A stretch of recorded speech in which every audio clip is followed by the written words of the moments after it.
we have back-to-back dos certified bangers today. Run the graphic. Dang. Yes. Yes.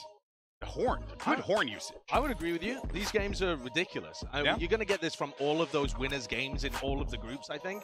But today, there's just something special about the Riot script. They never fight. Oh. Yeah, it's great. Just the history between both these matches is great. A finals rematch from our last global event, and then a match that we've seen at the last two champions as well. Yeah. Should be really good. Yeah, it will be so awesome, and we're very much looking forward to these matches here. But while you got your phone out here, because we know you do, why don't you go ahead and scan the QR code, take part in today's MasterCard fan poll. Which of our two matches is the biggest banger, the largest banger, some might say? Genji, what are you doing? I'm trying to find it. I'm trying to scan it. You're scanning his You're body. scanning me. Yeah, well, it's not Which, working. by the way, I welcome it. We'll have the results in just a little bit. Remember, okay, use those hashtags, VALORANT Champions, VCT, all throughout the event. If you want to see your stuff featured out throughout the broadcast, we love to hear from you. Now, every VCT pro wants to make it to a global event. Sure, you know, it's all about the fame, the glory. It's all nice, right? But it's really about getting to try some delicious new food from all around the world. And earlier, Boaster met up with DRX's Mako for some soul food. That's a pun, kids. Right. Hello everyone, Fanatic Boaster here, and today I'm joined with DRX Mako, and we're going to be trying out some Korean food and talking all things VALORANT Champions. What's this called? 김부각. 김부각. 이건 이제 김을 튀긴 건데, 네, 김을 튀긴 음식. I'll try it just for you.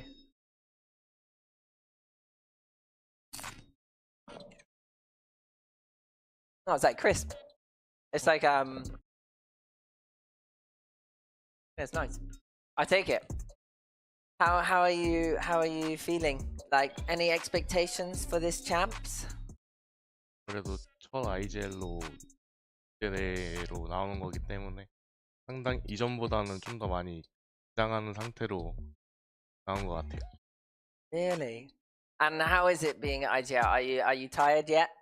Lots of hours, long days. 확실히 IGL을 하기 전이랑 후가 좀 많이 달라진 느낌이에요. IGL들이 왜 힘들어하는지 좀 많이 알 수 있는 것 같고, 제 선배시고 이제 너무 그동안 고생이 많았을 거라고 생각을 하고 있어요. Big senpai. Oh, that's very cute of you. Oh, right. What is this then? Yeah. This food name is 약과. Yakwa. 약과. What is it? 한국의 전통적인 음식이라고 볼 수 있습니다. Try it for you.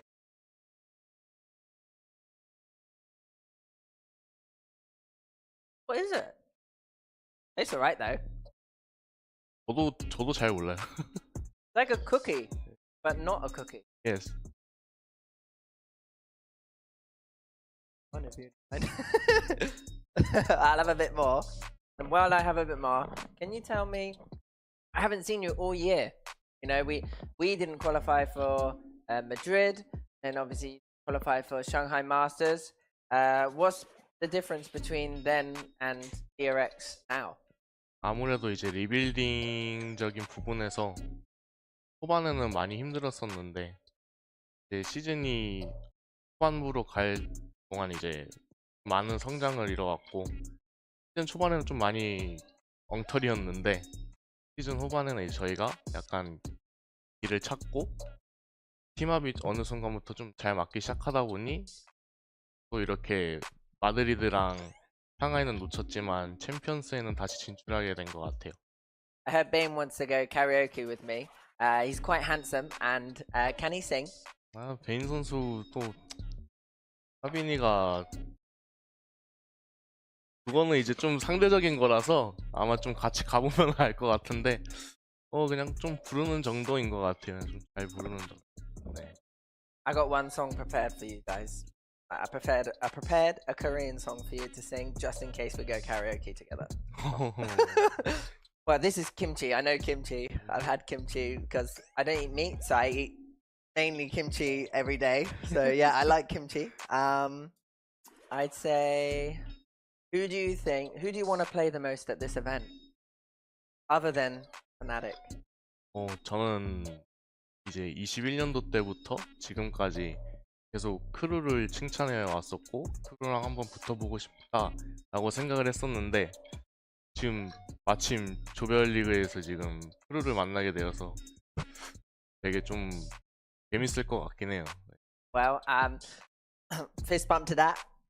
See you in the tournament, hopefully. We get to play. We've played at every champion so far. But that is all we have time for today. So thank you all for watching. And yeah, we'll see you when we start playing.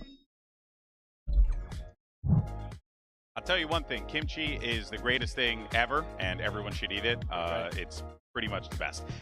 Now, let's go ahead and dive into our first matchup here. Of course, Gen G is going to be taking on Heretics, and we last saw these two teams go head-to-head against one another at the Shanghai Final. And this was a Heretics team that came into it with a roster change. They had Woot playing the duelist role, but it was such a run that Heretics had gone on there, Mimi. I mean, yeah, they were ridiculous. They stepped up big time, played, I think, the best form they've had all year at this event, and it looked like it was going to be hyper-competitive in this final. Team Heretics even taking Ascent over Gen G, but then we got to the last two maps of the final, and Heretics kind of crumbled, winning only 7 rounds across the last 2 maps of that series, and Gen G, of course, went on to lift the trophy. Yeah, we also had the race between Woot and Meteor for who was going to be the Shanghai MVP. It looked like it was going to be Woot. He was running it all the way up, and then, like you said, that crumbled towards the end. There are just so many MVP candidates on this Gen G team, though. Yeah. You just kind of roll the dice in any major tournament that they attend to see who's going to be the standout player, because it can almost be any of them. I think as well. I mean, it's kind of this conversation for both these guys playing into their rookie year, their first time ever coming to these global events and competing for who's going to be taking that prize as Rookie of the Year. And for me, it's no contest. If Gen G can lock up this tournament, even keep a final, and Karen maintains even an iota of his form, it should be him, because the kid's been ridiculous all year long. Yeah, no, I couldn't agree more with that. And of course, Gen G had an opportunity to right the wrong from the Masters Madrid final where they lost to Sentinels in the grand finals. They ended up picking up that win, but they didn't just pick up that win. They looked so damn strong in the process. That was a little bit of a shocker for me. I still have Gen G going all the way, but I mean, and part of the reason why is because you got guys like Karen who, at a drop of a hat, we were talking about it before, guys who can just pop off at any point in time. And it's going to be a tall task as he takes on Woot, who's back in his usual role in this matchup. Right, and I think a lot of people will be looking forward to seeing Woot on that duelist, but Karen, he's just been playing smokes all year. He's clearly the best smokes player in the world. There's actually nobody that's really on his level. You might look towards people like King, but Karen is still out in the league. Yeah. And he's a rookie. So he's, I mean, a massive frontrunner for Rookie of the Year. He'd have to give up playing Valorant halfway through the tournament to be caught. Makes sense, of course.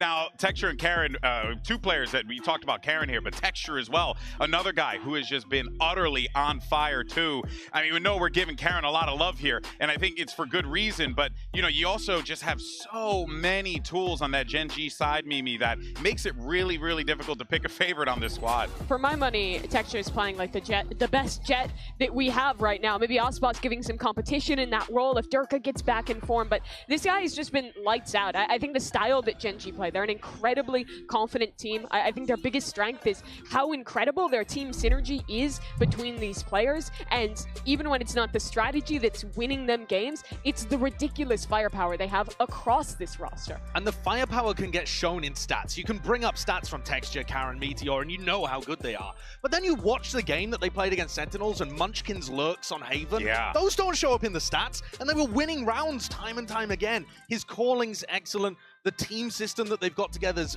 pretty immaculate. Yeah. And that's why they're in the running for this tournament against Fnatic, who we're going to see later on, for greatest roster of all time. They actually, that is within their grasp right here at Champs. Yeah, they could very well achieve that, and it would be incredible if they were able to do so. But ahead of Champs, Achilleo sat down with Texture to talk about playing in front of the home crowd here at Champions and so much more. Let's check it out. Hello everybody, Achilleos here, and I am standing by with Jen, as well as none other than Texture. Texture, annyeonghaseyo. Thank you for joining me. Just wanted to pick your brain. You've had quite the year so far here in 2024. Every grand final you possibly make, you've been in it. You've lifted a couple trophies. You've got the Masters Shanghai. Most recently, you've got Stage 2 here in Korea. off the rip, getting ready to go in the Champions. How are you feeling? 일단 당연히 기분은 너무 좋고, 그리고 무엇보다도 챔피언스 가기 전에 마지막 대회를 우승으로 이제 트로피를 들면서 이제 챔피언스를 온 게 너무 일단 저희한테 있어서는 기분 좋은 일단 스타트인 것 같아요. 그리고 뭐 사실 기세나 이런 거는 저희 팀보다 좋은 팀이 없을 거라고 지금은 생각을 해가지고 자신감도 있는 상태입니다. Well, obviously it feels super good, especially because to be able to end stage 2 with the trophy and on a really, really high note coming into Champions, I think we have a really good momentum going. I would say we have the best momentum going coming into Champions out of all teams here, so we're feeling really good. Now, would you say, kind of on a similar note, would you say that because you have that trophy, because you have that momentum, with Champions being here on home soil in Korea, does that add more pressure for you? Or now, because you have gotten those trophies, you did get the win in stage 2, does it feel like the pressure is a little bit more alleviated because you've been riding this high? 아니요, 사실 부담감은 킥오프 시작할 때가 제일 부담이 컸었던 것 같고, 근데 킥오프 우승하고 나서부터 이제 그때부터는 사실 부담감은 사라진 것 같아요. 사라지고 그냥 좀 즐기면서 하는 느낌이고, 그리고 이번에는 말한 대로 이제 홈그라운드니까 좀 더 부담되는 것보다도 저희 팬분들도 볼 수 있고 좀 뭔가 더 오히려 마음 편하고 더 즐겁게 할 수 있고 좀 더 설레는 것 같아요. Well, kickoff was actually the most pressure we were under, but after that, it was just us trying to have more fun, and there wasn't much of pressure with stage 1 and also Masters events and with stage 2. And you mentioned being on the home ground in front of the fans. I think it makes us even more excited, and to be able to have the fans here rooting for us and watching the game in person, I think it adds to the fun of it. Okay. Well, I mean, you've gotten a lot of fans this year. A lot of people, knew you from last year when you were over on Global, but you've kind of taken the world by storm and become a household name in Valorant now with your run and your performances. And I kind of want to pick your brain because I'm sure there's a lot of people coming over to Korea to watch you, to watch Champions, and they might want your recommendations for some things. So I want to go with #1 place in Seoul that you think people should visit, and then your #1 food recommendation for everybody here. 꼭 가야 하는 근데 제가 어딜 돌아다니질 않아가지고 꼭 보면은 제주도? 그냥 좀 이런 거 사실 근데 저도 안 가봤어요. 그냥 보기만 했던 거라서 제가 꼭 가보고 싶은 곳이라서 이제 다른 분들도 갔으면 하는 거고, 먹었으면 하는 거는 딱 2개가 있는데 제육이랑 김치찌개. 딱 이 2개요. Okay. I would say Jeju Island, but I'm more of a hermit, so I don't really go out that much. Jeju Island, personally, I want to go. I've never been, but I hope that the fans get the chance to visit.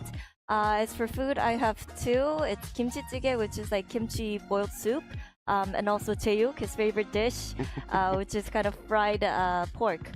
All right. Well, I kind of knew that you were going to say 제육, so I'm glad you gave me something a little bit extra there with the kimchi jjigae. But Texture, thank you for joining me. Jen, thank you for the translations.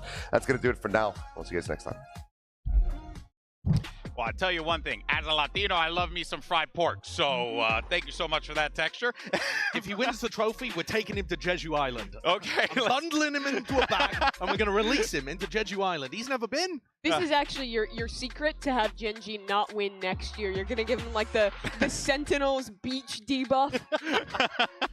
But you know what though? There was something that he said that was really interesting there, which was about the pressure that they had felt, right? And they felt more pressure at kickoff than they have now, which I think is quite fascinating because they're trying to get everything going, make the roster happen and connect. Yeah. And look, Texture, he's one of those dudes he's still fishing for that ace. So hey, maybe this is gonna be it. Maybe he gets to go to the island. Maybe he gets to get the ace. Maybe we get some fried pork? It's been over 100 days since he's gotten an ace, and every time he gets a 4K, you see the reaction. But your question about pressure and why they're not feeling it on this stage, I think a big part of it is what you're seeing in that clip. They're just so comfortable on these big stages. Something goes wrong, something goes well, they're getting up, they're cackling, they're laughing. It's clear that the synergy in-game is ridiculous, but out of game, the players have that connection too and are just so comfortable together that no matter the stage, they're not feeling the pressure. Yeah, no, I couldn't agree more. And there's a reason why Gen.G coming into this tournament, everyone, is the odds-on heavy favorite. They are so good, so dominant, but of course, there's still so much more to come here. Now, earlier on, we spoke with Boo about their opening win against FPX in this Omen player moment. Let's check it out, and then we'll talk about some Heretics.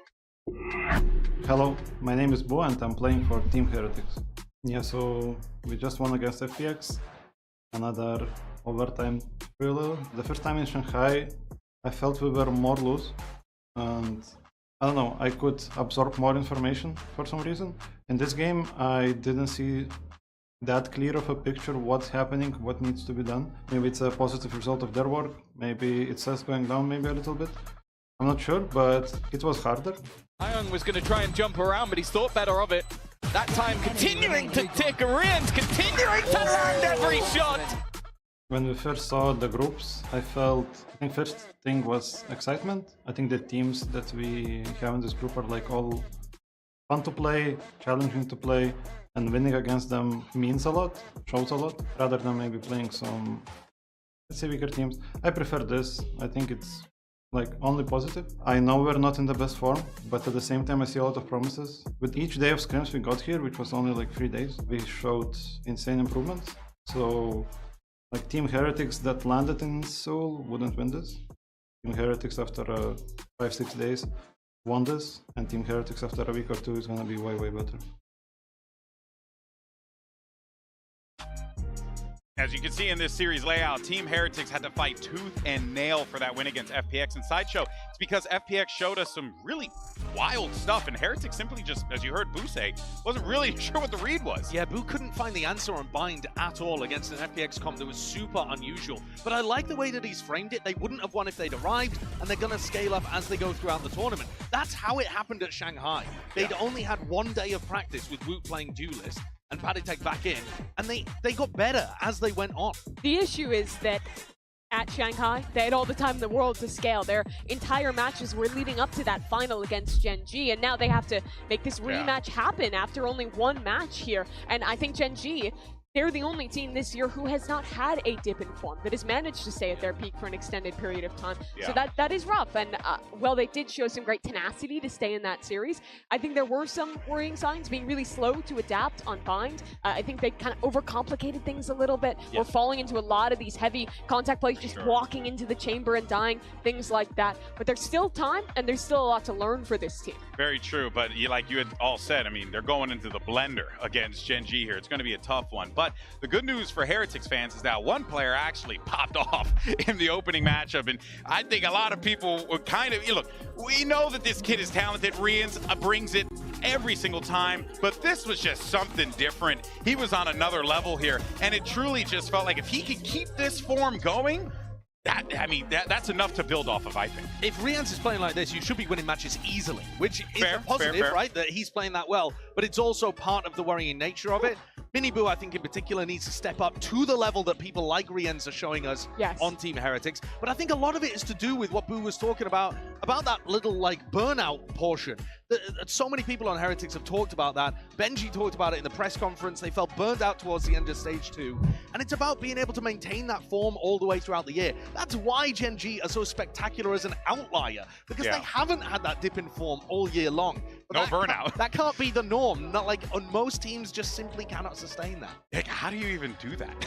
Like, Iron Mental and Giggle. Yeah, it's actually the laughing buff goes crazy. Probably, man. Unbelievable stuff from Gen.G. Of course, though, normally we do our arrival interviews. We have, you know, each team. We like to talk to each one. But this time around, we decided to do it a little bit differently. And Yinsu caught up with both Benji Fishy and Texture. It's a pretty good one. Check it out. I'm now joined by Texture from Genji and Benji Fishy from Team Heretics ahead of what is probably going to be the most wholesome game we're going to see today and in the tournament. I understand that, Texture, you took the boys to Korean barbecue, right? How was it? Was it fun? Yeah, of course, fun. So good. Did you have a good time?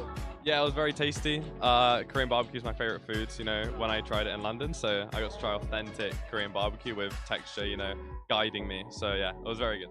Got to hang out with the boys as well, right? Yeah. And now, I mean, I know you guys are super good friends outside the server, but I wanted to get you to maybe do a little bit of a friendly trash talk ahead of your game. So, you got anything, Texture? Yo, do you remember grand final in Shanghai? Meant to be friendly, bro. What? Oh, I was gonna say, na pegopa. I'm gonna eat you, bro. All right, I can't wait to see you on the server. Thank you, boys.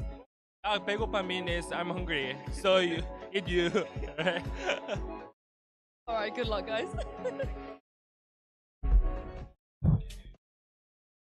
Okay, Benji.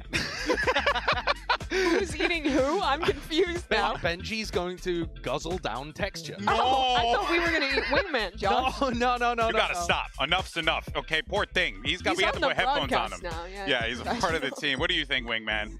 Yeah, doesn't want to be eaten. All right, well, let's go ahead and check out our MasterCard fan poll. Earlier, we asked you lovely people which of today's matchups is going to be the most certified of certified bangers, and the results are in Genji versus Heretics. I gotta say, I would have picked DRX versus Fnatic because there's so much history there, Mimi. There is, but there's more name value, and I think that the hype of the rematch of the Shanghai finals will definitely bring that energy. My worry, though, is this could be a one-sided game. I think Genji's form right now is looking really incredible, and they should be a heavy favorite in this match. I think, though, that in both matches, because the bans are fairly well known, you should be able to pick a map where you're favored on for both teams across both matches. So in theory, we should have some 2-1 Valorant today that should be really close, very exciting. But if anyone takes their opponent's map pick, it might just be over. Well, I think I know where Mimi's aligning here. Oh, this Wingman. He loves Genji. That's why he's yellow, too. Big Genji fan Wingman is. That makes a lot of sense. You know, maybe a little bias here in Seoul. But you know what, though? It's going to be an excellent series of matchups. I mean, you guys have Genji going through, right? I mean, predictions, Yeah, I think so. But if Team Heretics could win this is the proof in the pudding that they are ready to actually be a contender to lift a trophy here and to show their growth. You are so right. Now we got 2 certified bangers on the way. Let's get this show started. Day 5 of Champion Seoul starts right now.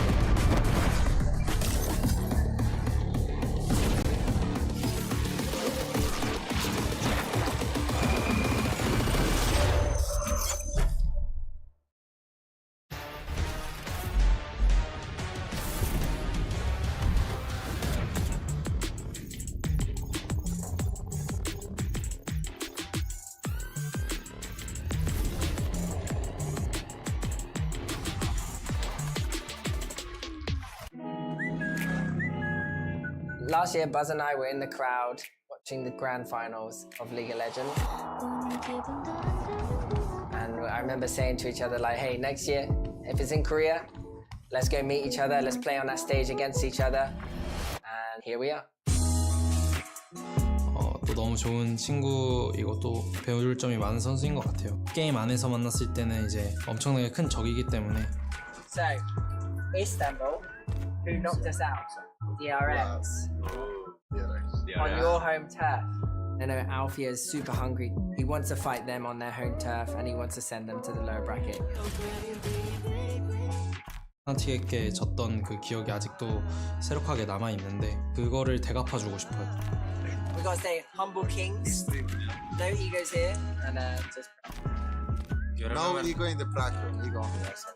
That's what we like to see. 화이팅 하겠습니다. 화이팅! Genji not slowing down from prior performances. Genji, currently best team in the world, no doubt. We played them only once, which was the final of Shanghai. Vindicated! Genji stand on top of the world! The loss felt really bad and sad, but when you distance yourself, it's second place in Masters, like, you're not allowed to be sad about that. Heretics, man, have we seen this team grow. 저는 마무리가 항상 너무 중요한 사람이기 때문에 앞에 있는 성적보다도 당연히 뭐 상하이 우승을 하든 무조건 챔피언스를 가야 된다라는 생각으로 임했습니다. My brother Domi, he said like I want to play them so much because they're obviously the best. If you wanna beat the best, you need to beat the best. And there is no better team than Gen.G to prove that. 자신 있으면은 계속 들어오세요. 어차피 저는 뺄 생각도 없으니까 한번 붙죠.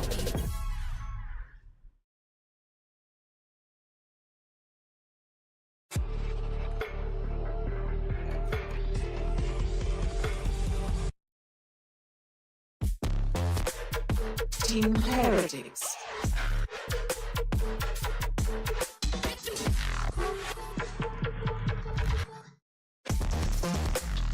Gen.G.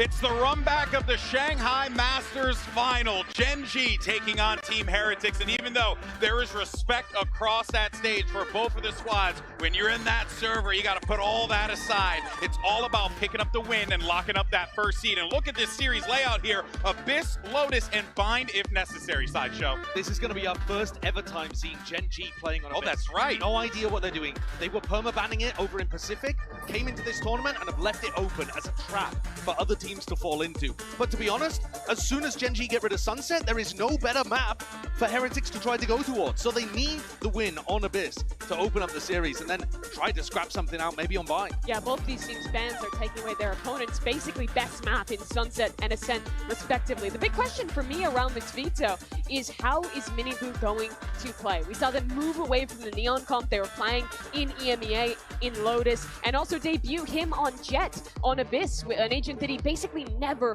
plays, and it was an underperformance on both of those maps. He needs to step up today against the guy who right now is probably the #1 runner for best player on that agent. And it's not even necessarily Miniboo versus Texture, but when Miniboo entries, he's going to be playing against site anchors like Karen and Meteor. Yeah, those are the players he's going to be going toe-to-toe with. You've got to be able to get those guys down to have a chance in these rounds. Yeah, when you see that he wasn't getting a lot of value off of that Jet, makes you wonder, like, do they go and make that change here? Do they try and just say, hey, screw it, it didn't work out before, let's go back to what brought us to the dance in the first place? But at the same time, the actual big mystery is what the heck Gen.G are even going to be running on Abyss. Is it going to be a good map for them? Good call. They had Breeze and Split removed from the map pool. Their two best maps. They still have the best map pool in the world. How is this team real?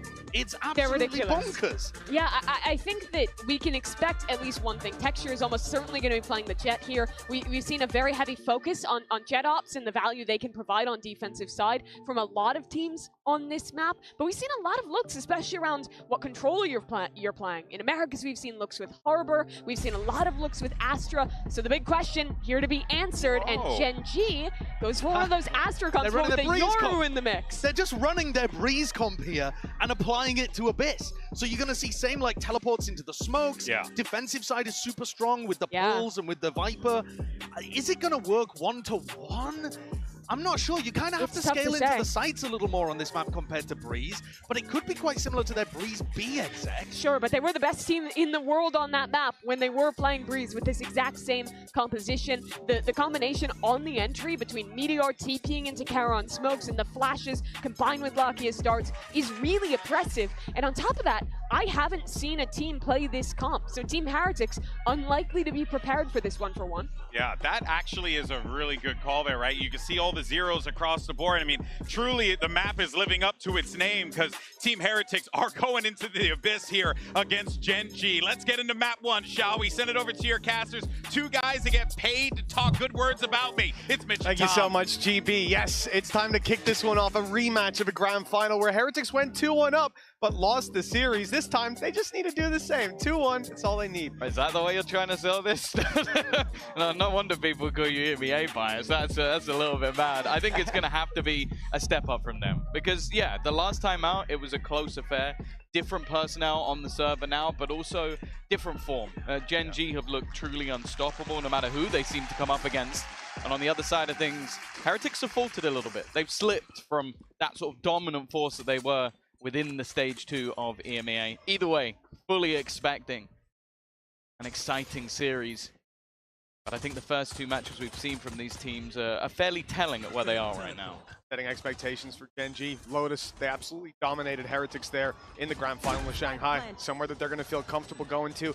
And as Sideshow said, this is just a breeze comp brought through. So although it's a different map, comfort level on that comp should be the same. Karen sitting around mid, very late in the game. There's going to be a lot of pressure on Texture to at least drop his one. Spams are good, and Heretics find the kill. Now that laneway, all that stands between the defuse and the round victory. Munchkin, though, manages to drop Woot, and they've already destroyed the wingman. Yeah, post-plant lineups already coming in, making it incredibly difficult for anybody to get near that spike. We see Heretics do this exact same sort of post, just sitting back, holding, sending utility on towards that spike, and then just pre-firing this angle. Even still, though, they have managed to get into half, but they need a little bit more, and that time is ticking too far gone. The post-plant, again, on the B site works out, and Gen.G are going to kick things off with a pistol. Absolutely beautiful play from Gen.G. Even with Texture not finding his ones up close, that utility that they have to fall back on is absolutely insane. And we've seen teams falter to exactly like you said, Tom. That setup from Heretics, they're on their way back in. It's a laneway plant. There's only one way that you can peek it. They put down a grab well to try to deal with these players and buy the time to get the defuse. And I think it was a counter grab well that ended up stopping the defuse going half. That was the difference between the round going to Heretics and Gen.G getting off to a flying start. 1-0 facing into an eco. Yeah, a very heavy investment here from Gen.G. They've gone for rifles and every single player.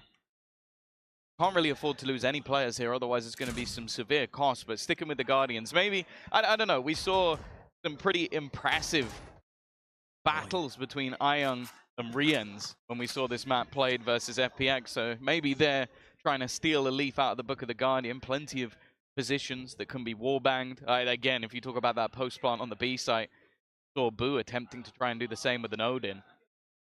But now, though, the Heretics, exactly what you expect. Your Sentinel alone on the B site, just trying to get information, and then a 4-man stack on A. So they've got the numbers. Hard to convert the kills against rifles in play for Gen.G, even if they do go running into them. Now, though, a couple of shots fired. Boost spamming through and almost going down. He's on 15 HP. All a ruse from Gen.G. They make early noise. They keep the stack on A, and now the rotation comes in.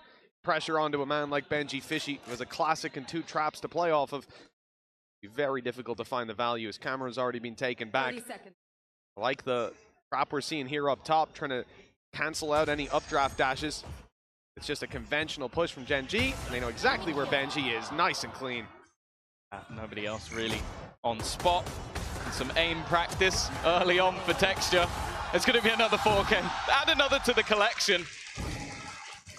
It's been spoken about quite a bit, how many days it's been since Texture got an ace. I think it was only probably mere rounds since the last time he got a 4K, but another one on the books, and more importantly, he's now 2 away from a Blade Storm. Yeah, I think it's been like 14 4Ks so far, give or take. It was 114 days. Can't quite get that ace, but hey, you wouldn't want to do it against an eco anyways, right? We want that to be a meaningful ace. If he's going to do it, maybe it's here. They've still got a lot to work with on Gen.G. 4 Guardians and a Bulldog coming into round 3. Team Heretics invest heavily. All the credits are on the line, and a loss here means a big extension by Gen.G and a big lead early on for the attackers. Same approach, players spread on B and mid, while the other 3 look for some control over A main. Happy to take a fight if they're offered it. Happy to take the orb if they're not. Yeah, I think someone to highlight within this match as well is going to be Miniboo. We've talked about his individual performance. This map, he definitely struggled. 9 and 20, even falling down the gap in mid for one of those deaths. And sure, he came into the series late, again, like leading the way through at the end, but definitely dangerous territory if he's not going to have those performances, because well, one of the more exciting things is we do have Meteor back on that duelist with Breeze removed. It wasn't something that he's been playing too recent, but we know he's incredible at it. Orbs all farmed up on Meteor. How important it is for him to have his ult for entering in. Trap, it's caught. Texture, will he make it back? Just about. He's safe for now. Boo, not so much though. Dropped after just the one. The spike dropped. They know it's on its way to B, and there's reinforcements coming through. Nibu's there to back them up. They can't quite stop that plan. Oh. They're going to know exactly where Meteor is. Nowhere else really been to stand. Karen's position has already been spotted, and a lot of low players now for the side of Gen G. Their bonus not exactly going to plan, and well, it seems like it's only going to get a little bit worse as we will see Texture fall off the edge of the map. And well, we definitely need the replay from Benji. He even did a little dance, a little emote at the end.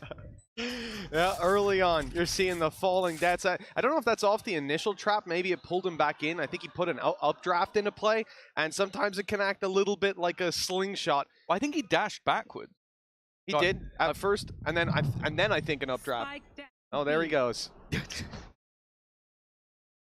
Yeah, he was falling for quite a long time. This had been happening for a while, evidently, but he's having a good time at least. And of course, the last round flawless financially.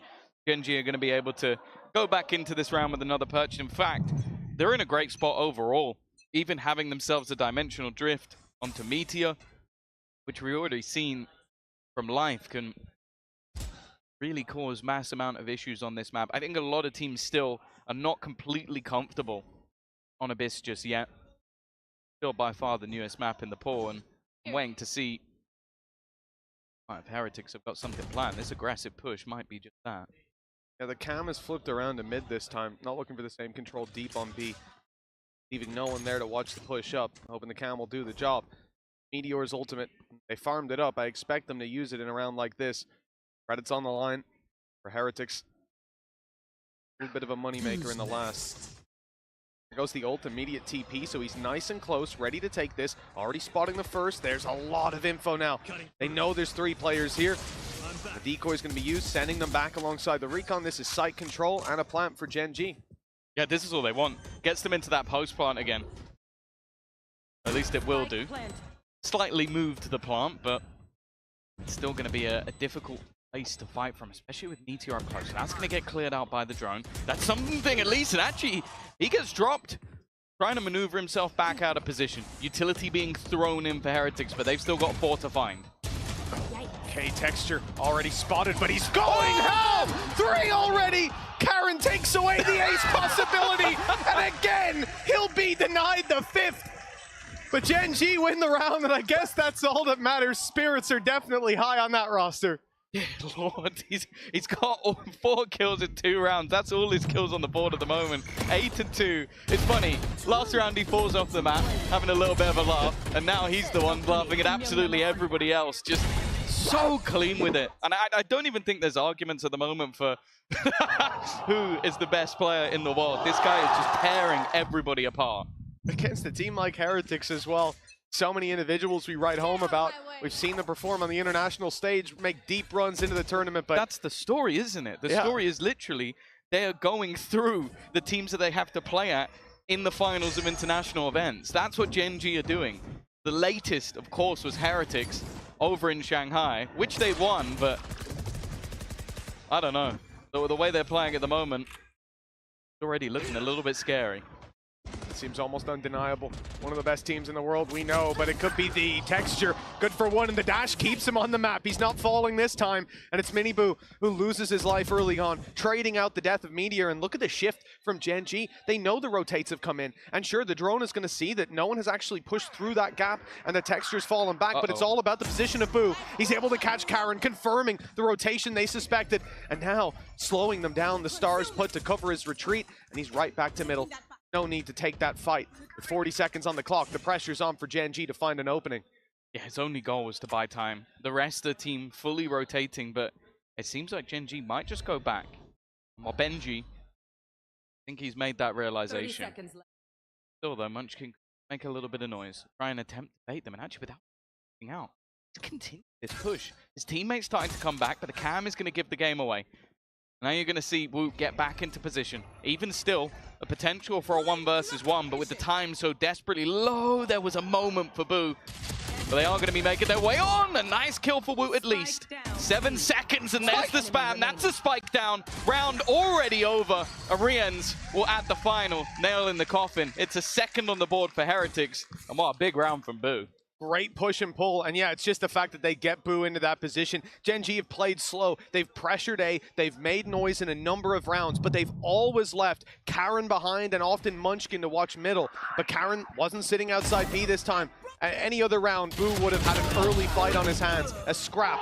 But instead, Snake in the grass confirms the rotation and locks in the round as a result. That's 3-2 now. The gap not going to be extended by Gen G, but they're still able to buy up. Still have that Hunter's Fury to work with after last round.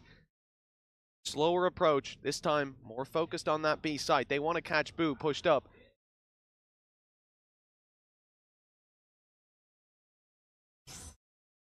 Going to come down to timing.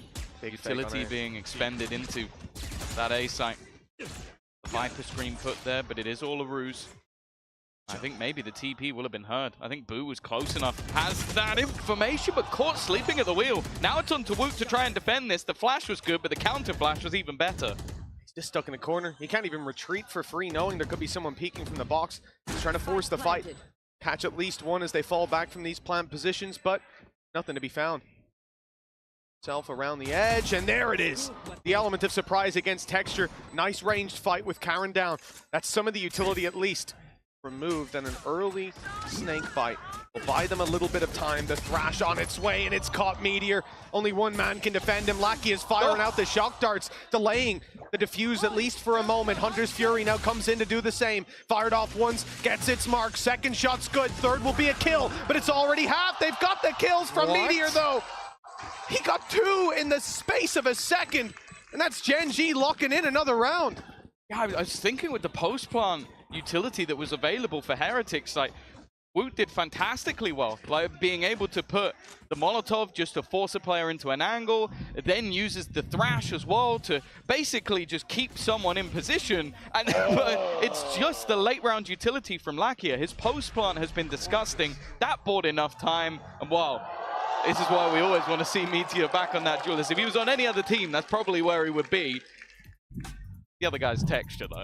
Meteor does enough even in the first kill without the insane spray correction. Yeah. Like, you probably won it off of time alone, a 1v1 where they can't push Lakia and take him down. But considering the fact that Thrash goes out, there's 3 players alive. The first one that it would have hit was caught in a mosh pit and got dropped in time. It allowed the Thrash to instead go on to Meteor. At that point, Lakia is in a 1v4 for the next couple seconds. It doesn't look like he can stop it, but he'd already fired out that shock dart, beautifully timed. The Fuser happens to be low. Then Hunter's Fury that we mentioned earlier, used for the post plant, catches not just the wingman, but the man who put out the wingman in Woot. For Meteor to hit those shots as well, another nail in the coffin. 4-2, and the problem with that, after a couple of losses in the previous round, Heretics, some of these players are going to be struggling for money. Yeah, no, it's definitely not looking like a great position to fight from on this defensive side. Obviously, they had an incredibly close victory versus FPX, but that was always the gamble. Like, I think the way that the veto went was somewhat expected in terms of the bans. Sunset has been by far the best map of Team Heretics. You can understand why they would want to go there, so it being removed by Gen G makes sense. And then for Heretics, okay, they haven't played Abyss. Maybe they're not ready to go in that direction, so they've gone for that pick instead. A hero operator on Miniboo. Everyone else with the pistols. You're going to have a chance. This is one way to try to seize it back. He's forced out of position right away. The spam's back to Lakia, light him up. Shift from Gen G to the other side of the map. The question here, it's not even about the numbers on Heretics and where they go. It's about where does Miniboo go? Does he suspect this rotation? I already see him in middle. Makes it to A in time, maybe. They can grab a pick, but it looks like the stack will stick on B. Gamble is that maybe he can save the op. Maybe he can win them the round with it. And even if not, he has the Blade Storm for the next round. The bigger problem, though, is that Boo's going to be under serious pressure. And he has nothing to play with. He expects the TP and actually wins that initial fight. Done incredibly well to read the gap of where his opponent's going to be. And now pushing into this. Actually has risks about it. It gives 1v1s at close range. A singular headshot is enough. And Boo's given them a real chance in this round. He gets the smoke up too. They win the fight through the wall. Munchkin and Lakia, the last 2 alive. And a late flank from Munchkin might just pay dividends. The reveal goes up and he's already spotted one, but Miniboo, Spidey senses were tingling. You could feel those eyes on him. Turns to take the kill, and with that, Heretics win out the round. And it's nothing to do with the op, really. Sure for the last kill, but Boo finding that little gap to play inside of, and the fact that they pressure him. I also thought it was funny. He killed Meteor, and then he shot the decoy later in case they had a second Yoru. But the thing is as well, this is now a couple of times that we've seen Meteor TP into this backside. I think one was the round where Riens gets the opener. This time they even put the Cosmic Divide into position to allow him an angle, but it's just something that clearly Heretics are very aware of, especially Boo. Just knows exactly what that's going to be. And then it creates an awkward fight for Texture. As said, you're running through a corner of a Cosmic Divide, even versus a low player, that can cause problems.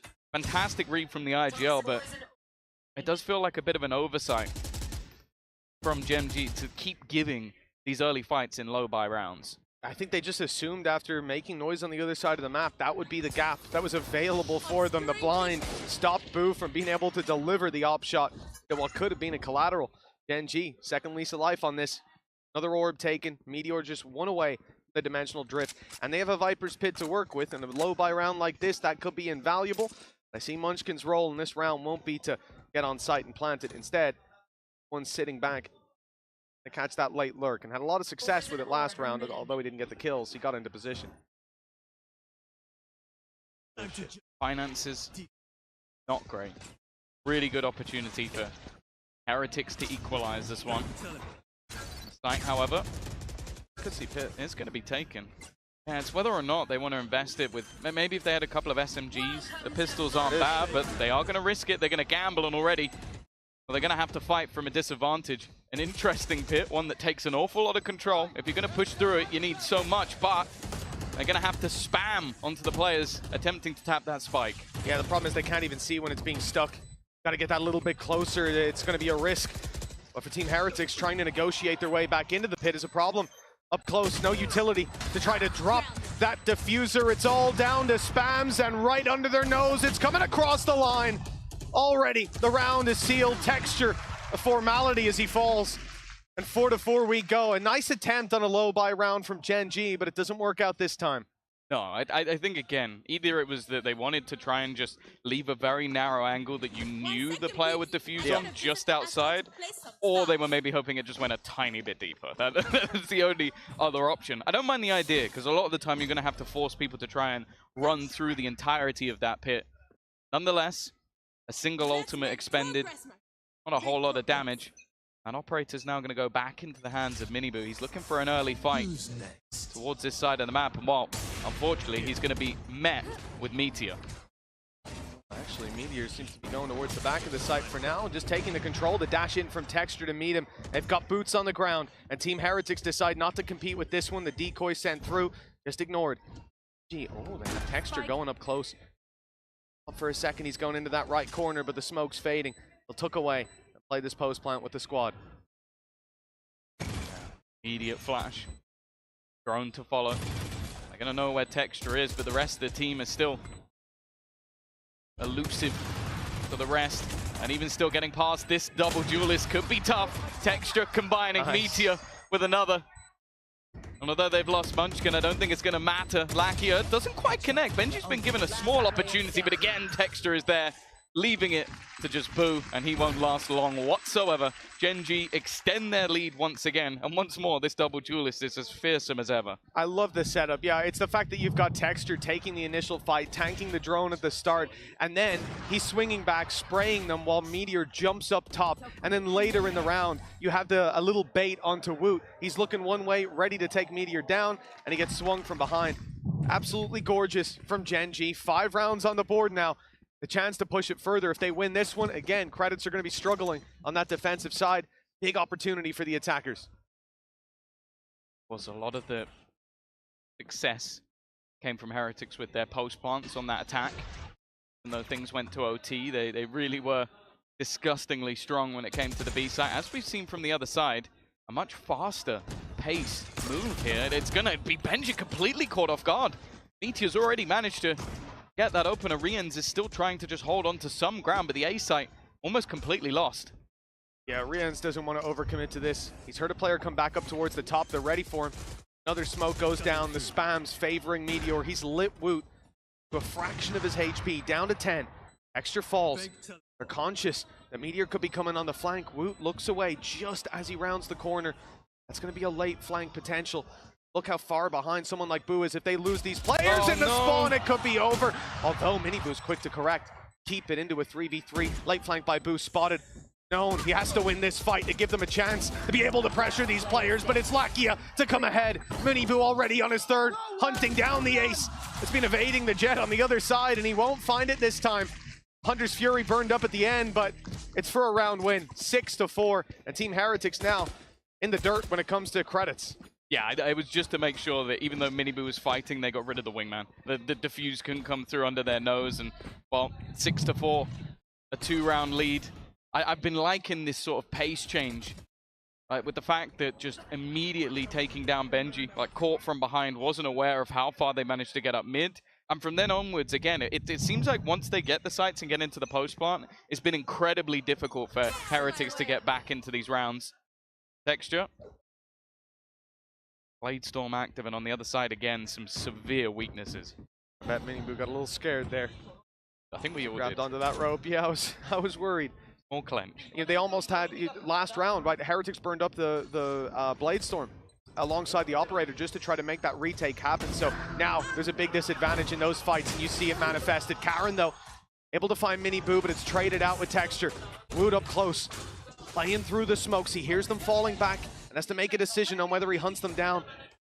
The risk might just be worth taking this time, catching them in the orb, but Meteor pulls out the gun just in time. Steps are heard by Boo. He's only got a Sheriff. Might be able to find some value as they cross. He's been in this position before, though. It seems like they're still unaware of it, and he's actually done a lot of damage onto Munchkin as well. Even still, the Meteor's just farming. Rien's left. We've seen him pull off crazy rounds with the Guardian. This wouldn't even have to be the best of them. First kill's easy.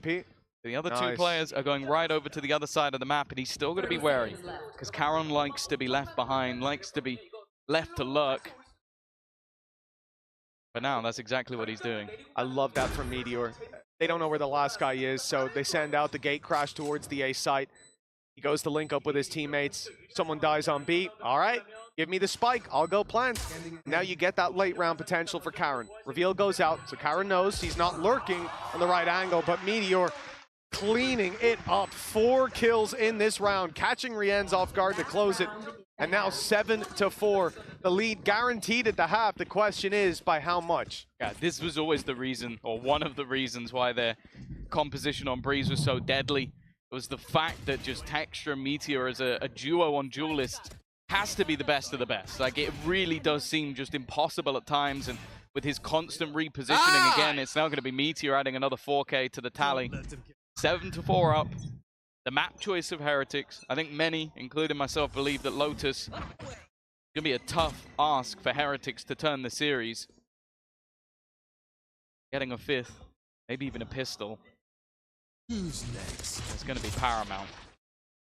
Same TP we've seen before from Meteor. Uses the ult, gets up close. Last time, Heretics gave the site up completely. This time, that's not really an option with Boo so close, and the decoy distracts him just long enough. One more bullet could have done the job, and down she goes. Okay, Benji, able to eliminate Texture, keeps the numbers competitive, but Meteor's got a flash play, even on low health. He's not falling back, he won't be deterred, but the Hunter's Fury makes it more interesting.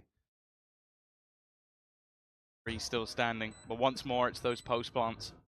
Munchkin's even, well, we've seen this one before, sat there with an Odin in the backlines, just waiting to spam onto the spike. They've still got the snake bite available as well, and they can try and pull players away. Now they've cleared all of the close positions. Miniboo maybe having that realization, but there goes up the orb, and now it's left all onto Munchkin, just trying his best to buy as much time as possible. It has already been half though, which could be a problem. Miniboo needs this kill, and while anything else isn't going to stop it. Heretics at least have managed to get themselves that 5th round, but even still, it's a solid half for Gen G. Absolutely. Yeah, this attack side's really heated up, especially towards the end. Got their streak of rounds, and they've been looking competitive. Now we move to the defensive side, and a different challenge for them. But if players like Meteor and Texture can keep it up, this double duelist looked incredibly strong here. Either way, we're going to be on to the interview with some of Benji's family.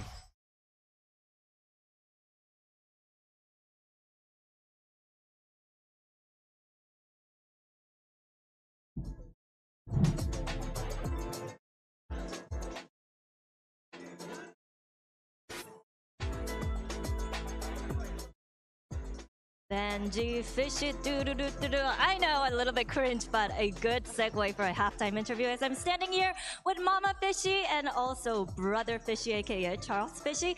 So, hello everyone. Alright, how's it going?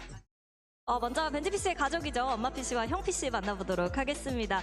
먼저 형 PC, 서울 생활은 좀 어떠신가요? So, how's Korea been so far for you?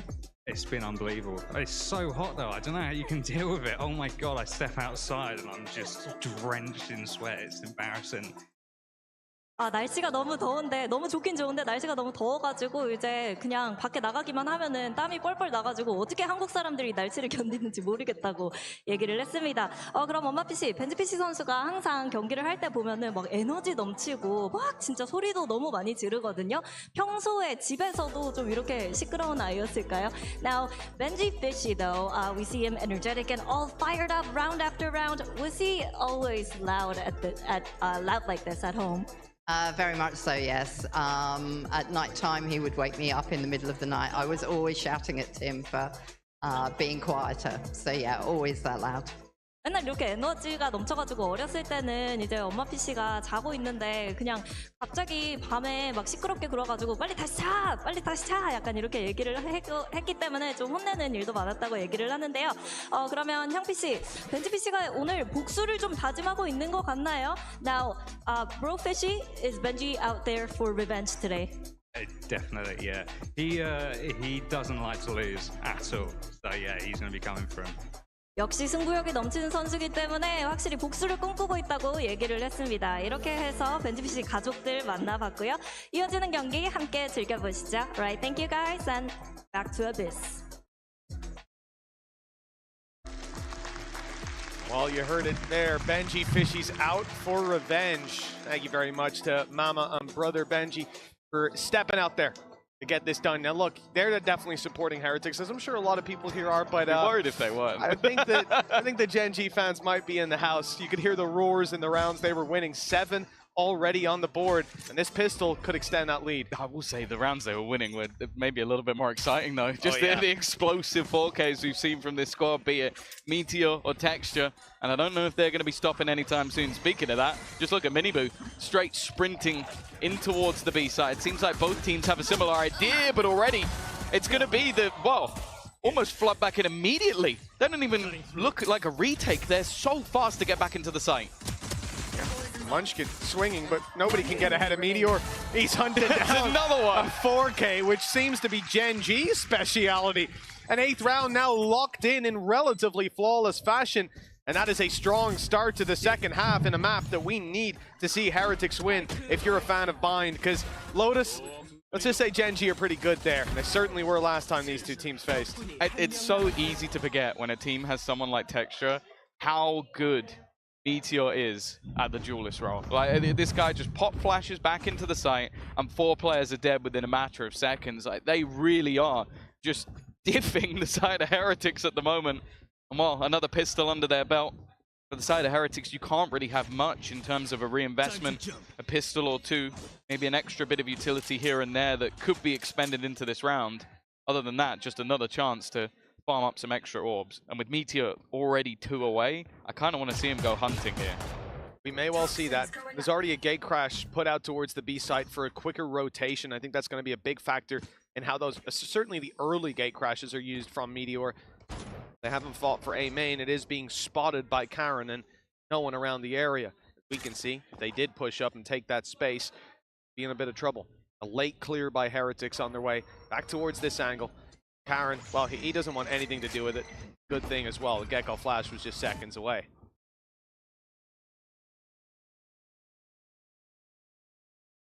Being patient. The expectation here is that you're not going to see too much aggression from the side of Gen G in a round like this. You have such a huge weaponry advantage. Again, it's only really Texture that hasn't invested into a rifle. They've been going very heavy in these second rounds, making sure the conversion is there. And, well, with 35 seconds left on the clock, might just be a shooting gallery for Munchkin. He's waiting, doesn't have a lot of support. This might mean that they can either get a trade or get themselves in for that after plant. He's going to try his best to slow them down. Well, Snakebite does keep them in position for at least a moment, and that's long enough for Lakia to strike. One more shot down below to Woot will deal with him, and it's just Boo. Nice and easy for the side of Gen G. 3 rifles carried forward. The Guardians will be in full effect, and a 9-5 lead at this point. Heretics really need to start putting rounds on the board, or this one's going to become a pretty bleak outlook on the series. Yeah, they at least managed to get rid of 1 rifle, but as you can see, like I think it's probably just going to be Lakia. Yeah, Lakia will play with a pistol, so with how good the duelists have been, it might not even matter too much.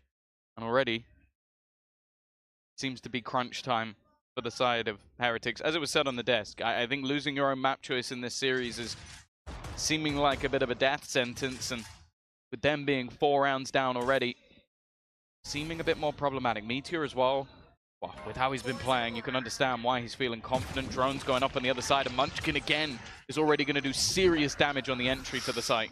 Oh, Meteor's being caught. I think he might have gate crashed in, but he certainly didn't gate crash out.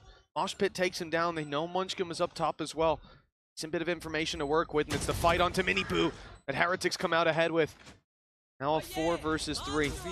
And one of those players left alive has the weaknesses. Thrash put through, no conversion on it, but Karen goes down. It was the aggression up top that got yet another advantage. Almost slipped away with Benji Fishy, and it does in the end. But with Lakia down, a 1 versus 3 for Texture. A big round from this man. We've seen plenty of them. 8 bullets left and no HP. 9-6. Heretics are back on the board.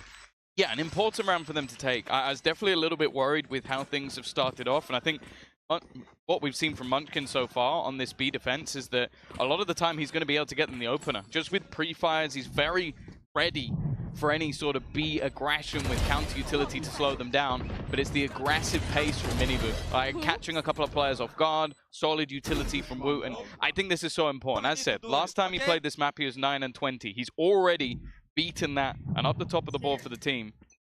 If Miniboo can build into the tournament, as Heretics have sort of talked about as a roster, as his brother talked about in the interview earlier, that could be the team that, well, went on the run to the final, even if he wasn't there for it.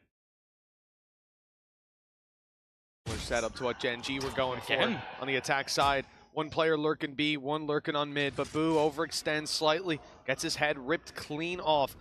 Valuable opening duel for Gen G. They don't have to get out of position to do it. There's no risks that can be punished, and the spam from Meteor is absolutely perfect. The leading Miniboo on the right angle, and now the split here from Benji. 2 players through main, fighting Meteor and still not able to drop him before he draws blood. Benji's the last man standing, 1 against 3. Spike dropped in the open. At this point, they know where he is from the door breaking. Isolate 1. He'll get the first chance and actually manages to win that. Uncharacteristic from Texture. Now has the information of where both of these players are. Karen just waiting. Watching towards the spawn, but the time now gives the game away. It's not clean, but still Benji's getting the job done. Another kill under his belt. 25 seconds to play with, so doesn't need to go for the plant just yet. See Munchkin slowly making his move. The cam is actually going to give it away. He now knows exactly where his opponent is. May be able to try and retrieve that spike, but is almost trying to bait in his opponent for the fight. Try and get him to peek this one, sticking it all the way, but that snakebite is going to slow him a little bit more. Munchkin, a safe pair of hands. It got sketchy, it got dangerous, but even still, Gen G come out with a round. Really well played by Munchkin. You could see as the time started to tick away, he knew what he was facing. He knew the initial plant, the snake bite denies it, and then you know he's going to try to fake it, but the timing absolutely perfect. Benji, though, he really did a good job in this 1 versus 3, especially, like you said, a rare whiff from Texture, and you really got to capitalize on those, and he very nearly did. But a 4-round lead still for Gen G, and the economy a little sloppy for Heretics. They're going to go in for a mixed buy, a couple of rifles, so some potential still. Gen.G certainly seem to have a commanding lead over this series, over this map, at least so far. Everything as well as they are getting ever closer to just having every single ultimate online. Like they are a couple or 3 orbs away. Managed to get past, but the thing is, it depends if Karen is just going to decide to try and give up this angle. The way that he's peeking it, still feel like he's going to be safe to win the duel. Ability being thrown in. Potential that the rest of the players are just still going to try this dive in towards the B side. Hasn't been successful so far. Great flash, but even still the dart is better.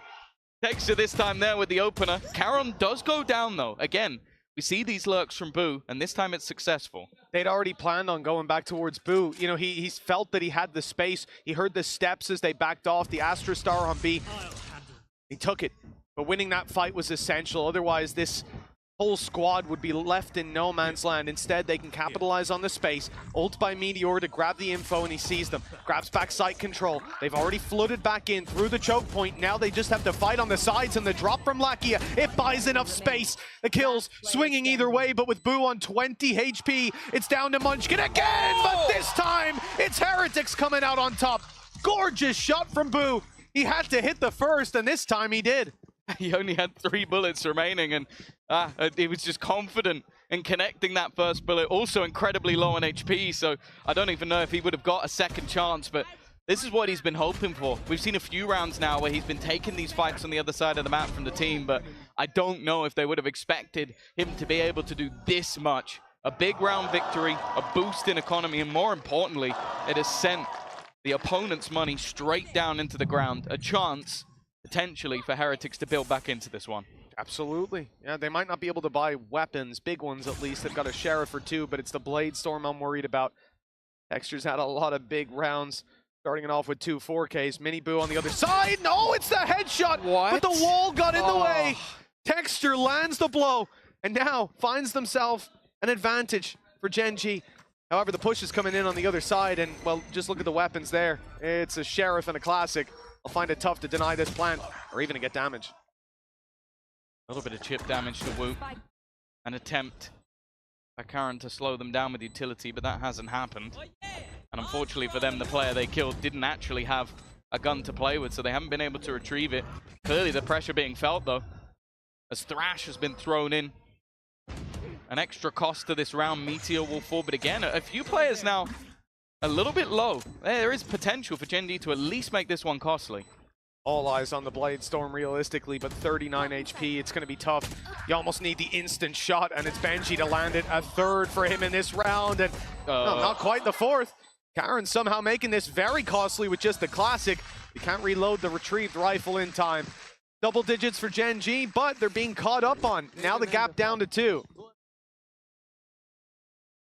And I don't mind the way that Heretics are just making sure a lot of that early control can't be taken. Even in this round where it's just looking at Miniboo, he was 1 away from a Blade Storm, put him on a pistol, leave him on the other side of the map just so you can watch for that utility. And then their overall executions as a 4 have looked pretty good, especially the usage of that Dizzy. This time, though, it's looking a little different, a little bit more direct.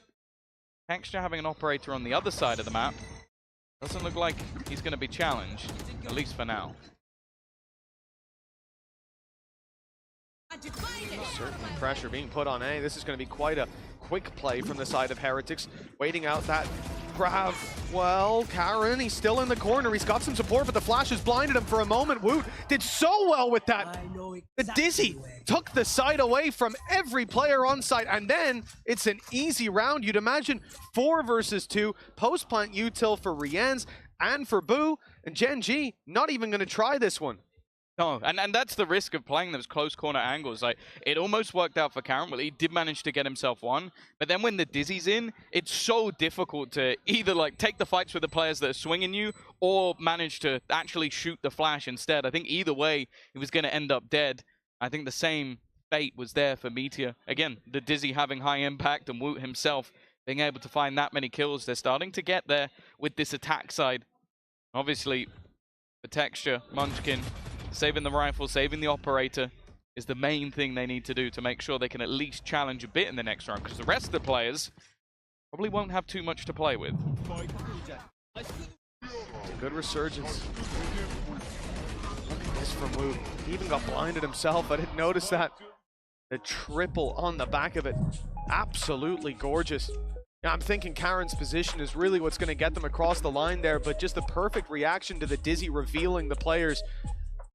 Well, how he lands those shots, I'm not quite sure. Timeout for Gen G. They're going to take a moment to gather themselves. Their lead is now under threat with Heretics hot on their heels. They don't have much to fight with in this round. The operator for Texture, the rifle from Munchkin that they carried through, but investment is going to be very limited on the back of them. Yeah, I think over the last few rounds, Heretics have started to realize that the more direct executions, maybe with a singular lurker, what are working out better, especially moving away a bit more from that B site, because the early B site damage from Munchkin was actually very good. Like, he was getting the opener in a lot of rounds, or he was making it so that so many players heading into B were very low. With the A site executions, a lot of it feels more about like, okay, is Meteor going to win this fight? Can Karan delay? He's being left as more of an anchor player, and they're not really respecting their utility. They are throwing the Dizzy straight through it, and then just either having someone dash onto the site or maneuver their way onto the site in a different way in the form of Boo with his lurks. Need to see if there's going to be some sort of switch up now to potentially stack up that site a little bit more. It doesn't seem like it. Same setup on B, that operator for Texture, but again, it could just be the case of, okay, let's see if they go this way. If we can sort of hold on to the site as two, use those rifles. If they don't go this way, we just save them again. I think it's the right call, for sure. Play the gamble. They'll push up on A, try to force the issue. Adding in a bit of a curveball to this round. Shock Dart as well, thrown in for some damage, but doesn't land. It has slowed Heretics. The idea here, you contest it early, you get the space, or manage to push them back in the other direction. A lot of the time, that's what we'll see from teams after seeing that kind of resistance. In the late round, they'll expect that stack to be on A. Op still sitting around mid. Texture's making me dizzy the way he's flicking back and forth. The rifle on Munchkin, if it finds one or two, could be huge, but Heretics aren't committed yet. Surprised if they do end up heading back to B. I was going to say, the orb is still there, so they could go retrieve that, get Thrash online, but it seems like, at least in terms of where they feel confident, the drones made them go back. Site might be there. Now they are going to head over, and as said, if they get the orb, that could put them in a pretty powerful position. The only thing I'm worried about is they're heading back into the operator, the rifle. That's also where the Viper's Pit could be put into play, and there's a Hunter's Fury for Lakia if he wanted to try and buy time on the plant, if he could rotate into position. That's the main danger, but they don't know they're walking into it. They have absolutely no idea. There's the snake bite, even going to cancel out the drone. 20 seconds left, barely any time. You can't take this back in the other direction. It's time to commit. Viper's Pit goes in to slow them, but Texture, another uncharacteristic whiff. And the plant around the backside. The pit's not covering it, but the Hunter's Fury stops it. Lakia grabbing one, looking to do a bit more damage as the push comes around the back, and it's beautiful! Karen's dropped him just in time, and with the spike down, the round is done! Gen G have made it work! An absolutely gorgeous game plan! And what a result! They were set up so perfectly for that. Denying them the space on A, the expectation that maybe the rotation would go back to A because they'd seen so many players there. Instead, Heretics walked directly into the trap. The Hunter's Fury, as said, was ready and waiting to delay just that little bit more. And then you just have the wraparound from Karan while everything is going wrong, while there's a mess that's been created. He's able to capitalize. That is a tough round for Heretics to lose. They've still got the finances. They've still got Thrash, and well, they've still got their lives. Be thankful for that. 11-9 lead, even with a couple rounds where Texture's not his usual self. He's gone back out for more. They need to be careful, but they are lined up in a firing squad, waiting for this peak to come through. He might get one, but he can't get out, and not even the one to be found. Punish from Miniboo. The rifle's in play for Heretics, matching up this time against the early aggression on A main. They won't be sent back in the other direction this time, at least they'll be of their own accord if they do. One double stack payoff, maybe another can. Meteor. Potential for an ultimate. A dimensional drift not far away. Munchkin's going to be forced off again. It's the same, but with his fallback, Boo is there to capitalize. They finally managed to isolate that man. They haven't spotted Lakia. Even still, with a two-man advantage, they now look to head in on the other side of the map.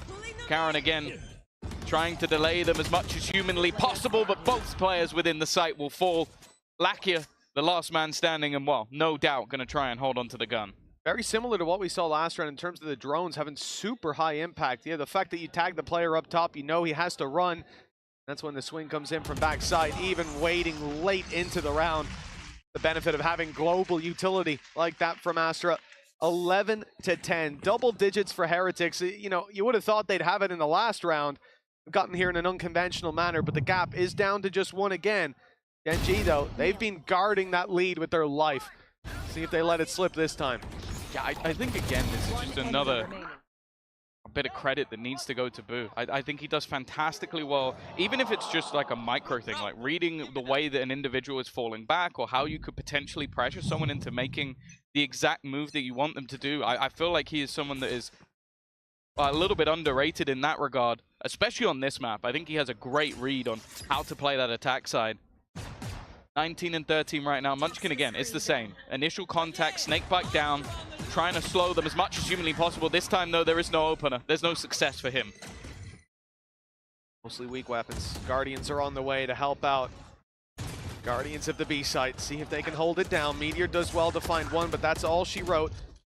Defense here by Texture, steps into the smoke, loses his sight for a moment, but now he's got it tied 2 versus 2. Rifles for both, and the Guardian from Texture has been sublime thus far. Spike in the open, the smoke to retrieve it. Oh, dropped in the kindest of positions. Karen can play Overlord, fight from above, and it's left on Taboo again. 55 HP, a bullet will do the trick. And he knows that he needs to try and isolate, but that's why Gen.G are going to look to team up together, fight this one, and I thought maybe he'd get away with it, but not quite.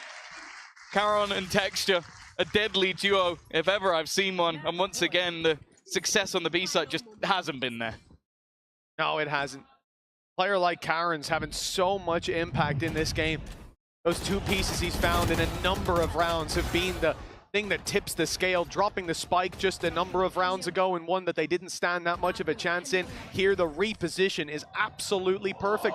You see it as soon as the first kill is found, the simple evaluation. I fought one close, the last guy was in heaven, and he's gonna swing off that contact. Of course, Karen's a little wiser than that. He's not gonna make it that easy. And again, Gen.G defend their lead. They're not letting Heretics equalize now. 2 rounds in a row for Heretics to go to overtime, or they'll be facing into Gen.G's map pick, a specialty map for this squad with a 1-0 deficit. Yeah, and then the thing is, they've had their moments. They've had their opportunities throughout this map so far with, I think, blips that have cost them. Like, I think some of the individual skill we've seen from Gen.G just padding the gaps of a map that they literally haven't played before in an official matchup. But also just the fact that I feel like sometimes when they get into the site, things can just get a little bit lost, and just losing the spike, allowing for those rotations to all come in, and angles even being created that actually ended up benefiting the players on Gen.G. It's always going to be tougher. You also have to bear in mind the last time that they did have the victory on this map, it was an absolutely lights out performance from Riens. He's down at the bottom of the board, not having the same success. Sure, there's been other people that have stepped up in response. It's not like they are being boomed out of this map, but definitely a piece of the puzzle that they seem to be missing right now.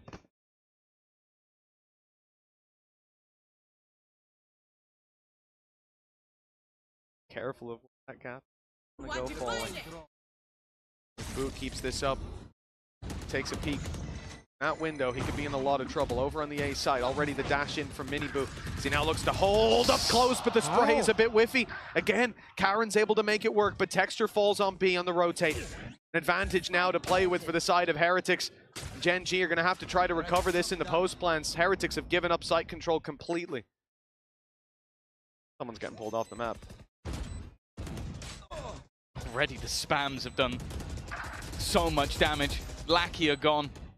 Meteor and Karen, an ultimate available, but probably not going to be used. They just can't beat this firing squad. And while Meteor's position has been revealed, he's going to have to clean these players up so absurdly quick, and Boo has already fallen back into a much more passive position. Doesn't want to give anything away, and even if it's going to be Riens, that doesn't get the kill in the end. He's got teammates to fight for him. Another successful execution on this A site. As said, I think the A site plays from Heretics have been sublime so far in this second half. They need themselves one more. And then we get talking about the record they have in OT, which I'm not going to lie, I can't remember the numbers off the top of my head, but it's something like rounds 1 was like 12-3 or 2. Like, they genuinely are just a monster when they get into overtime. They have that little breather in between the halves. Someone like Boo always capitalizes on. He lost his voice. That was a little bit quiet for Benji. Don't know what that was from Benji. I'll ask him later. A timeout from Gen G right here on the finish line. They've been stalled out. One more round needed, and it has been back and forth for the last 4 rounds. We keep that up. We go into map 2 very soon. Gen G are trying to make sure of that right now. The only problem, and those credits, they've fallen quite low. We're not going to see many big buys out of this squad. In fact, even the one Phantom that they've got in play is going to have to be light shields. You've got Guardians, a Bulldog. Well, that would be a glass cannon Bulldog. I'm not sure about that one, Munchkin. That's the thing, though. These are the rounds that somehow they seem to make work. Like when it comes to this defensive side, you've had those huge hero plays off the back of a Hunter's Fury, and we've also seen the Guardian win them around as well. So it's not like even with weaker weaponry or pieces missing or things that you're going to look at like, yeah, if it is a glass cannon Bulldog, it's not necessarily going to make much sense. But with how much success they've had in these low buy rounds, I'm also looking at Heretics and going, okay, this second half, you lost the pistol follow-up. Other than that, you have been the better side on this attack. Can you now convert this? And I'm looking at the setup as well. I don't know what the read is. Maybe just for the fact that it has been such successful A-side takes, but there is an open B-side right now. No shields, no utility on Munchkin. He is playing this just with a Bulldog, and it's because they want that mid-aggression early, but they don't get the fight there. Instead, it is the B-site that's threatened, and Heretics have definitely picked the weaker spot. They found the gap in play. Ult used by Meteor. Got his decoy still to work with. It's going to be set up soon, and here it comes. The big play. The spray is good. Mini Boo dropped immediately. Flash for backside. And the spray from Munchkin, good. Good job, he's got that rifle, and Meteor spearheading this push. They've got the advantage locked in. That spray has done a lot of damage to Benji's below half. Sitting inside the cage, just behind it. It's faded and left him with nothing. Now a 1 versus 4. They've used the divide to try to spray, but he can't with the Cosmic Divide. Absolutely gorgeous from Gen G. They get it across the line at the last second, 13-11 on Heretics map pick. Yeah, it was a battle, it was a brawl, it was a back and forth, but in the end, Gen G get the job done, and that's been the thing with this team. You can go into a map that they've literally never played before, they can pull out comp they use on other maps, and even still they take it over the line. And now, well, after this break, they're going to their turf.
calls from my ex. A dozen different things you wanna ask. We shut it all down, don't wanna feel two different hands on my body. Buying out a drink just for me. I'll keep the rhythm steady, rock with me. Let that sink in, I wanna rewrite my own destiny. We got the same mind, you got me so hot. We've got the same mind, I love you all night. We got the same mind, got the same mind. We got the same mind, got the same mind. We got the same mind, got the same mind. We got the same mind, got the same mind.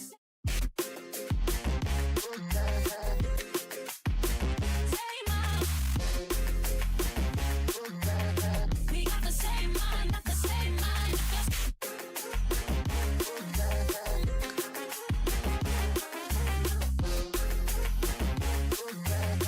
got the same mind, the same mind. We got the same mind, got the same mind. The same mind. We got the same mind, the same mind. The same mind, the same mind. We got the same mind, got the same mind.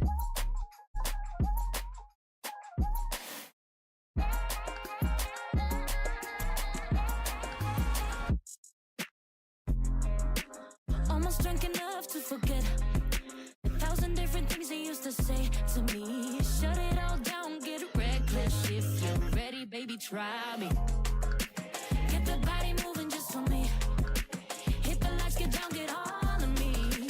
Let that sink in, I wanna rewrite my own history.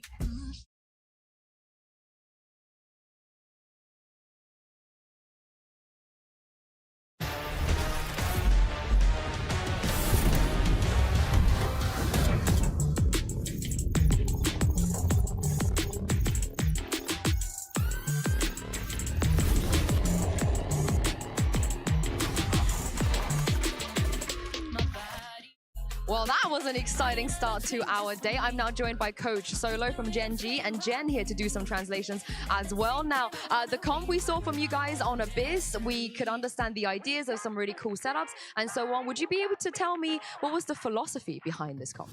어비스 첫 게시였고 또 굉장히 좋은 아이디어들이 많이 보였는데 좀 어비스의 젠지만의 해석은 어떻게 되는지 궁금합니다.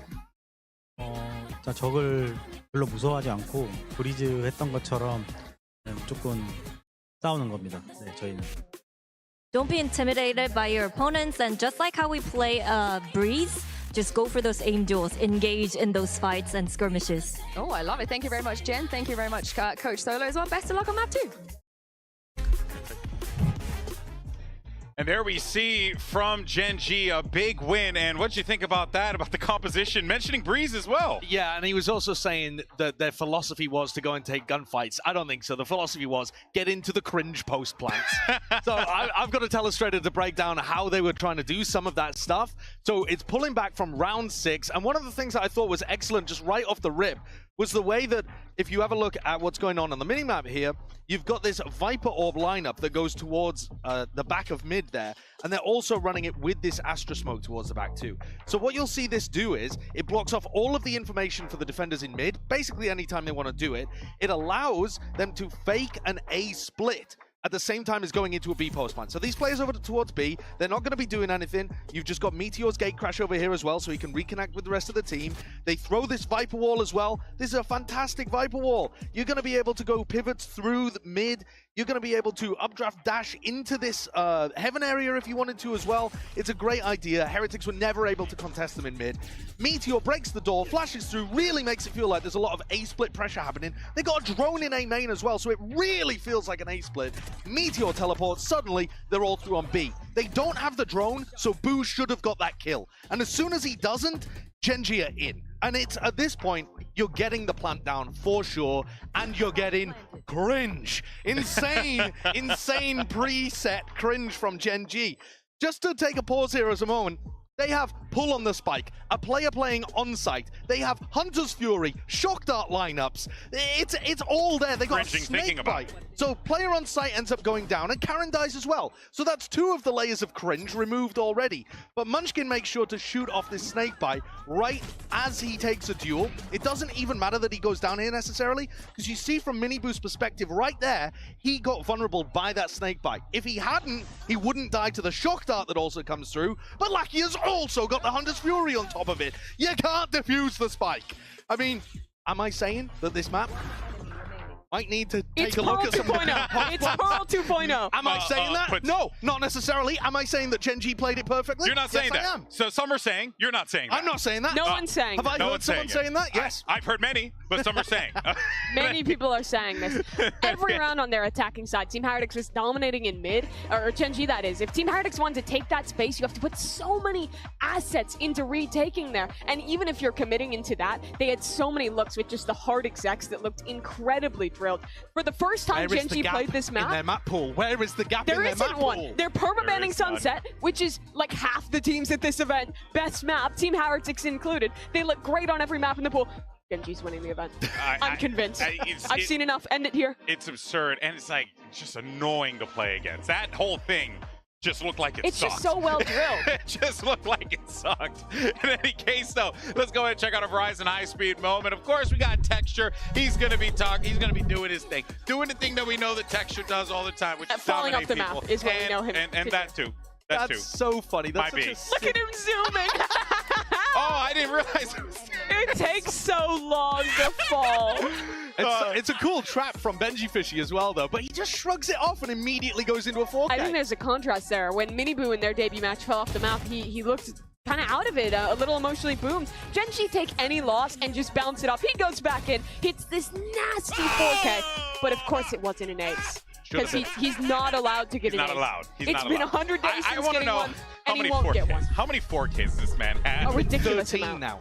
13 since his last ace in terms of 4K. But again, he just laughs it off. The vibes of this team are unbeaten. It's not just their map pool and their strategies and the individual players. It's the fun they're having on the stage. It's ridiculous. It's so just Gen G, an absolute vibe. But let's go ahead and check out what's going on over at the Heretics camp. We have Yinsu standing by.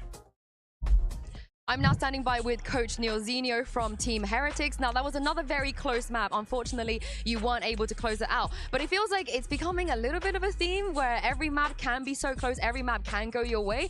Why do you think that's been so far, and why is it so much more labored? I think it's more just like the teams we're playing against here are some of the best in the world, right? Like, I don't think we're expecting an easy game, and we're not playing 100% ourselves yet. We're getting back to the form that we had a couple of months ago. So I think until we reach our full potential, it's going to be labored until we can kind of find our form again. And if you don't play perfect, then these teams are going to put you to bed. So, yeah. Well, thank you very much, Neil, and good luck on map 2. A lot of respect for his opponents, as you have to have, right? These are the best teams in the world. And unfortunately, they're in the group of death. They basically need to play perfect if they want to get out here. Looking at our agent select for Lotus, there's not any surprises here. Both teams are playing that default Fnatic comp. We saw Team Heretics switch back to this from the neon look they had in EMEA in their first match at Champions. And I said earlier to you, Golden Boy, that it was going to be a 2-1 Valorant day. Good, honest 2-1 Valorant. But unfortunately, Gen G did manage to take the map pick away from Team Heretics. Well, that was the caveat I gave you at the beginning of the day, man. You got to listen to the full sentence, not just the headline. Oh. Gen G's been great on this map. 11-3 their record, and you have to bring up again Miniboo and how brutal these entries are going to be on the attacking side. Gen G's site anchors look absolutely excellent on this map, and they're basically never losing it. This is going to be a real tough one for that European squad to try and bounce back with. Yeah, indeed it is, Mimi. It's going to be a tall task for Heretics, but let's see if Los Niños can do it. Send it back over to Mitch and Tom for the call. Thank you so much, Golden Boy. Yes, we're standing by for Lotus to kick off. Heretics on their defensive side and on the back foot, having lost their pick 13-11. Tom, this is a map that I think in everyone's mind is going to go the way of Gen G. A big challenge for Heretics to recover this series now. Let's put it this way. You go back to Shanghai, you go back to the inform Heretics. They were 2-1 up they came into this map and you go, okay, they got the momentum in their favor. They lost 13-4. So now they don't have the momentum in their favor. It's going to be that little bit more difficult. Now, they knew what they would be coming up against. Obviously, although they've gone back to sort of like the standardized comp, the roles have changed massively. That was what we saw when they played it out last time, and it was still very labored versus FPX. Now, I agree with what Neozinho said. I think FPX are heavily underrated, but if you're scraping through a game versus them, what are the chances you beat Gen.G? Exactly, yeah.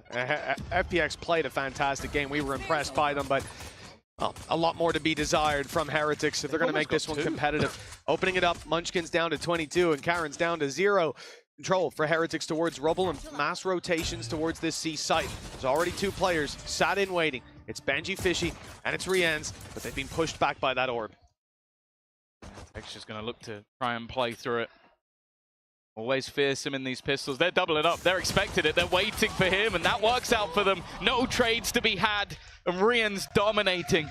A good start for him with the pistol under the belts of Heretics. Last time around, Heretics started on the attack side, so a little bit of a different scenario. They went 3-0 up, Tom, and they lost 13-4. It was a streak from Gen.G, and they did not let go of those reins once they got their hands on them. For now, well, it starts out a similar way. Pistol round to Heretics. The second, well, should be a nice light buy from Gen.G. I'd be surprised if they go crazy and force it, and yeah, we're seeing just some classics and some sheriffs. Correct me if I'm wrong as well, it was both pistols in the last map going the way of Gen.G. They were buying in with the 4 rifles as well, so it seems like both teams have a similar philosophy, although Guardians versus Bulldogs. But obviously, again, it means you can only really afford to lose 1 player.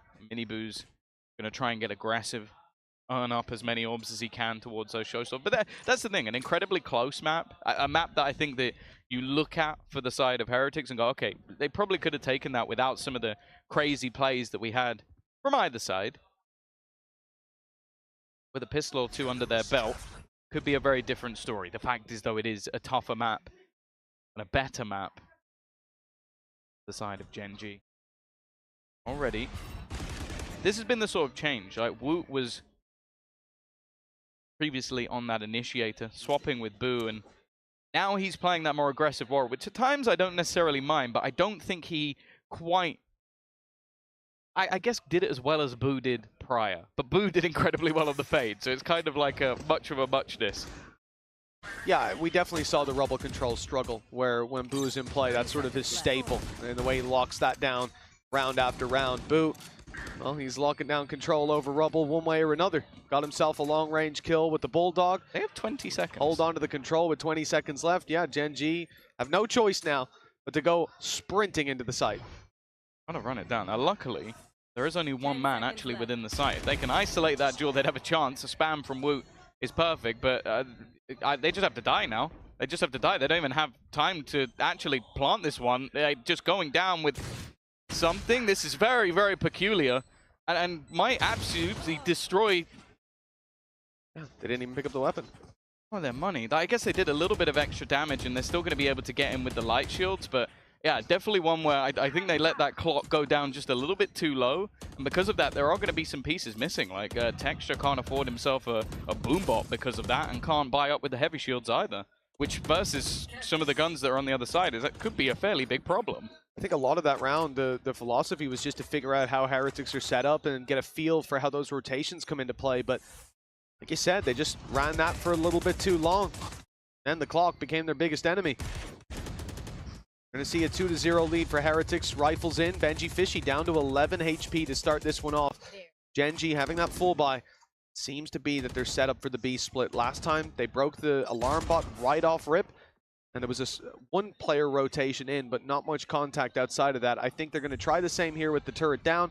Make noise on A, then go through that broken door. Oh, the timing of the fight.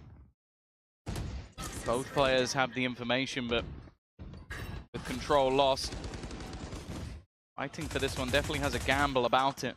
Seeming like they may end up just going for the retake here on the Heretic side, but with the weaker weaponry, that's definitely not going to be easy. Yeah, this is Gen.G playing off the info they got in the last round. It may not have been an ideal conclusion, but in the early round, they at least felt it out in a way that gets the spike on the ground. Gets their opponents on the back foot. Like you said, weaker weapons on the retake, already damage done to players like Benji. It's not going to be easy. There's still so much utility for Gen G. They didn't expend much. Nade good for Miniboo, though. That keeps it competitive. Rienz does well to trade out, but now the pressure's on because Meteor's hitting everything again. Rienz can't even get out of here. He's stuck in the corner. He's being watched on the way back, and it's Meteor staring him down. That man doesn't miss a shot. Another Gen G 4K and a round on the board for the attackers. Yeah, I think either we're going to have to start counting his 4Ks before he gets another ace, just to see if he can actually catch up, because he's already had a few in this series. Or we just have to combine the statistics and make one much bigger number, which, because everyone loves big numbers. Either way, it is going to be a buyback. A little bit of extra damage done, so it's not necessarily the end of the world for Heretics, but with the blip that happened in round number 2, maybe would have hoped for a little bit more. Nonetheless, the only ultimate that's relatively close is Meteor. Miniboo's already dead. Again, we talk about that robo control. It was a struggle for Team Heretics. Okay, 2 HP on Lakia, and he's gone to another spam. An unlucky start. But yeah, the robo control hasn't been fantastic, although those spams do recover some of the advantage. Still sitting towards Gen G, though. It's a big map. Those rotations, not as easy when you've only got 4 players. That time. Boo holding the tiniest of pixel angles. I can tell you for free that my eyesight isn't that good, but somehow he's able to see absolutely everything. Fallen back off of the nade, paranoia through, but there really isn't much support. It's taken a long time. I don't think they believe this was the real push. It means that the IGL is having to try and hold the line on his own, and it isn't going to go well. Benji, Rienz, gonna have to full retake this one. Benji actually going in a little bit early, and I think he's been spotted. He has, and you see the ping go down for Munchkin. He knows exactly what's going on. Steps out of the way. Oh, but Benji's aware. He knows there could be a player here. It's all down to timing. Which way is he going to be looking when the swing comes through, and it's the right way. 2 versus 2. Kept competitive. Turret goes down for the info. Turret goes down indeed right after. That spike ticking away. They've decided to play the long game. Reposition up to heaven, take it together. The steps will be heard now, though, and the headshot angle from Karen. Perfect. Meteor, man who's finding 4Ks in so many rounds. He's only got 1 kill between him. That lead taken out of Heretics' hands. The defuse needed all the way, and Meteor sticking close by. 2-2. Now, tying it up early on. Gen G won't let Heretics have much of a lead. Oh, and a safe pair of hands. And you can already tell with the way that this map plays out, you have high expectations of late rotations in rounds. You can very easily split back through the broken door and even make a run all the way back to the C site without too much information being there for Heretics. So even though there was a nade put through, there was smokes, there was so much control clearly being fought for by the side of Gen G, the 2 players on B and C didn't move. So it came down to just, okay, can Boo do a lot of damage? The combo's perfect, but it's the worst player to catch. Just able to TP out of there before the real damage can be done. And again, Miniboo is already knocking on heaven's door. The Prowler didn't clear it, but Texture did. Woot not going to be happy with that one. He thought he'd managed to thread the needle. Found out the hard way that he didn't. Like you said, Miniboo, 2 HP. Swing from Boo into heavy traffic, only spotted by the 1 player. Flank up by Rienz. If they can slow them down and send them in the other direction, Rienz could have some serious value to find, but it's being watched this whole time. Karen's been staring at it. Well, he got a good sight on that bullet coming straight for his head. Nice clean equalization, but they're pushing up, and 2 HP. Miniboo still gets 1. Things a little bit more costly. We know what they can do with the Sheriffs, and they're probably a little bit wary of their flank at the moment. May want to try and take some extra ground away, and Boo, well, he's got no choice but to fall in, but the utility is perfect. Pinged up, tagged up, caught in position, and it was all too easy.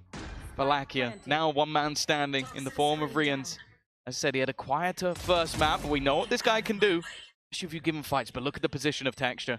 He's coming up behind him. I think this will be the freest kill ever. Meteor even goes for a swing just to make sure that if there was any contact, there was no way that his teammate doesn't get that kill. Few big rounds from Meteor, and we've got a lockdown online for Gen G. But take a look at Heretics when we get it on the screen. They've got a little bit to work with. A Viper's Pit, a Showstopper, a Nightfall. a lot on that defensive side to react around and potentially turn and tip the scales in their favor. But everybody on Gen G who hasn't got an ult is just one away. Yeah. This is going to be a chaotic round or two ahead of us. And whoever comes ahead in these may well have the wind in their sails. Yeah, it's the time for our observers to crack their fingers, wipe the sweat off their brow, get ready for all of those ults being put into play at once. But yeah, I don't mind the early pause from Heretics, because again, they've had a couple of opportunities here and there, but the second you allow Gen G to start steaming into the lead, likes of Meteor just performing to that high standard. He was incredible on the Yoru, but it really does just show the versatility of him as a player. And it's something that brings a lot of value, because you look across a lot of maps, and I feel like Gen G, they have a more standardized comp pool than a lot of other teams. I think Breeze in the past was their sort of exception to that. But it's just because they play off of everything so well. They have so much depth in individual skill, but also in their synergy. And even just look at some of the late round utility. This is why I love players like Lakia that, again, I think was overlooked for quite a while getting back into the tier 1. It's just how solid all of that utility is, that the fights that he takes are almost risk-free because the player is already dead. That's hilarious as well. Yeah, you mentioned in the last one about Meteor on the Duelist, and you're talking here about his versatility. The guy's currently got more kills than the rest of the team added together. And Texture, slow to start. Won't last long. But once someone like Texture's activated, this is going to be a completely different game. 1 kill for him, and it will be the showstopper online. Like we said, everybody on that attacking side either has the ult or is just 1 away. So fighting for the orb early often makes sense. Texture's trying to get the orb with a kill. Doesn't quite catch Benji. And the orb goes to Munchkin in the end. Viper's Pit, Lockdown, and Nightfall for the attack. I felt like that was almost a comment of, okay, we're going to give the orb over to Munchkin. He's like, no, I'll get my own orb. No worries, yeah. Not me, but case. Who's about to come under some pressure? Util will clear everything but the box. Paranoia set up, and in fact the lockdown put into play. Don't know if they're going to be able to challenge off this. May want to try and push more aggressively on C, see if they can spam it out, but instead it looks like they're just going to have to give this one up. Now the defense themselves have a lot of ultimates. Nightfall, Showstopper available, even a counter pit could be in play, and in fact they've used the Showstopper immediately, just trying to catch in case he was close on the pit. Might have been better to use the Nightfall first, but I guess the success was there anyway. And they've sprayed Miniboo after the Showstopper through with an Odin, and the Viper's Pit activated at an inopportune time. Rienz pops his ult and gets shot in the head, and now it's all left onto a man decaying inside a pit. Just like the chances of Heretics in this series as round after round goes to Gen G. 4-2 in the lead now. That's 4 in a row. And a little bit of deja vu for the Heretics squad as the streak continues. They look so good. Again, look at how many ultimates have just been used for the side of the defense just to try and get this round into competition. I don't mind the Showstopper being used just to try and catch the Viper, like exiting. You're going to fall back immediately just to try and get the integrity of the pit and make sure they have to run through it, but it doesn't connect, and then it's just all falling apart again. Karen, we've seen this fight so many times, but every time there just seems to be a response. Nice work from Boom Woot, though. They're making this one competitive. Karen, we know the performances this guy can have, has some support from Meteor, who has plenty of weaponry to choose from, and on the other side they haven't found anything yet, just those pistols, and that's going to be their undoing. Of course, it's Meteor yet again finding these kills, pulling the round back into contention, getting themselves a plant alongside it. Benji now up against 2 with a Marshall on the retake. Really not the weapon that you want for this, and they're both focused on the Heaven play. With an alarm bot covering the walk down below, there is no element of surprise to be found for Benji Fishy. Turret now watches the angle they expect him to come from, and Meteor is going to swing on that turret's contact. Benji retrieving a rifle seems to be the best option for him. He has a choice to save it or to commit. There's a nano waiting for him on the door. He's going to lose a lot of his HP and still has to take down 2 players in a timely fashion. The turret now looking to do its own damage and get his own little assist in. 8 bullets, and none of them will at least land the kill shot. Sure, Karen's on 21 HP, but Gen G are on 5 rounds. It's just a discipline. Just to hold even when you've lost a few players, like nobody overextending of the remaining 2. And then just the way they played that post plant, they knew that they were ready with that advantage. Didn't need to give Benji Fishy anything. If he has a Sheriff, we already know that he could have turned the round on his head, but just nobody faces him. Nobody gives him an angle that he can fight. Had the turret for contact, the smoke, so he had to run through it. Doesn't know what's on the other side. And then even had the nanos ready in case he tried to run through either angle. It was a perfect post plant that gave him no opportunity. Now though, Odin brought into play. Information Gauntlet Showstopper used as well. Well, they know exactly where that Odin is, but they won't be able to root him out of position. Rienz does well to defend him, but with the door open, Boo loses his life. 4 versus 4. Boo's done a little bit of damage, tickled up some of these guys. Meteor, though, sneaking his way right through, up close. Does Benji suspect it? It looks like it. He has an idea, and he strikes just in time, just before Lakia was ready to swing and trade. I think also Lakia just had a little bit of hesitation holding the spike. If he's unable to get that kill, he's going to wait for his team. But as well, this aggression with the loss of Meteor means that the alarm bot was offline, so he can get at this flank. It's not expected at all. Munchkin walking backwards into the angle, but Miniboo's looking for a little bit more. Still only going to be the one. But with the lockdown in play, they're both going to have to be forced completely out of the site. Lakia is the only one that can really hope to try and do any damage on the way in, and the counter spam is better. Karen, 1 versus 3, and the spike already being diffused. Catches one on the side angle, but needs to get on that diffuser immediately, and Rienz buys enough time. The kill locking in the round, now 3 for Heretics. At least we won't see a complete repeat of what happened last time. They've broken the streak of 5 here and now.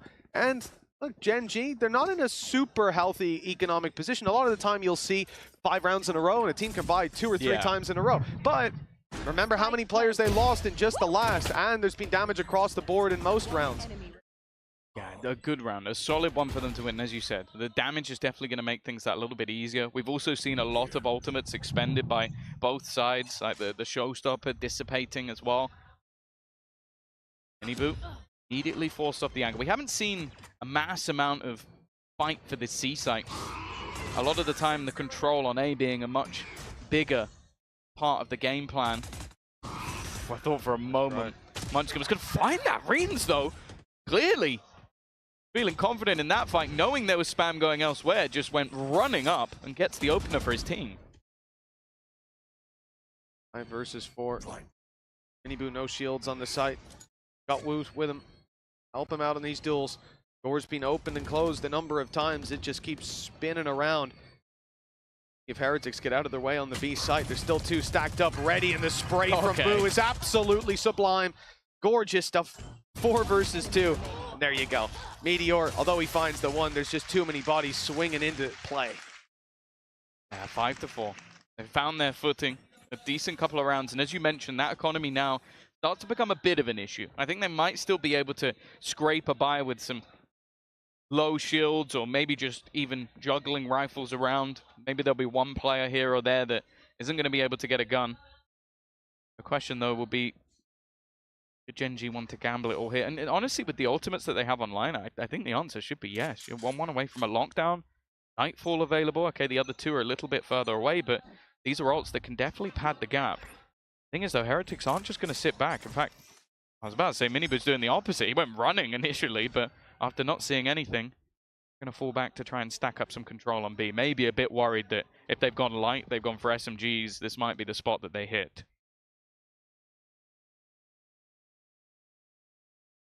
Adding a bit to that defense. Dodge the turret to start with, trying to creep the way around Mound. No way to cross that, but maybe we'll see. No, I was thinking we'd see a smoke go down. The idea perhaps being that they'd be wide enough by the time the turret sees any of those players that someone would swing out just to check. Is it one guy far away? Is it? And bang, you take his head clean off. Gen G, though, go back in the other direction now, and they have successfully dragged rotations. C-site now double stacked up like we saw before. And that leaves A a little bit weaker, but you've still got Boo on the Odin. Still has his ultimate to work with too. That's the bigger thing. With the ult, he can delay a significant amount of time, but it also allows him space to fall back if needs be. And I think it might be. Like with Meteor's lockdown online, I wouldn't be surprised if they use it. In fact, no, they're going to send the Nightfall in instead. An immediate, aggressive push coming out from Texture. He might not be able to hear, but he's hoping the same's on the other side. The reveal is perfect coming out from Lakia. But even still, it's only going to be the 1. But with the plant in, They're going to use the lockdown. This will buy them even more time. Gen.G have a foothold. Karen falling below, but he's been spotted. The swing in from Rihan's not good for anything as Lakia lands another and Meteor's there to back him up, recover the rifle as well, give them a fighting chance up against Benji. He failed in the 1 versus 2 last time. He was ran around the discipline of Gen.G, got it across the line, and we may just see the same again with Meteor swinging on the back and Munchkin on the front. Another round for Gen.G, the attacking side building up quite a lead. Let's not forget their defense was sublime last time they faced. Yeah, I love the way that they combine ultimates together. Like, they basically force Heretics to rush their retake, and Benji's nowhere in sight. Like, they have to go, or they have to wait, and either way, they're going to be left with so little time left on the clock if they do, that they're forced into a more aggressive take. And when you have weaker weapons or even a piece or two missing, that's exactly what you want. You don't want to allow them that time to use the utility. Gen.G, it looks like they're going to battle for this position again. We've seen the same attempt at seize nades before, but not this time. All drop to see Texture attempt this fight onto Woot. The problem is the swing up close that could come in. Boo is just tucked, and Mini Boo's backing up the fight inside the door. The seize nade absolutely perfect, and Woot, he can't get himself out of there in time. Caught trying to take a fight and at least make his lost life worth it, but Texture, well, we talked about the round where he'd be activated, and it's 3 kills already under his belt. Perhaps it could be the ace, but Meteor's waiting to try and deny that. Benji Fishy facing the glowing gun. The spray is good. He's down to just 1. Plant in on the C site. At least I think so. There we go. Karen has lots of teammates rotating. So Benji's not actually that far away, but yeah, it would have had to be a gamble. He's 20 HP. And that no one else was on that side. Instead, looking like it might just have to be a save. The economy for Heretics is in the bin. And after they finally get themselves back on the board once more, it seems like more of the same. Whatever aggressive take they've attempted, again, I have to give the credit to Lakia. The C's, I was wondering where he was going to place it, but just catches 2 players, forces them into a massively aggressive push, because otherwise they're dead to the nade. And it's just like, you're going to force players into an angle that Texture's holding? You're dead. You have to hit some crazy shots, and unfortunately this time it wasn't to be. I just feel like his utility is nigh on perfect. Like, it really is hard to give too much criticism, and it's one of those things where you look at the depth of this team, not just in like raw firepower where we can talk about Meteor and Texture all day. Like, we could sit here for the next hour and just talk about how many kills those guys are going to get, but the supportive element of utility that comes alongside it, it just makes it so difficult for teams to actually have a fair fight versus those players. Well, that's exactly it, Tom. You know, they are deadly weapons, and their teammates are very good at pointing them in the right direction, finding exactly where the targets are. The spotters to the snipers. 7-4. Gen.G with a big lead. An expected strong half coming up for them. And Team Heretics, they can't be feeling too great about their chances here. Showstopper activated and fired through just for the space. It's crowd control. Door opens. Mini Boo meets a bullet to the head from Meteor. But the trade is there. Keeping it alive with Benji Fishy catching the aggression from Texture. Gen.G don't have any advanced control. That's why Karen goes up inside the smoke. Got himself a nasty angle. But he is isolated. Trying to hold. Last time he attempted these spams, he got taken out. Karen may just have himself the battle here. Spacing. Perfect. The Caesars caught them again. They can't move. They're all in that little back corner. And instead, just playing off angles. Karen with another, just dancing around his own utility, connecting every bullet. We haven't had to talk too much about his individual plays so far today because of the presence of other players, but when he's needed, that's exactly where he arrives. Boo, he doesn't even have the time to get anything done here. Eventually, Lakia's there, while both players will go down, but why would they care? That was the last round. Karen, the closer, this guy just keeps finding those essential kills. Sure, he's 8 and 9. Might not be the easiest one to hail. The scoreboard, Stevens, obviously, pretty much everyone looks at Meteor, but this whole team has so much depth. An unbelievable challenge ahead of Team Heretics. We'll find out how they fare in half number 2.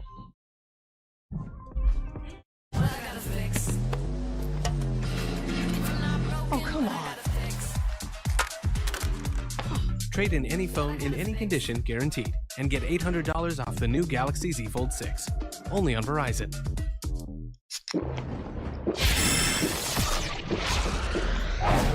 Red Bull gives you wings.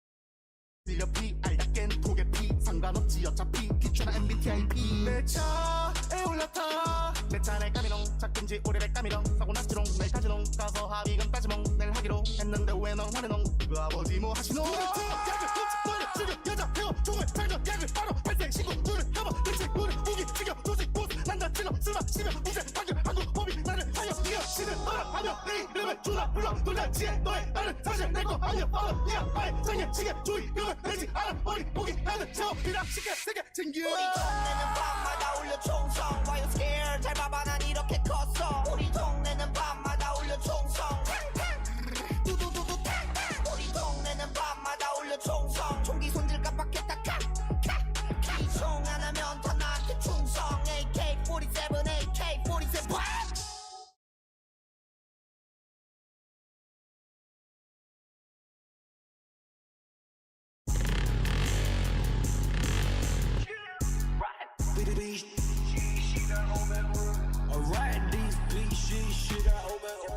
Welcome back to half number 2 of Lotus. Team Heretics, 4 rounds on the board. Moving into a half where last time, I believe they got 3. Gen G seemed to have this one teed up for a 2-0, Tom. I mean, there's a lot that needs to happen on the Heretics side for them to come back into this, and I think the main thing is much like the dinosaurs, they need to dodge that meteor.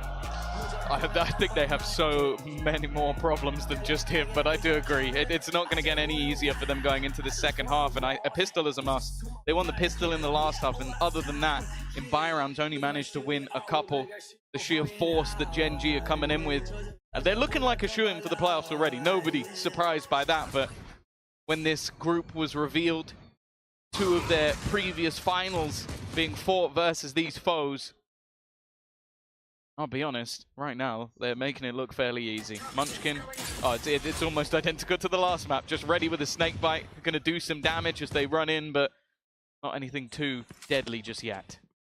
The plan secured for Team Heretics. Yeah, let's see if they can have back-to-back pistols. That injection of rounds could help them out. It's actually the only place they found success. The Masters Shanghai Finals. Rien's not able to land it to start with, and Gen G flooding the site. 3 quick kills leave Boo and Woot locked out in main. The defuse underway, the swing good to start with. They think that could still be being defused. Got to take the fights. Although now both players have been spotted. Both players have been tagged down low as well. Gen G on the back foot out of nowhere with Texture stepping up in the headshot for Boo. Low HP on both. It's just a few bullets and he'll go down to the nade in the end. But a Red Bull clutch nonetheless for the side of Heretics. Was so close to him falling, and then I don't know if he would have had enough time to defuse it anyway, but just the factor that, again, that individual play coming out to save Heretics, get them a second pistol run, get them a lifeline, and a needed one at that. That first half ended in a fashion of very little to play with, but this is the guy that, when it came down to Shanghai, was an unbelievable performer. Put himself on the map. Bear in mind, when we started off this year, Woot wasn't even eligible to play. Like, he was too young to even be playing. But no doubt, him and the rest of this team have made a name for themselves. Come back here. Prove once again why.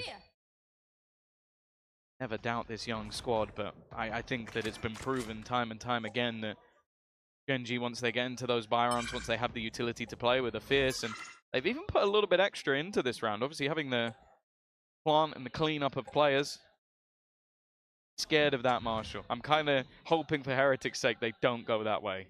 Well, they did smoke him off to start the round, and now his turret's being destroyed as well, so limited opportunity so far for Meteor to land a shot, but now one is presenting itself, and he's only got the ghost, so he's happy to take some risks, and honestly, looky at Texture. I don't think Texture was paying attention. I think he was like, okay, my teammate's got the cross. I could just have a mid-round nap. Looking at the mini-map or something. Oh, the shot just about evaded by Benji Fishy. He's on his way to the A site, which is now mostly open. Just one player, just a classic. They've not seen him to start with, and well, looky, he only gets the one. A better weapon there, and that could have been a disaster. He, of course, is invested into utility, but it seems like he's going to wait. the teammates to round that corner. Still a couple of sheriffs to play with this time. I think for the first time, the C's is actually going to go amiss for that defensive side, but it's already the read. The sheriff finds one, gun picked up again. Even just making this costly could be huge, but they found a Guardian now. Time ticking, and 2 for 1 for Munchkin. In fact, Lackey's there as well. Last time out, they at least got the conversion, but Gen G at the moment just cannot be stopped. Gonna need that one slowed down a little bit, I believe. Yeah, slowed down a lot. That's unbelievable.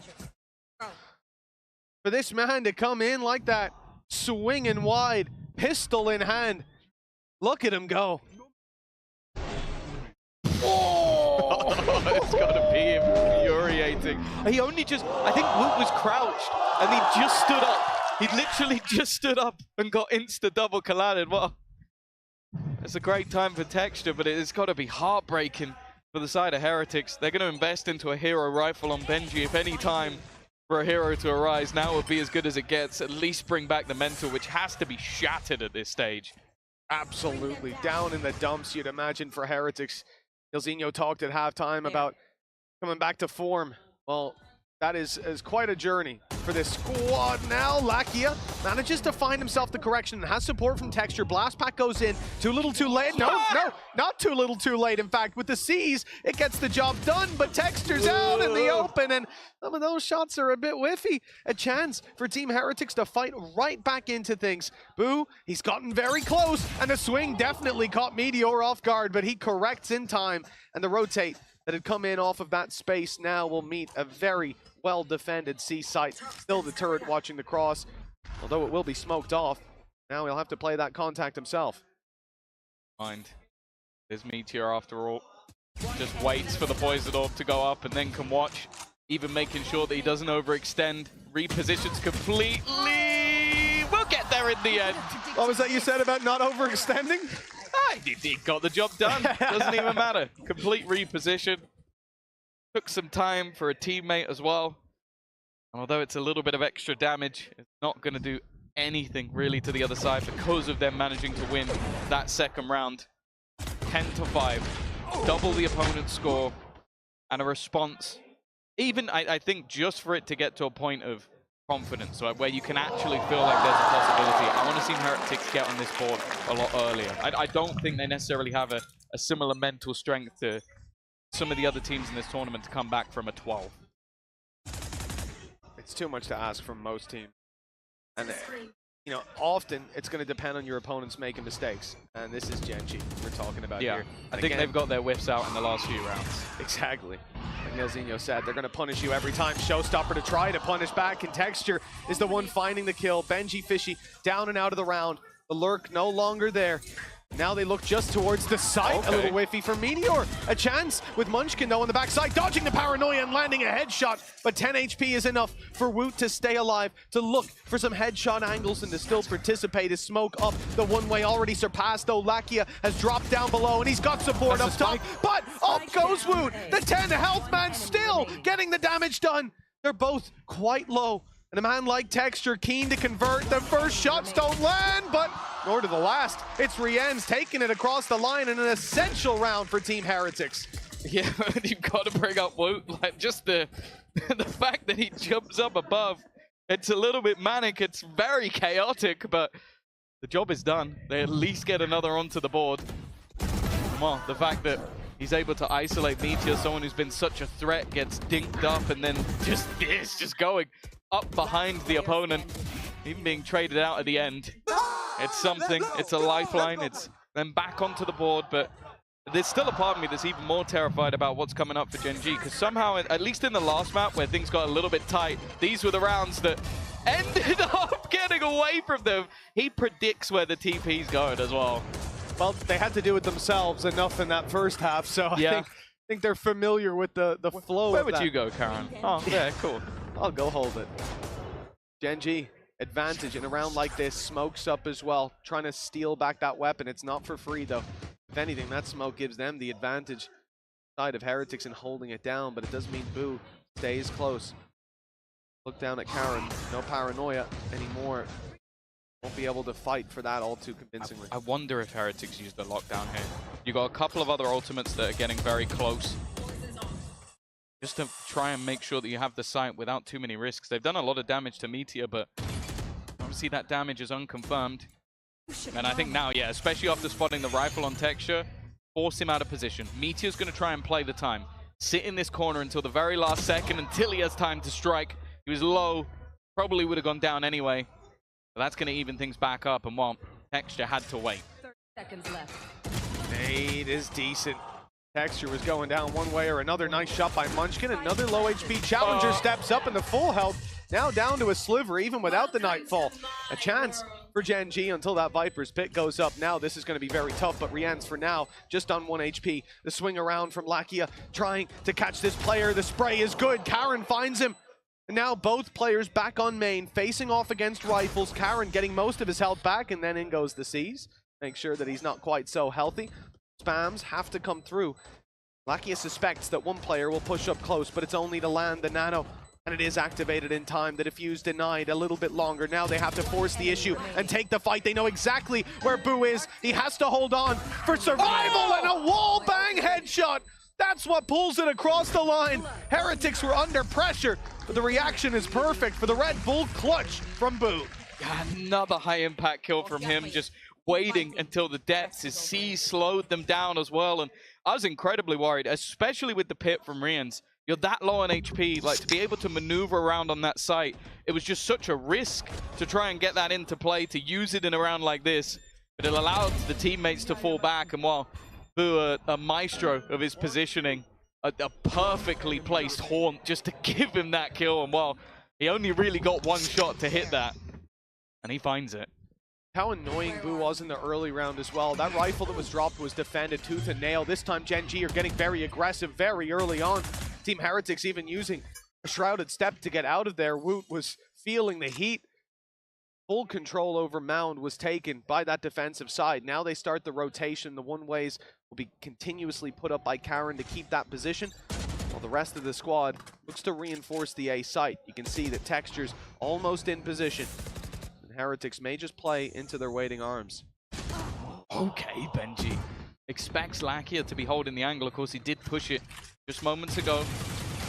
Operator going to be juggled away so that you can have that entry taken, and the utility to force back players is good as it gets. Not going to be able to fight this one, but either way, probably going to wait to try and work this as a retake. Meteor is also just 1 kill away from a lockdown, so anything he can find just by spams or pre-fires could give them a way in. Smoke off.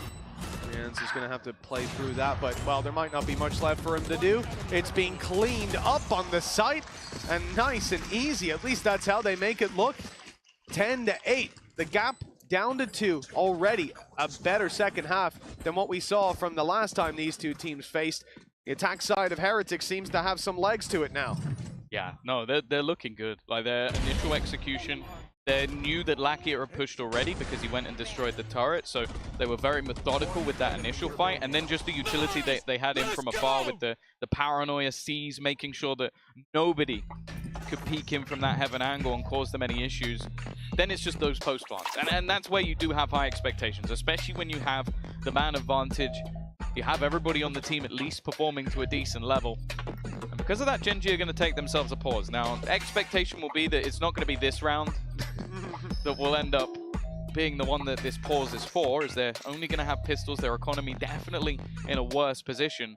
But they do have so much in terms of their ultimates. So having the Viper's Pit available, lockdown if they need it, one away from a showstopper, there's still potential in a lot of these rounds. And as we've mentioned already, Gen G have been able to do so much with so little. The Heretics do need to make sure that they're very careful in these sort of rounds. Well, I look towards someone like Meteor, Tom. It's been a couple of rounds since he's popped off. We've seen him slow down. And one of the main things, it's not the fact that he's not getting kills. It's when I look at the player cam when he's getting shut down, you can see it's starting to affect him. It's starting to get in his head a little bit, perhaps, and you want to see him light back up that scoreboard. This might not be the round for it, though. Lots of light weapons for the side of Gen G. Pistols and a Stinger, all that they're working with. After that pause, we'll see what their ideas are. Pushing up on Mound hasn't been easy. Taking the control has, but going any further, Boo seems to be there until the last couple seconds. Yeah, last minute purchase. I think maybe an attempt? I was going to say at some wallbangs, but it doesn't seem like it. Munchkin's firing elsewhere. It's going to leave him with problems on the economy again. Okay. It happens again. Wu caught trying to teleport back. A similar scenario to what we've seen before. The spams are going to do so much, but the headshot back through the wall. It just seems like the second these rounds get into weak economy, Gen G just find miracles. The two-man advantage. And both players, one behind a Viper wall, the other behind a real wall. Nice shot by Mini Boo. And the dodge of the rocket as well. Life traded out for a bit of damage with him on 50 HP, but he has a showstopper of his own. NG still have one towards this C site. Meteor now knows there's contact close. The shot not going to land. Just with the Sheriff. Has to be precise on these peaks, and it's Rian's to shut him down. C site control now there for Heretics. Yeah, it's patience that ends up getting that kill. Advantage given up, but the weaponry in play, you can understand the risks. Whether or not there's anything more to find. Lackey has been able to retrieve an Odin, but with low HP, it's not really the weapon of choice. And in fact, Showstopper going to be utilized, but it's more just to try and hold them back. The Snakebite has delayed a little bit more, and it gives more time. This Odin to wrap around, it's complete oversight from Miniboo, not paying attention, not ready for the players behind. Luckily, Benji has found another. Still decent weaponry now in play. With only pistols starting off this round, there's real potential for them to turn this back. Munchkin, his gun was never spotted, but he can't quite land the final shot. Benji will be the last line of defense. He will keep them now just one away. Oh, a big round from Benji indeed. That triple kill. Denying the retake coming in from defender spawn, denying what was beautiful timing by Munchkin as well. He really waited in that corner right until the second that they turned away. They were watching it the whole time. He steps out, he dies. Instead, grabs himself a kill, but it's not quite enough. And the Odin flank from Lakia, not bad. Take my hat off to it. But the lead still sits with Gen G. One round ahead as Team Heretics look again towards Mound for the early control, and that smoke seems to be getting them everything they could possibly want. Again, this is where majority of ults sit with Gen G. Even though Heretics are bringing this close, they might be able to use that just to springboard themselves back into the game. We saw them close out the previous map in close fashion. I know that they can.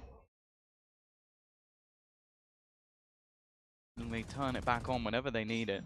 For now, Heretics going to play things incredibly slow. They've got the Nightfall, so they can go for these sort of late round hits if need be. Well, it looks like they're going to compete for rubble. Karen's going to have his work cut out for him. Has a shrouded step and an ult to get out of here if needed. Up goes the wall to start. No one following up on the back of it. Here? Viper's Pit used towards the C site. Looking to defend it. Good spam. It's doing some damage as Karen's at least able to find himself a way out with the shrouded step, but there's no pressure from Heretics. They're moving in the other direction. They're moving into the pit. This is a big risk. They use the Nightfall as well.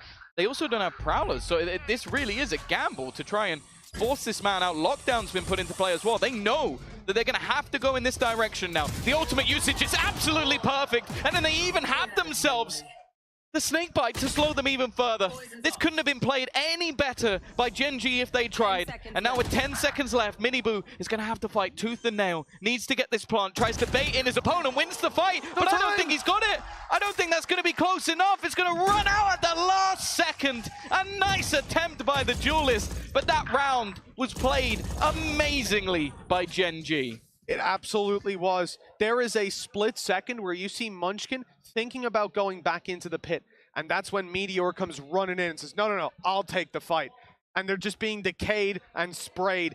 Yeah. Easy as can be. Well, he put a Snakebite in there as well, so they were vulnerable. Like every single combination, it was either you try and run back, and you're going to end up going into the lockdown, so you can't go that way. You run forward, you're running into two players. Like it is just, they have basically herded them like sheep. They have sent them to their death. They have been culled. It was just wonderful usage of the ultimates, but they did use a lot They did. But even in the early round, before that, when the Nightfall goes through, Lakia, 10 seconds before it started to rotate, and I don't know if it was his call or the call from the team, but he ran back up, he kept spamming, he kept harassing them with the damage, the one-way went. I think they were either going to give up control of Rubble or have Karen stand there solo, and then they realized, no, if we can stall them slightly, maybe they go back the other direction. And if not, it was Shrouded step across, play at the broken door, and play the retake. Really beautiful round from Gen G. They've had a number of ones like that where you can just see the calling, the mid-rounding is leagues ahead. 2-round gap now with 2 more for Gen G to lock in playoffs. It's got to be frustrating as well. Like Miniboo being able to find those 2 kills right towards the end, almost managed to play spoiler for what was a great round. Just, I think, unable to quite plant within the last second. I think even just a tiny bit of hesitation, which it seemed like sometimes that's all it takes. It's brutal to talk about, but I think he was genuinely like maybe half a second away from getting that plant down. It was very close, and it felt, again, I won't say this with confidence, but it definitely looked to me like he had time to plant after the kill, but it's just the reactions, even finding the button that quickly ends up costing in the end. The judge up close. This is a risky play from Munchkin, and one that will not meet a reward this time. Advantage to the attackers. That's a huge early pick. That's already going to force issues for the rest of the team, because you have your plan with deep B control in mind. It's a risky TP. I guess didn't spot that Rehans had already crossed. A few mistakes now being made, and the Heretics are going to capitalize on them. What a way to start off this round. Easy early picks. Meteor rotating in, he's going to be the only player anywhere near. What's not going to give his position away. In fact, he's going to play on the edge, just going to try and take a huge gamble, and Walbu is waiting, ready for any such play. This was a massive round for Team Heretics to win as well. If they lose this one, you can see from the credits, you've got a couple of players who were quite low, and then the kills also even boosted them up slightly. Without that, they would be in trouble. Gen G would be 12-9, 3 chances to close it, 2 big buy rounds, and most importantly, in the next one, Heretics wouldn't have enough money to confidently buy on every player. Instead, it's 11, presumably to 10, as Texture's going to double blast pack, kill a bunch of people, and defuse the next couple seconds. So, Gen G find themselves in the tough spot. Take a look at their credits. They're not sitting pretty at all. The Team Heretics are getting close to a couple of ultimates. Showstopper now just 1 away after Miniboo's round.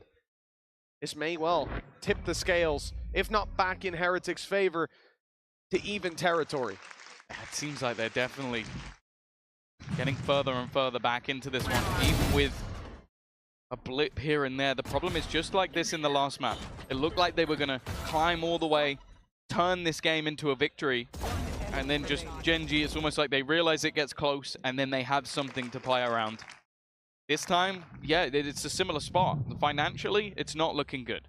Gen G shouldn't be winning this round, but that's where it seems like Heretics make their mistake. That's where it seems like they trip up and give someone on the other side an opportunity. And well, let's be real here. We're looking at that rifle on Texture and whether or not he can get something done here for them. Can't really put any pressure on other players. That said, pistols have done a lot of damage. Previous rounds, very, very slow approach from the attacking side towards C and B, but that's just one man left behind to cover that ground. All they wanted was rubble control in the early round, and they found it pretty much uncontested. Rifle on mound, won't get a chance. Strike, in fact, like it's going to be Karen, Lakia, Sheriff, and a Classic that have to hold strong.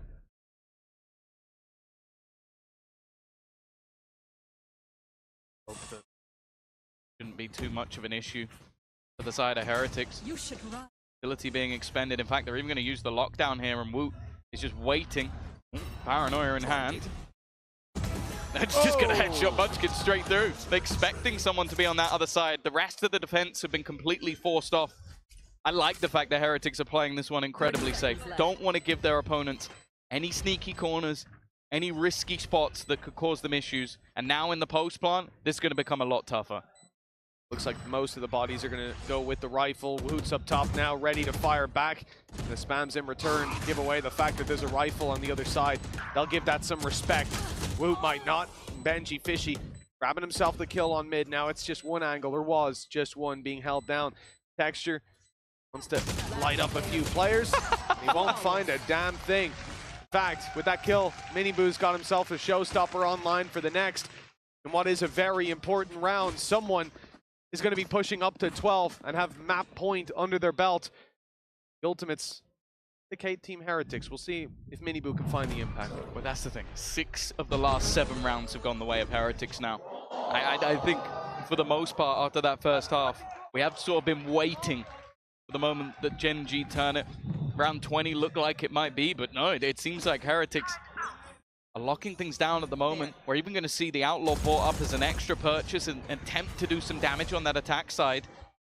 The defense, well, we've seen them go aggressive B a couple of times. This time they're going to double up. This is a trap setup in case they go towards Mound. This is a scary prospect.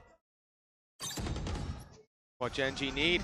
Something like this big play. The trap, though, has been escaped. Heretics just about make it out in time. Woot's TV behind? The rotation from Woot, yeah, he's behind, but he's expected as well. Karen's watching it. It'll be a stalemate for now, but with the players coming up Mound, the crunch is on. And Karen's the one with the pressure. Showstoppers found him, and it's lit him to 4 HP. The lone defender of the C site. And with the orb down, they're not going to be decayed walking through. Karen needs to be sublime, and only the one to be found. It's worth it, trading out his low health. In goes the Nightfall. Meteor and Lakia up close, ready to swing out. The timing perfect, but then they look the other way. Woot rounds the corner and takes a kill. Double face that lands a Munchkin 1v3 for the chances to keep this 12th round out of Heretics' hands. And I'm not even thinking that he's going for it at this stage. He's so far away and all alone against 3. Still a Viper's Pit for Heretics, though, and that's a scary prospect for a 12-11 scoreline. Well, yeah, this is now where you have to think, okay, the Heretics, they're great in OTs. They're looking to try and close out the map in the similar fashion to the last with a comeback. And I think many looked at this map as a pretty much a death sentence for them. But even still, they have shown impressive stones, just to almost like keep themselves from getting mentally boomed, even with rounds that slip away. With what, 4 seconds or just about to plant that not goes their way, but this time, even with some aggressive plays, even with some confident moves coming out from Gen G, with a decent trap setup, they're able to escape it and immediately react. And I love the TP coming out of Wu. You can see it immediately put the opposition in doubt of where he could have gone, where he was positioned, and that just made that round so much more difficult. Yeah, otherwise the 3 players on B probably go sprinting through the spawn, and they'll be there to support Karen, or at least to trade him out afterwards. Instead, they have to be so cautious about just how deep he could be.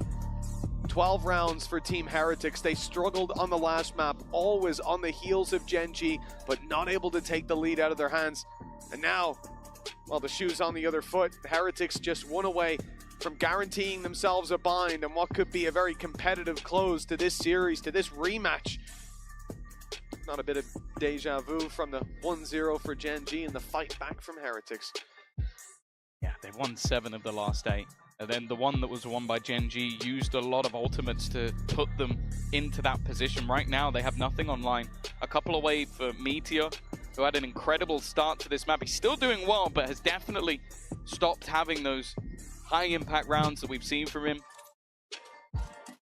The wait will be to see if this is the moment where somebody on the Gen G side steps up to the plate. If they have another plan, because that's it, the prior round they had a decent idea, just didn't manage to capitalize off of it when it was put into play.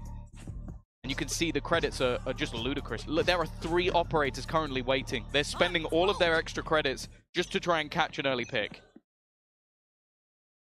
That is a pretty nasty idea. Sees nade, but that gets Karen into position. The spams go the way of Gen G here. Those tracers being followed up on for Heretics. Stoppage to the play. One of those ops has already been traded out.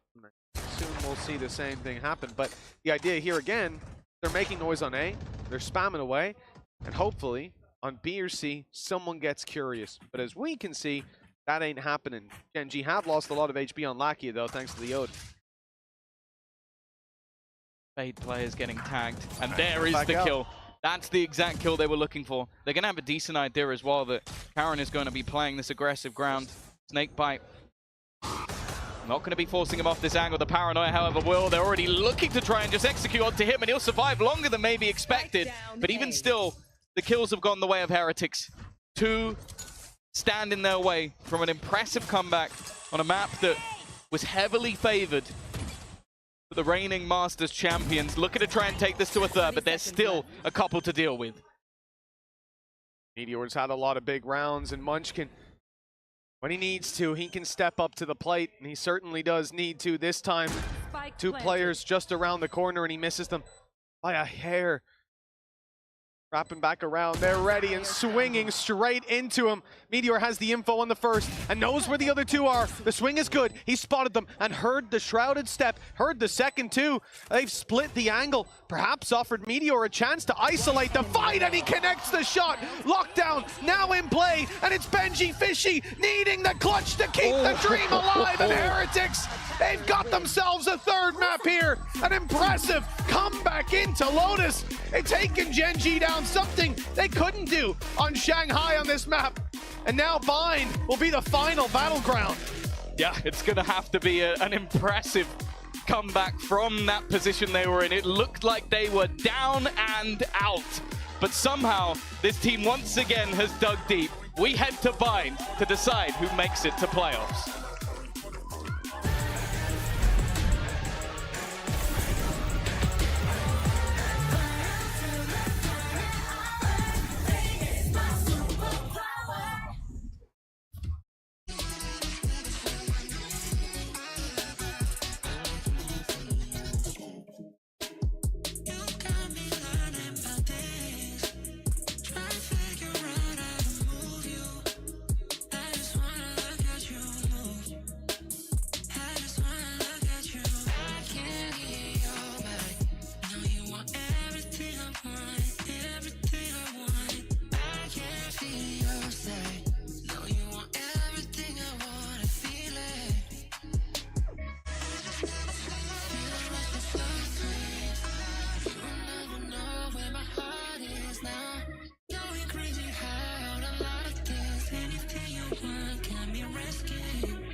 And we got ourselves a match, folks, as Team Heretics manages to force that map 3, digging deep and pulling off the win on Lotus. Welcome back, everyone. As we break everything down, I think Wingman was quite satisfied with that one, too. I'm not. You're not? I'm not satisfied with Why that. Why not, Sideshow? Oh my God. Genji are up 10-5 at some point on that map. Yeah. And they managed to take away the follow-up off the back of the pistol round. They were 8-4 in first kill to first deaths on the defense side that they lost. How are you losing that many 5v4 rounds? Like, just way too many opportunities given to Heretics. It felt like Genji took their foot off the gas, so they thought they'd won. Yeah, normally we're priding this team on how clean they are in advantage situations, how good they are at keeping things in control, but this was a complete 180. Credit to Team Heretics. We saw some massive clutch moments from them to stay in this one. Genji as well in that second half, 1 for 10 on trying to make these retakes happen. A lot of the time, those are retakes where they were at advantage, and I think we saw some of the fundamentals slipping. Players swinging on their own, a piece of utility missing here or there, and it just continued to snowball to now send us this third map. I tell you what, though, seeing Valorant's ring general Boo pop off the way that he's been doing it has been pretty damn awesome. And honestly, it just goes to show that you really cannot sleep on any of these teams. We're champions for a reason here, and this is exactly why. Yeah, and it's not that anyone was sleeping on Heretics. I don't want to make it feel like I underrated Heretics, but on Lotus specifically, of course. That's where Genji should have a big advantage. Yeah. And for Heretics to be able to overcome that map advantage now makes anything possible in the series. You know, we have no idea what's going to happen on Bind. Yeah. It's a great situation to be in with a clash of two top teams, though. Yeah. I think what's especially surprising to me is seeing Team Heretics rally back, despite the fact that I feel like this has been a dominant series from Texture on both maps, like you're talking about with those first kills, but also Miniboo isn't really performing up to some of the numbers he was giving in EMEA, and instead, like their last series, they're relying on guys like Rienz, and in both of these first 2 maps, Boo, to step up and deliver these big moments. I think Team Heretics is having to show the depth of talent in their team, and they're rising to that occasion. But this is exactly what you want, I think. Granted, I understand you want Mini Boo to be putting up those numbers. But Big Boo can step up too. Big Boo's got it, you know what I mean? And to see that output from him gives me a lot of hope for this team going into Bind, because you gotta be feeling pretty damn confident in yourself now. You managed to bring this thing back. Genji looked like they pretty much had it running away with it. I mean, come on, you got to be feeling pretty damn good now. There was a lot of frustration from Miniboo on stage. You saw him slamming his desk a couple of times. But what it must feel like, I can't even imagine, to be sat on the stage and know that your big brother's got your back. You know, to just be sat there and just think, this guy that I've grown up with my whole life is there next to me, having an all-star performance coming out from Boo to make up for my deficits. That's literally so someone's messing with you at school, and Big Bro just pulls up and smacks them out of the server, wins the map for you. Texture was giving flushies to Miniboo. Boo's come over and just beating him up. Not today. Absolutely love it. Honestly, a credit to Heretics for fighting, really just digging deep, tooth and nail, whatever you want to say to describe it. Look at the way that this series has played out. Both teams have just been slugging at one another, lefts and rights nonstop. But now we take it to the streets of Bind. Now we see who wants it more in this situation. The number 1 seed out of Group A is on the line here. A big matchup, Sideshow. And Heretics have to be feeling pretty solid right now. Yeah, I think having got past Lotus, this is eminently winnable for them. Yeah. They did have a stumble on Bind against FPX, but that was a weird composition from FPX. I think once things go back to more standard between these two teams, that Heretics have showcased that their Bind is very strong. I'm not expecting the same slip-up from Boo's calling. Yeah, the biggest concern I saw in that game was their attacking sides going for a lot of contact plays and getting caught out by the odd positions that FPX had when they were playing the chamber in the Yoru yeah, and Yoru Neon. chamber. Weird stuff. Players were in really odd positions. Genji play a not quite that standard 100 Thieves comp that most people have picked up, but they play a solo Sky that honestly executes quite similarly. And you see something? No, I'm looking at the chat, sorry. I'm looking wow. I'm looking at how much people are favoring Team Heretics after making the comeback there on I just feel like a bunch of Heretics fans are just preying on Genji's downfall. I mean, they very well could. And I know that this isn't an elimination game. It's a little looser, right? True, but if you lose this match, you're going to be going up against one of Sentinels or FPX. Either of those teams, whoever wins it, is going to already have proved that they have the quality to potentially upset one of these giants of 2024.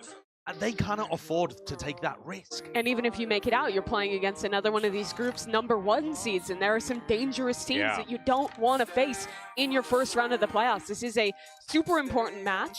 Oh. And that comp, What was that comp? I saw a Yoru on I saw a Yoru. Yoru, I think, was it Gecko Sky? I believe or was so. it Solo Sky? Dude, whatever it was. There was what a Gecko on for earth was sure. that? Okay, that is a weird... You know, I was just talking about, oh no, I think once things get more to standard Valorant, Boo's calling on mine, it'll be fine. And there it is, in its full. Team Heretics are playing Astra Viper. Okay, so they have the Sky Gecko combo. That'll play fairly similarly to a lot of the comps on this map, but the Yoru adds something interesting in there. You can have different executes, teleporting into your Astra utility, fake outs through those teleporters, that kind of stuff. I think getting into A, smoke Heaven, get into the smoke on Heaven with the gate crash, that kind of thing, where you're under the smoke. But also, XX on B look tough with this combo. Yeah, you can't dive out of hookah like you normally would with the Rays. Yeah, that looks difficult. Genji, Munchkin has been fantastic against dealing against compositions like this. Yeah. So I don't think the same idea of new comp always wins is going to carry through. Well, let's see if this composition is what Heretics need to get them over the line, or will Genji shut it down here and now? Let's send it back over to Mitch and Tom. Well, Tom, we were going to be robbed if we didn't get a third map out of this, and Heretics fought hard for it, but who takes it here is anyone's guess. They struggled up against FPX, and Genji facing against the new comp. You heard it from Sideshow. Something that Munchkin's done well at in the past is dealing with comps like this. How do you feel this is going to set Heretics up for the final map of the series? I don't mind it. It feels like they've combined some of the old ideas with a few new ones. They've run stuff with Yoru in the past, and I think it's an agent that Miniboo enjoys and is comfortable on. I also think switching back to the Astra, Boo just looks good on Astra. I think over the brim, like, he's so good in those post plants and kicking it off on the attack. I think that's what they're going to be going for. Well, it's all about setting the pace. Double traps waiting for them as they step out into the A site. Although already they're bypassing them. Moving around the back through lamps to try to fight right onto Munchkin. The flash, the first one wasn't so good, but the second was beautiful. Now, Texture left on the off angle to try to catch them. Can't punish on the player caught by the trap, but does deny the spike plant. But the nade buys a little bit more time, but it's going to be tough to capitalize through that smoke. Now patience for Heretics. They don't need to overextend. They don't need to take too much of a risk. They've still got plenty of time to play with and are sort of hoping that there is more of an extension on the other side. I think they're also waiting for Boo to try and get into position. But in the meantime, look at the pop flash. It's going to be coming straight through their smoke already. A couple, but Rians responds immediately and even adds one more to the pile. And Karen, he just about manages to get the kill onto Miniboo, but there's still 2 remaining, and it's Rians once again. Another 4K to add to the collection, and Heretics with another pistol round. Yeah, this time it's Genji on the receiving end of that 4K. 1-0 to start this off for Heretics. Picking up the pistol, grabbing themselves a decent buy follow-up on what should be a 2-0 lead. They managed to avoid a lot of the dangers there. We talked about the traps that were in play, and by the time that they actually took the fight, because they had gone around the back and dealt with Munchkin, there was nobody really to follow up on it. So at least able to grab themselves a plant, or at least they thought so. It was denied, but the pumping of the brakes very nearly didn't work. Thanks to Rians, they got it across the line. Now just classics for the most part. Only look to Texture with a Sheriff. He's on the other side of the map to the majority of the Heretic squad, just grabbing the orb early. You can see though, it's again, you're going to have Benji on these lurks. Him with a Sheriff is always deadly, and just going to try and spot out the info. It seems like he's going to get contact. Through they go, and well, down they go. They may have been able to play 2v1, and he may have only had a pistol, but I honestly think it's his best weapon. This now leaves a gap. And Heretics, it's not like they're down to 30 seconds. They don't need to use this as an execution point. They are just going to wait and allow those rotations to come in from Genji. With no information found by Lakia, they can fairly safely gamble that this is going to be A. Benji Fishy with a Sheriff on a short bind. Always manages to... That's where he got his first ace, right? It was indeed. It's exactly what I'm talking about. The guy was he was cracked in that moment, and just here you get a little glimpse of it. Won't be the ace. It's already been denied. Meteor and Lakia, last 2, and you can see that they're not looking to run on in and give some free orbs away and free kills instead. just waiting around to die to the spike and maybe get a kill if That's the someone's thing. caught off guard. They're trying to set up Rians. That was what the flash is for. He's one off getting the thrash. So actually not giving an orb away here is going to be pretty impactful. Even if it's killing him, that's not actually going to help too much. And while killing Rians at the moment when he has a ghost in hand seems a little bit troublesome. Thrash now available for Heretics. And bear in mind, they bought 3 rifles, couple of pistols. They're now going to invest back in and have a really strong buy going into round number 3. Correction. 3rd time's the charm on both of those sprays. Got it with the last shot in the chamber. 2-0 for Team Heretics, and like you said, Tom, Thrash is online for Rian's, an impressive pistol round. He's a Gecko, so he's planting. And with that, they're set up nicely. Whether or not they're going to almost immediately execute here. You can see 3 players ready over on that A side of the map.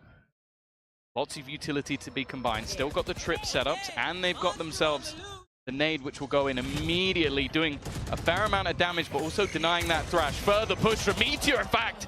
He's going to step up with 2. A great start to this round, but there was a response. Players down, Heretics. Although they got Meteor, they still have so much ground to cover. Just take a look at how many players are waiting on this A site. Rotate through the TP, won't be for free. Karen goes looking, and he certainly finds, with Boot down, the spike. Couple of flashes that are usually online, but Woot's already burned his, and I didn't get the Dizzy back. They're gonna go straight through. Lakia almost caught off guard. That door opens just a second too late. Now, oh, in goes the Thrash. 2nd time. See what ground it can find. Nothing broken, just in time, and Lakia, well, with that, seems to have secured the round. A firing squad arrives just in time to lock this one down. It does feel almost funny, like watching a map with Lakia, Sky, Bind. Like it just gives you flashbacks to the only map he was allowed to play when back in the day.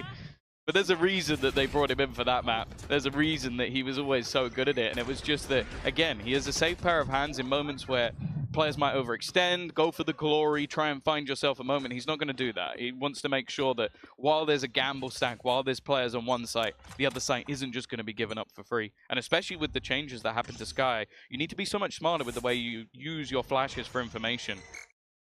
Already? Jiggle peaks. Again, like in the past, you might have used your flashes early in the round, but patient, found in other ways. Judge in play. Of course, the last being a bonus round, there's still plenty of finances to invest back into for Heretics. Yeah, of course. They're still able to get that buy up. Rifles for the full part. I like the fact that they're spread at the start of this round. Starting to expect that Gen G are going to get aggressive across the map once they feign out that control. Although, one of the main things we'll say about Gen G is just how patient they are. Even in the last round, Karen, I think that's just as aggressive an early stance as you'll see in most rounds, just going in to re-clear an angle. Meteor is stuck up close. The cam almost serves as a bait in the early round. If someone goes to break it, he's swinging in to take them down, but that's not the case. Heretics eventually will have to take a gamble. 40 seconds left. It's time to make a call on where we're going. I think the TP to a B split. They're trying to find the trip. That's the bigger issue. They want to go through, but they can't find it. They can't break it. So it's still there. And it's just being waited for contact. Finally, there is that split you were talking about, but they're heading straight into the Judge. Karen up close, waiting. First is easy. And now they have to go. There's only 17 seconds left, and they're all just falling to this Judge. He's going to take them all. That's the spike down as well. If they're going to go for this, they need to sprint to try and retrieve it. And with the Molotov down, there just is not enough time. The Judge, and it pains me to say it, is going to win the round for the side of Gen G, and even escaping from Karen seems difficult. Yeah, the only thing that does escape Karen is the ace, as per usual for the side of Gen G. They won't be finding 5, but I think they'll be happy enough with that performance. The weakest weapon bought up, and the one that finds all the results. This is, I mean, this is a danger of going blind into a site so late. They pumped the brakes for the entirety of the round, Tom, waiting for aggression, waiting for a mistake to be made. And in the end, that was their mistake, because Gen G are a patient squad and one that's happy to sit back and let you play yourself. It's like you have a composition that has 3 different players with flashes and you're walking dry into hookah. Like it just seems like an unnecessary risk. Already though, okay. Woot wanted to try and take a leaf out of Talon's book and just run it straight down for those early fights. And well, hey, it's come out in their favor. Orbital Strike thought about. Out of control. Now, this is a much weaker purchase in this round for Heretics. They lost one of the guns early on, but they've come out in a good spot. She's on the wrap. He's right behind him. Karen, also look at Boo. Barely evading that sightline, waiting for a player to come up through mid, and instead it's Benji wrapping on him that gets the kill. Boo, exact same as last map. I said he was just harassing them by constantly waiting on angles they weren't expecting and stopping them from being able to get aggressive. Well, he does the same here, able to support from across the map using his stars, and then able to even grab a kill and light Munchkin down to 60. This one looks to be sealed in for Team Heretics, and the question that remains is whether or not Munchkin can carry this weapon forward. Got a little bit of cash in the bank, but weapon may help them out. Yeah, I think that is the difference with that Brimstone. Is okay, you have a decent range, but just the global utility, it means Boo can play anywhere on the map. And you saw the attempted rotation. Like, this was a weaker buy where a lot of players initially rush showers, and you even had a player sneaking his way through mid. The expectation is, okay, if there is a lurk, they're probably a little bit further back, wanting to play that utility. Instead, he had pushed quite far into the position of B short, and when they went through long and cleared everything out, he just had one little rat spot that was enough to catch them off guard. A big round for the side of Heretics, winning with low economy, and it's not going to obliterate everything for Gen G. In fact, they're actually going to go back in with an operator here. I think Texture wants to challenge if they try that again. Well, it makes sense, yeah. At this point, he almost didn't get the timing. At this point for the defensive side, I think that we talk about their aggression and how limited it often is. You're going to have a couple of rounds where they're going to swing out like crazy, but patience definitely the name of the game more often than not for Gen G. Now they can have that middle ground. You're not quite entering, you're not quite pushing up as that duelist. Instead, sitting back. There's no op that ends up when the barriers go up. It's all the rifles to work with. Denial. They even shot the fake out this time because they were so worried about what happened in the previous round. Still, that control is going to be taken, and more importantly, the dimensional drift is going to be online. This is the one major factor with this Yoru that plays such a huge part. It's just the space and angles that you're able to clear. And the question will be, is how did Gen G react to this now?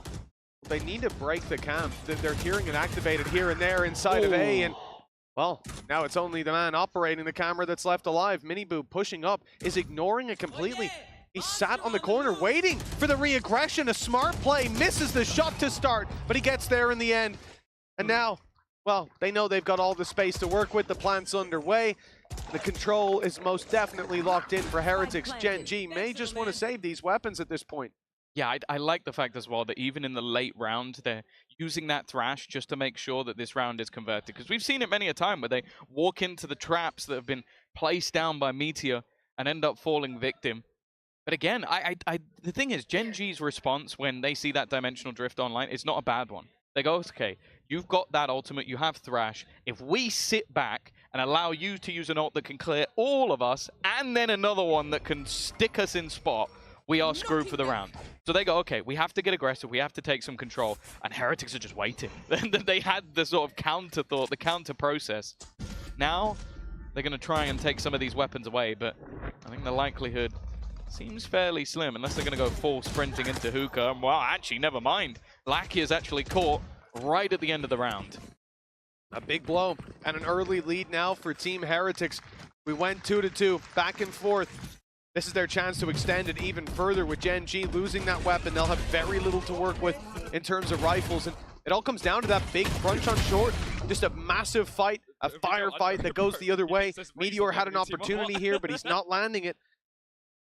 For that, I think looking at the individuals, Heretics have come in activated. Rien's most certainly has. Yeah. We need to see the same thing from Gen G, albeit not in this round. Again, 2 rifles. You're saying? Sure. You're saying? Okay, well, I'll take that one right back. There's some weapons to be retrieved. There's a showstopper in play, and Woot's gone before the rocket lands. Oh, Lakia needs to get out. As said, a lot of the time he's a safe pair of hands. That was a way back into the round if he falls, but instead, that early aggression from Texture, you always know that at any stage, this man can be a danger. The hero rifle he had has done just that. Even the support of Karen from behind. And now they just fall back. Even using the Seekers, it's not the worst ult to expend in a moment like this, just to make sure that you haven't lost too much ground in a certain position, or maybe even wary that they're about to make the hit onto long. Instead though, Buka is the play. The defensive smoke in position. They're going to try and risk it and jump out. It's like they are going to try and potentially make a move around it, but you can see Lack here is honed in, ready and waiting. He has trouble though, never mind. Munchkin comes out along at just the right moment. The other players were out retrieving weapons and they've done just that. Everybody now stocked up with free upgrades. What a round from Gen G. Yeah, the start of it is already just absurd. Dodging the flash and then just, again, this is why you put this man in the bracket of best duelist in the world. He really does just take rounds into his own hands. And after what has been a quieter start, like they have one kill before that point, but at any moment, that can be where Texture takes over. And then again, just falling back into those passive positions off the advantages that have been had. Instead, early information fought for. An immediate use of the ultimate, but Karen's going to ignore it. Just try and deny anybody else from pressuring. They know exactly where he wants to go. Secondary location chosen. Miniboo out of the ult and catching Karen on the fallback. Flash around the left side. Meteor's done well to keep this one competitive. His third already under his belt and still challenged the fourth and denied the fifth. It's Woot keeping it alive for Team Heretics. Has to go and retrieve that spike. Then the world is his oyster. Only Munchkin between him and a round victory. Yeah, the thing is he has a lot of time to play with. A minute on the clock. He's going to use the TP to immediately rotate, but he's definitely worried about the potential of his opponent already being there. Munchkin stood in a spot where it didn't matter where the plant went in. He would have the knowledge. Just going to look to fight him. Get right up in his face. Go for that final shot! And it is perfect. Lands the final bullet around the Meteor. Well, he gave everything for, but everything wasn't enough. Not this time. 4 kills. And well, like we said, Team Heretics came in, warmed up, ready to go. Certainly seems like we had a bit of an activation from Meteor with this. Good positioning around the back. I didn't even see, got the info so quickly on the second player up close. Wasn't quite enough. A big round for Heretics. They defend their lead, 5-3. Gonna see a Viper's Pit online for Benji Fishy. Karen, he's toyed with the idea of putting that orbital strike down a number of times, but never quite pulled the trigger. Oh, acing looks a fair bit quicker this time. Hookah control taken immediately. It's a position they have problems with. Lackey is gonna remove Boo. Some of that late round utility already gone. Also, a player that has been their lurker. It might even bait the defensive players on the other side of the map. And in fact, they're actually going to try and use the pit to get out. The counter spam. It's perfect. In fact, Rians has found 2 through the wall. It's got to be frustrating if you're on the other side. Still Meteor's here. He managed 4 in the last round. This time that would be enough, but he's going to be decayed all the way down, and that will be enough for Benji to clear him. Could have been either player that he took down. If it was the Viper, perhaps they'd be in with a chance. Instead, well, maybe again, Karen's going to toy with the idea of the orbital strike straight through the smoke and the wall. Benji couldn't find a safe space to hide, and now they really need to be careful. Orbital strike in play. Both players trapped. Gate crash available. Used, but Karen, after the time, grabs the kill onto Woot. But it was traded out just a little bit too early. It's just Woot. They both just go for the fight. Like for Woot, it's understandable. He is screwed. Like he used to have to run forward, running back, he's dead. For his teammate, they both go for the fight, and it's just that he lands that bullet quicker than the orbital strike can kill him. That's insane. This whole round was insane. 2 through the wall, then this kill through the wall, which removes the pit, and then literally that shot is the difference. If he goes down even a split second sooner. I thought we lost. Can't even believe it themselves. 6-3. A guaranteed equal half for Heretics. And you can understand now while that pause has been taken. There's been some deadly close rounds for Gen G, but Heretics, they've been building. They lost that first map, their own choice. Many, including myself, thought this could be over. They win the second map in incredibly close fashion with a great comeback from an 8-4 deficit. Now, well, it seems like all the pieces are aligning at the right time, and you can understand why on the other side of things, coaching staff, some elite level coaching staff, are going to look to try and slow things down. Well, this is the problem, Tom. You know, again, we've said this a number of times, but the hardest losses are the ones that are that close. And I think what's more devastating about it is you can look at Heretics. They had the same situation in map 1. But for Gen G, it's not just a map. That was the series within their grasp. Just rounds away from taking it, guaranteeing playoffs, not having to go to the lower, getting to go to lunch early. But instead, it's Team Heretics now. Double the scoreline of what Gen G have brought to the table, and that has to have some emotional weight. Coaching staff have had their time to discuss. I see a stalemate in the early round as, again, Team Heretics pump the brakes and wait for Gen G to make a move. That's just not happening. I think the scary thing as well is already in that lower bracket, Sentinels, Masters winner, with the opportunity to watch this game, watch every single round, try and pick it apart. And FPX, who, well, they've already shown Heretics that they can go toe-to-toe and even come out with some wacky compositions that can throw you off completely. They beat them on this map. Here we go, though. Thrash. Already used the TP even while blind. Double blinded. Doesn't even matter. That's Miniboo gone, and they might have to pump the brakes. No, they're continuing this push right into the hands of Munchkin. He's going to try and retreat, and Lackey's gone down elsewhere. In fact, everybody's falling. A wave of red for the attacking side as Benji Fishy grabs the shot to the back of Munchkin's head, and Boo, he's so annoying to play against. They're not even clearing it. No! Boo! The disrespect is surreal! 7 on the board for Heretics, and well, if the last couple rounds didn't tilt you, I think that one might get you. Is that the first knife with the Champions blade? I can't. If there is another one, it's escaping me, but there was just no need, Boo. There you go. He's going to enjoy that one, and of course, it's got to be frustrating. Either way, 7-3. Heretics proving once again why they're always a team to fear. Gen G, favored by us, favored by the desk, favored by anybody who has seen them play over the last few months. You'd have to be a little bit mad not to see the level of this team, but right now, well, we haven't seen a lot of them over the last few rounds. Ultimate's still there, but if anything, the Viper's Pit can easily be countered by that dimensional drift. In fact, it's going to be used early, looking to just try and clear things out. Well, he's got some space, but he's forced straight into a fight, surrounded and dropped by Karen. Meteor up close, finally manages that opening with Woot down, but Karen and Lakia fall right after. Now the pressure on for Texture, his teammate on the other side of the map, and he will quickly be dealt with. Team Heretics, it was a little bit shaky to start, but they pulled those kills right back, and now Munchkin has to do this 1v2 all alone. Hit not going to be useful here, unless he wants to try and walk back into the site, but likely won't give him anything, and Benji's already rapping. He's just going for it. He's just going to take the fight alone. You can see the confidence from this Heretic side is off the charts at the moment.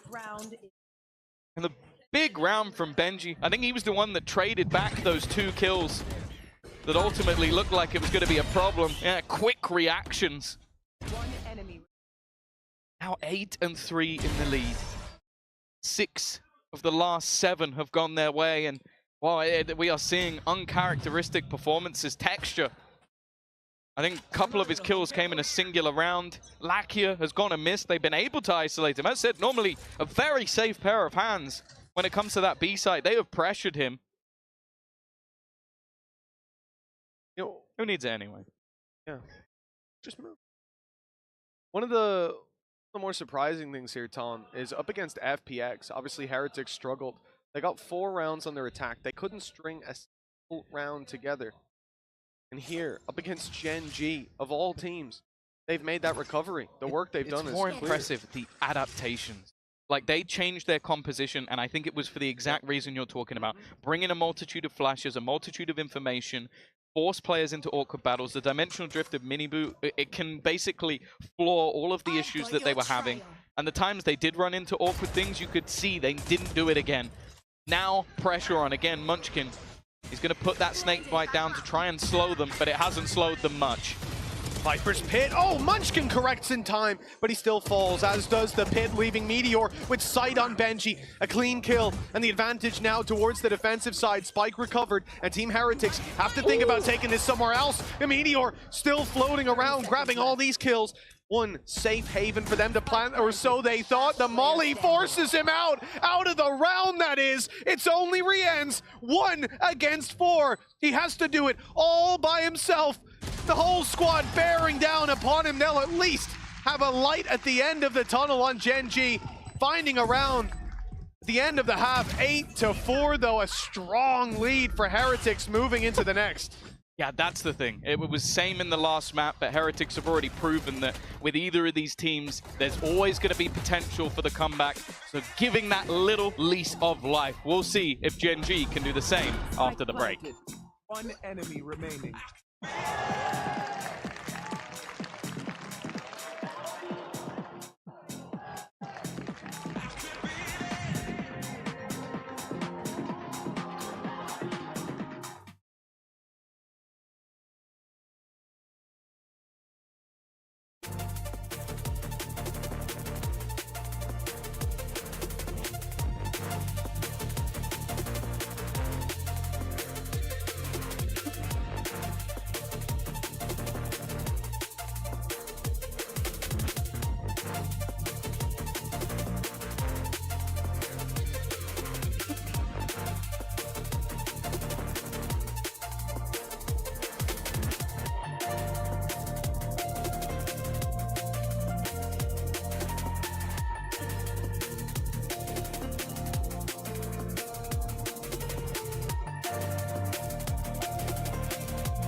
Welcome back to half number 2, map number 3. We're going the distance, and Heretics have managed to take quite a lead.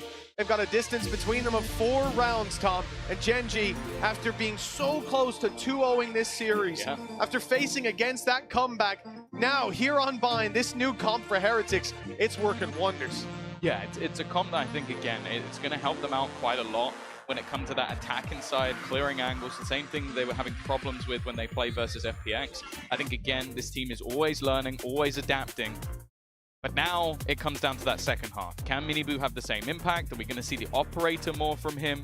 Can we still see some of those clutch rounds? Because we saw some impressive turnarounds of rounds that looked rough. And more importantly, just like the last map, are we now going to see that step back up from Gen G? Because we know that this team at any moment can get back into a game. A pistol victory, you see some magic from the likes of Texture, and now he's going to be the pinnacle point. He's going to be the man being set up to get those entries. And if you're not careful, you'll get destroyed. Careful, he'll be finding them. Team Heretics, well, they clearly have done some reading into this and assume it's a B hit, but it is most certainly not. Gen G walking straight into the A site, and only one man, the snake in the grass, the man who got a knife kill, but won't quite be able to stab them in the back this time. Texture falls as a result of the damage done, though, and we're back to equal territory. Hey, don't see Tiger kills too often nowadays, but even still, that's a big one. Puts things even. There's going to be a flank fight as well. That battle could be what ends up deciding it, although considering the plant, it's going to be difficult for them to get back in. Lakia already eliminating Benji, another one for Munchkin as well, and this is looking clean. Left on to Miniboo, and he's not even going to get one. A good round from Gen G to kick off this second half. But let's be real, Mitch, it was needed. It really was. Otherwise, home stretch was within sight of Team Heretics instead. We're going to be getting back to close territory. At least you'd imagine that. Gen G forcing their opponents down to an eco in the next. The Tiger kill, really is a rarity around these parts, especially in a pistol round. It's worked out this time. And Munchkin, well, he got 2 kills there, only 1 counted. A wingman extermination. 3-round gap between the two. And like you said, Tom, Gen G are no slouches. This isn't a team that's going to sit back and look at the scoreline and think, it's over and done with. They've been here before. They've made it work. The high-stakes game with playoffs on the line, that's going to have them locked in.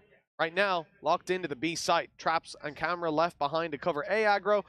They will take space slowly, surely towards B. Only danger is if they do go to hookah. There's a big trap play with a Yoru already inside the teleporter, has a gate crash to fall back if he needs, and 2 players stacked up close, ready for the duel. I think looking at this, overall, there's not a lot of expectation, but somehow these pistols once again are doing damage. Meteor, Karen, at least making this one back to an even scenario. None of the weaponry's been retrieved. Mini Boot doesn't quite manage to get anything done. Looks like they've rectified what was a dangerous start. Boo's still standing. And he's going to find the timing. The pistol shot's just not connecting, and that might be the chance gone. It's going to come down to Woot making a play, and with the knowledge of where Boo remains, feel like the chance is slim. 5 bullets. Doesn't even have enough to kill off every single player. Another gun down on the deck. Expectations have to be minimal. And for the Heretics, you have to look at every mischance. Every opportunity that slips away from them. They're looking at a potential repeat matchup versus FPX, which if you've ever seen a Heretics FPX game, it comes down to the absolute wire. It will be the closest games you're ever going to see. And the other team, if Sentinels are to make it through, well, they're the ones that beat them, or one of the teams that beat them in the first Masters. So I don't think Heretics are going to want to face either of those teams particularly. But Gen G, well, a rematch versus Sentinels probably isn't going to be the most fun thing in the world, but they have proven that at least the first time out, they were very clean. You know what I always say, Tom? Go on. I'm nervous now.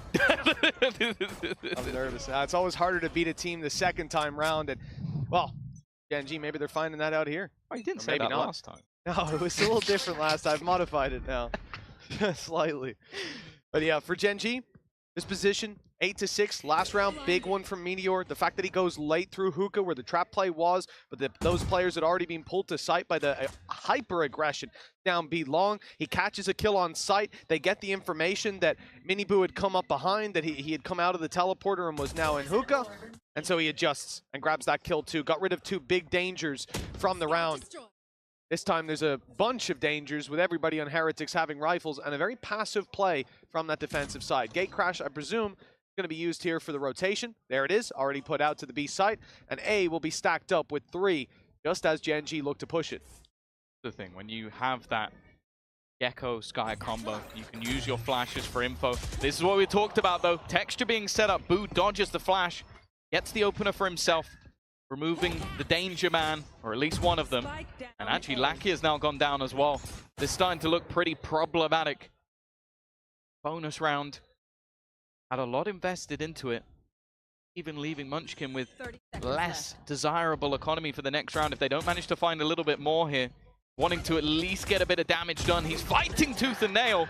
One of his last bullets before the reload. Karen has actually found another. This comes back into a competitive position as he'll keep it in a 2 versus 2. Such smart play. He knew he was being baited by the player further back and just kept falling back, retreating and taking the fight. Guerrilla warfare, and it's worked out. Gen G with another on Meteor, and now Rienz has to do it all. This round was looking so heavily favored, and instead, they are massively on the back foot with the defuse underway though. Here comes the swing, a necessary one, stopping the defuse. Still plenty of time left to bring it across the line. Massive clutch, Red Bull clutch in fact, for Rienz. He has been lights out in this game so far, but that seemed like an impossibility. Like, helped out massively by the wingman. There was 0% chance I think he wins that otherwise, because they are split across from each other. It should be the perfect crossfire, but I think it's almost the fact that Meteor ends up swinging first, both having deeper angles, and because of that, there's no immediate response for the trade. The main thing, though, is Rien's read. The fact that he works out where both of those players are, that's what wins the round. And while Heretics, I thought they were about to lose a 3v5, if not for a hero. Yeah, I think he might have seen Karen, and he knew Meteor got the kill, heard him running away, so that point, pop up the flash, no one gets hit. All right, time to put the wingman down. Perfect thinking process, and the perfect agent in that position. Anyone else, and I agree with you, that one is done. Texture, out looking for an opening duel, just pixels away from swinging straight into the angle with Miniboo, and that is a definitive fight if we end up seeing it. Now getting up in the corner, Woot goes to spot out. They thought that, hey, it was a little bit more clear, but little did they know, danger was lurking around every corner. The gate crash used to get out of there, so no punish onto Miniboo. Genji still have their sights set on that side of the map. Gonna have to reclear everything though. Tiger being used just to remove any doubt. Benji's aggression is punished, but there again is an immediate trade. Thrash is available. Rians wants to use it, but finding a safe spot is going to be more important, and it might even be worth just holding onto it for the retake. Exactly. Information will be found, and with the orbital strike, they could look to try and lock off some of these spots. Instead, he's going to be caught in it, but he goes swinging instead. Texture deals with him, and the second as well. No trade to be had. The nade will deny any repeat, and an afterplant guaranteed. Does a lot of damage too. Woot's down to 70 at this point. What a phenomenal read by Texture. He knows exactly where that second player is going to swing in from. Corrects to it before he even gets to the angle. Absolutely unbelievable gameplay. And for Heretics, now they're okay, being punished for absolutely everything. I think Woot missed one bullet. Straight to the head he goes. What an adjustment from Meteor. And double digits denied for now. 9-7 for Gen G, with Miniboo saving this weapon on the other side of the map. I was going to say attempting to, but it looks like he's got away scot-free. That's the bigger problem, though. It's just that economically, the last round has basically made this as hard of a reset as you're ever going to get. Yep. You survive with one player standing in a clutch, everybody else goes down, and now you've lost with 4 players on the other side. This is going to be a huge boost for Gen G, because realistically the investment from Heretics should be fairly minimal. If you're going to gamble this, I think that that's a risk way too far, and even going for like sheriffs and stuff is going to put the economy on a much lower position. Early adjustment is just so clean. Takes the first immediately. Yeah, you're going to swing from there, aren't you? Lands the shot seconds later. 9-7. Low buy for Team Heretics. A pistol to start out this half may have sent Heretics straight to playoffs. Would have been a very much an uphill battle for Gen G, and instead they're close to being on equal footing with this squad. Texture's nade, it's going to cause some problems. Woot will be tagged a little bit, I believe, in that corner. Lackey has been dropped in the meantime, though. That's the one rifle that Team Heretics have. Now spotted, shown to be towards this position. They deal with him. Might not even need to. They can just go for the plant. Baiting them into a fight. They're going to go swinging. Woot's found that kill as well. Another 3v5 attempt. They've lost the early blood. Flash out. Another one. In fact, they're looking to try and fight this. Benji's now found another. This is all falling apart for Gen G. In fact, they're not getting anything. It's left all onto Munchkin. It'll be the MasterCard Thrifty. I don't know how they've taken that round. It said they barely had anything. No, they didn't. And Miniboo finds 3, but it's the fact that you have Woot finding the kill up close, landing that sheriff shot, a rifle right in front of him, behind a box. It's a free upgrade, and now everyone can go swinging, because you've got 2 rifles to work around. It's this one. That shot, free rifle, free ability to swing this one as a team, and Miniboo hits his shots every single time. I like as well, again, what this composition allows is for so many flashes for information, flashes to slow them down, and then you can double pop flash almost everything because you have so much to play with. You can even then combine that with stuns or grav wells. There's just so much utility that disrupts everything that's Gen G's doing. Now their own economy is on the brink. Woot is about to get aggressive, looking for a fight. He's going to find one. The trade will be there though, but there's a second player for Heretics as well. That Spike sat alone now outside of A. Meteor finds a bit of ground, but only the one to be landed before Riens is able to trade back. He's been locking down control of B Long. There's next to nothing that anybody can do to seize back a position there. And just a split second away from seeing that player. Texture knows there's someone close by. And the TP from Miniboo! Cerebral play! He snuck the gate crash past him, and the balls to go for that. Unbelievable. In a 3v2, that's mental. Like, you could have easily just thrown the round away, but again, it seems like when this Heretics roster gets more and more confident, they go for these scarier plays. It almost feels like they got beaten by Lunacy and then decided, you know what, I want a piece of that. I want to throw that back in Gen G's face. Meteor, well, I think he knows that's not real. Not selling anything, and while at this stage of the round, 15 seconds, he's just looking to save. That's all the goal is. To try and keep the gun through, but there's 1,000,001 angles that he has to check just for his own safety. And on the side of Heretics, they are more than happy just to convert this round and keep their economy nice and strong. They're going to hit themselves towards 11, and I wonder if Gen G need to try and take a pause, maybe recalibrate. This, well, it's going to be one of the last opportunities, Tom, so a good time for it. 11 on the board for Heretics. Early aggression working out. They try to trade it back. Meteor does a good job at least finding the one, but this man here is just unhinged. And keep in mind, I don't think he had any iota where that player was. He's just mad.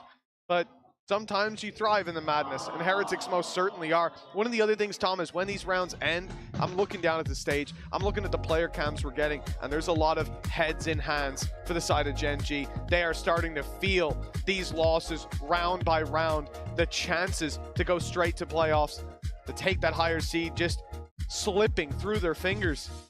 It was 13-11 on a map that they previously demolished Heretics on, and now 11-7. If they lose this one, it may well, depends how much they invest, to be honest. Is even that question to ask. But losing this one, 5 in a row needed, it's almost over before it begins. But that's the thing. We talked about this group, talked about it being a tough route, and in the first match, Gen G made things look incredibly easy. We were almost sat there going, okay, this is just a different beast. No one in this group is going to be able to handle them, and it's who's going to be fighting for second. That was a 13-8, 13-7 when they faced versus Sentinels, and just unmatched performance out of Texture and Karen. Right now, Texture's having a rough one. He's gone missing for the majority of this game, at least this map in particular. But he's got his showstopper. And as said, when on the attack, sure, he has to go diving in. We've already seen it a few rounds ago, the double entry he was able to get.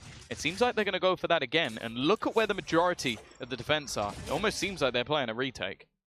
Well, I'm not sure they'll have much of a choice. Traps cover in the back. No need to look backwards. Instead, they focus right in front. Texture already in, but he's been let past by Boo. Only finds the one as a result. Luckily, they were still clearing those angles. The deep showstopper not landing. Viper's Pit is covering off all of this control. There will be a small gap where the spike is planted. Ika's online. Kill for Benji. Also get a counter pit. It seems like they're going to try and force them into awkward battles. Texture has done so much. Wu is tagged for just 3 HP. The players out of Hookah are desperately trying to just fish out where that Viper is going to be hiding from. And the flashes have done well. Benji gets one. Texture now dropped as well. This is starting to fall apart a little bit, but they still haven't dealt with the pit. Still looking for where that last man standing. Karen holding his ground as he'll come out with a third. But that spike is already being diffused. They have to get towards it. And guess what? Another 4K will be there for Gen G. An 8th round on the board. They really love their 4Ks, don't they? What a round from Karen. And I'm so happy to see him have this kind of performance because we hailed him for the impact of some of his rounds. Even over on Abyss, I felt like he got so many 2Ks that didn't light up the sky or anything, but they were essential. And you can see if he got one less, rounds not going his way. This time, though, here on Bind, he's really hit his stride. Now sitting 23-11, the kill leader by a long shot. Yeah, I think most people look at this as, well, unless someone, I guess like Wu, has an MVP level performance and takes the trophy, that the Rookie of the Year is already decided, and it's hard to argue with. Karen has been fantastic throughout the entirety of the year, a trophy under his belt, and Genji, one of the favorites, or the favorite, to lift that Champions Trophy alongside it. make this the most successful year of any team VCT history, and one that's almost impossible to beat if they were to do it. As being proved here, there is plenty of resistance. Heretics still have a purchase. Ultimates definitely leaning the way of Gen G here. Karon with that multi-frag has got himself one away from an orbital strike. Whether or not he'll find a kill and get to use it. Again, that stack up on the A site has gone amiss. Heretics gambling the wrong way. Gen G will have a relatively easy time if they can deal with Boo. Only man standing in their way, stopping that plant on this side. He's seen Nowhere to 4 go. players already. He's naded up. There's no way out. He has to fight forward, and Meteor meets him halfway. Comes crashing into the site. Finds a plant at the last second for Gen G. 11-8, looking to put 9 on the board with the man advantage under their belt. They put him in an impossible position. That execution really couldn't have done anything more. And actually, it seems like Heretics are just going to sacrifice this one. Don't really want to try and fight back into a full stack up on the retake. So they're just going to opt to hold on to their weapons. It's a bold call, I'd say that. Like, to just basically give another round over, send the economy sky high for Gen G, but you kind of understand it. Like, that execution, I honestly couldn't have been any better. Have the pop flash initially, nade to the back of sight, you had a Molotov that he'd have to run into, and then just forcing him into a fight versus the team. There was nothing Boo could do, and once that ground is completely given up, and they gambled on an A-site stack, you almost have to save, even if in a 4v5 it's tough to do. Yeah, look, I think there's no doubt that they made the right call there, but now the call for the timeout comes in. Heretics haven't used one so far, but 11-9 up. The gap has closed massively, and the gamble stacks on the A side didn't work out. Can't help but think that maybe what they're missing here is having someone like Miniboo, even if they want to play light on B, having that Yoru start there, get a little aggressive for the information, because if anybody swings out, you're going to notice that there's 4 players, sometimes 5 players on B long, creeping their way up. And it's just that gap in information that's usually covered by something like a Cypher camera. But obviously in this case, that's not quite an option. I think for me, it would maybe make a little bit more sense to have one of the initiators there. Yep. Because right now, what it's coming down to is, okay, there's 35-40 seconds. We've not seen anything from Gen G, so I'm going to put up a smoke. And it's like, okay, well, they can play through that. They can go above or through that utility. Whereas if you're throwing out that Dizzy every once in a while, it's going to give you the information eventually. And I think that's what they're lacking for a composition that, as you said, has a Yoru that can go aggressive and find info, has 2 initiators that have flashes that give you info.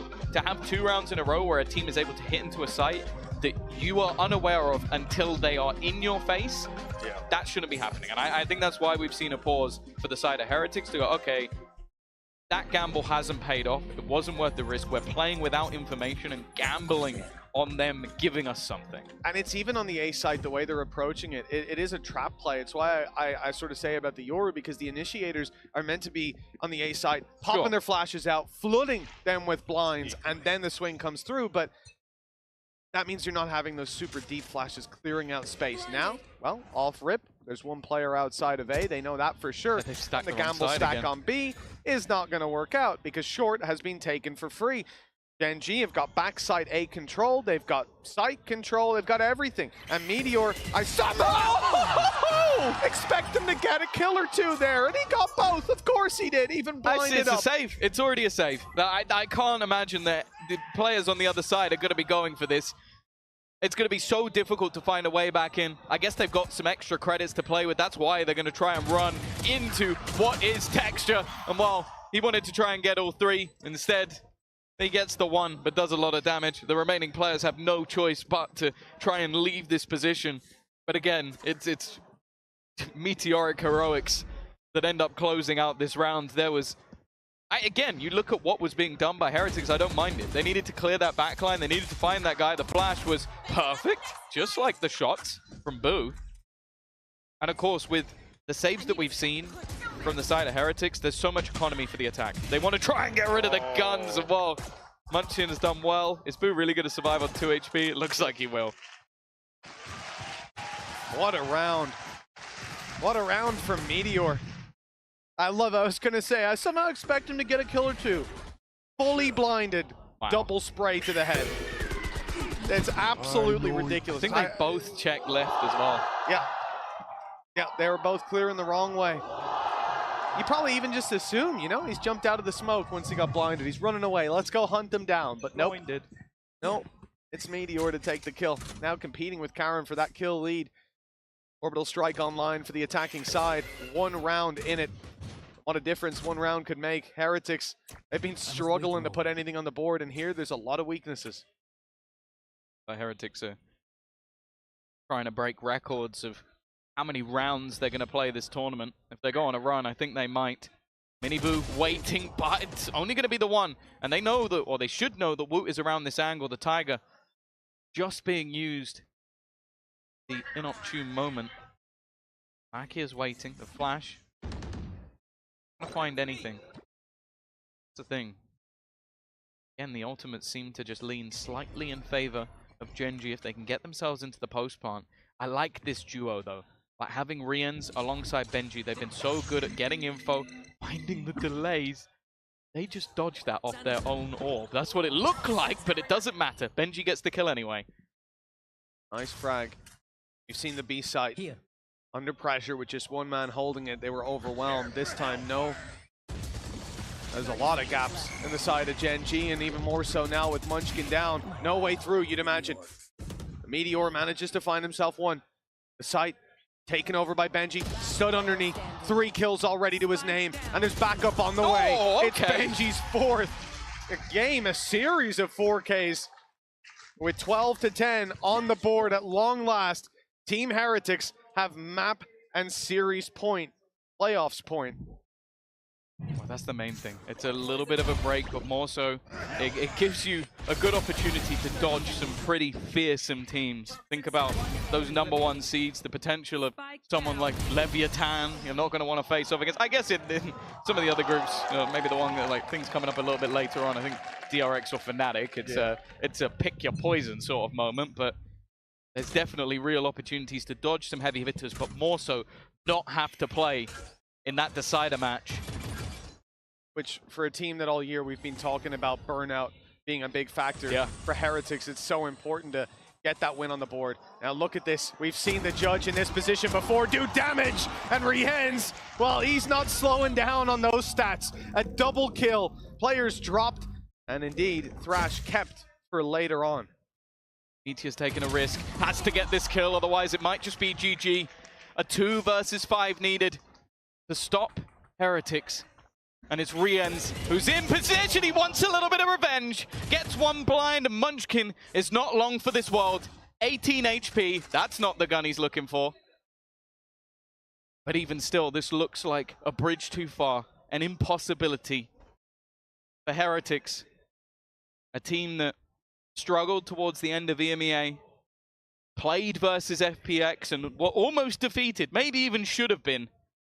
They're coming up against the inarguable best team in the world right now. 30 seconds. And unless in 30 seconds 4 kills are going to Munchkin, they've taken them down. Looks to be just a formality at this point.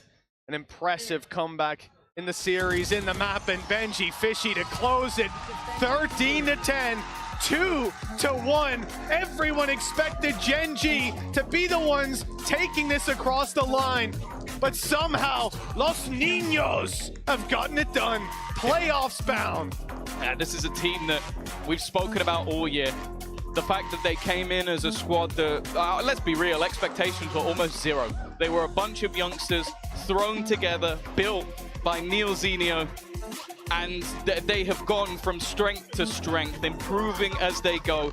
They finally get their full roster together for this tournament. They get a revenge match versus the likes of Genji. And just like last time, it was a 2-1, but there's not a couple more maps to play for. For Genji, they're going into that decider match, and I'm sure the other 2 teams, they're crapping themselves. Like, they are not in a good spot right now, because that is not a team you want to face off against next. At the same time, I feel like these are the 2 squads everybody wants to be seeing going the distance in this tournament. They've done what they couldn't do in Shanghai. They've bested Genji and proven they've got what it takes to be champions.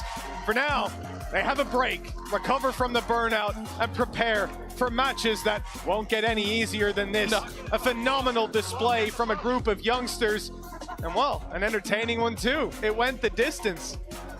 Yeah, for sure. Like, you can see the depth still from the side of Gen G, but I love the risk.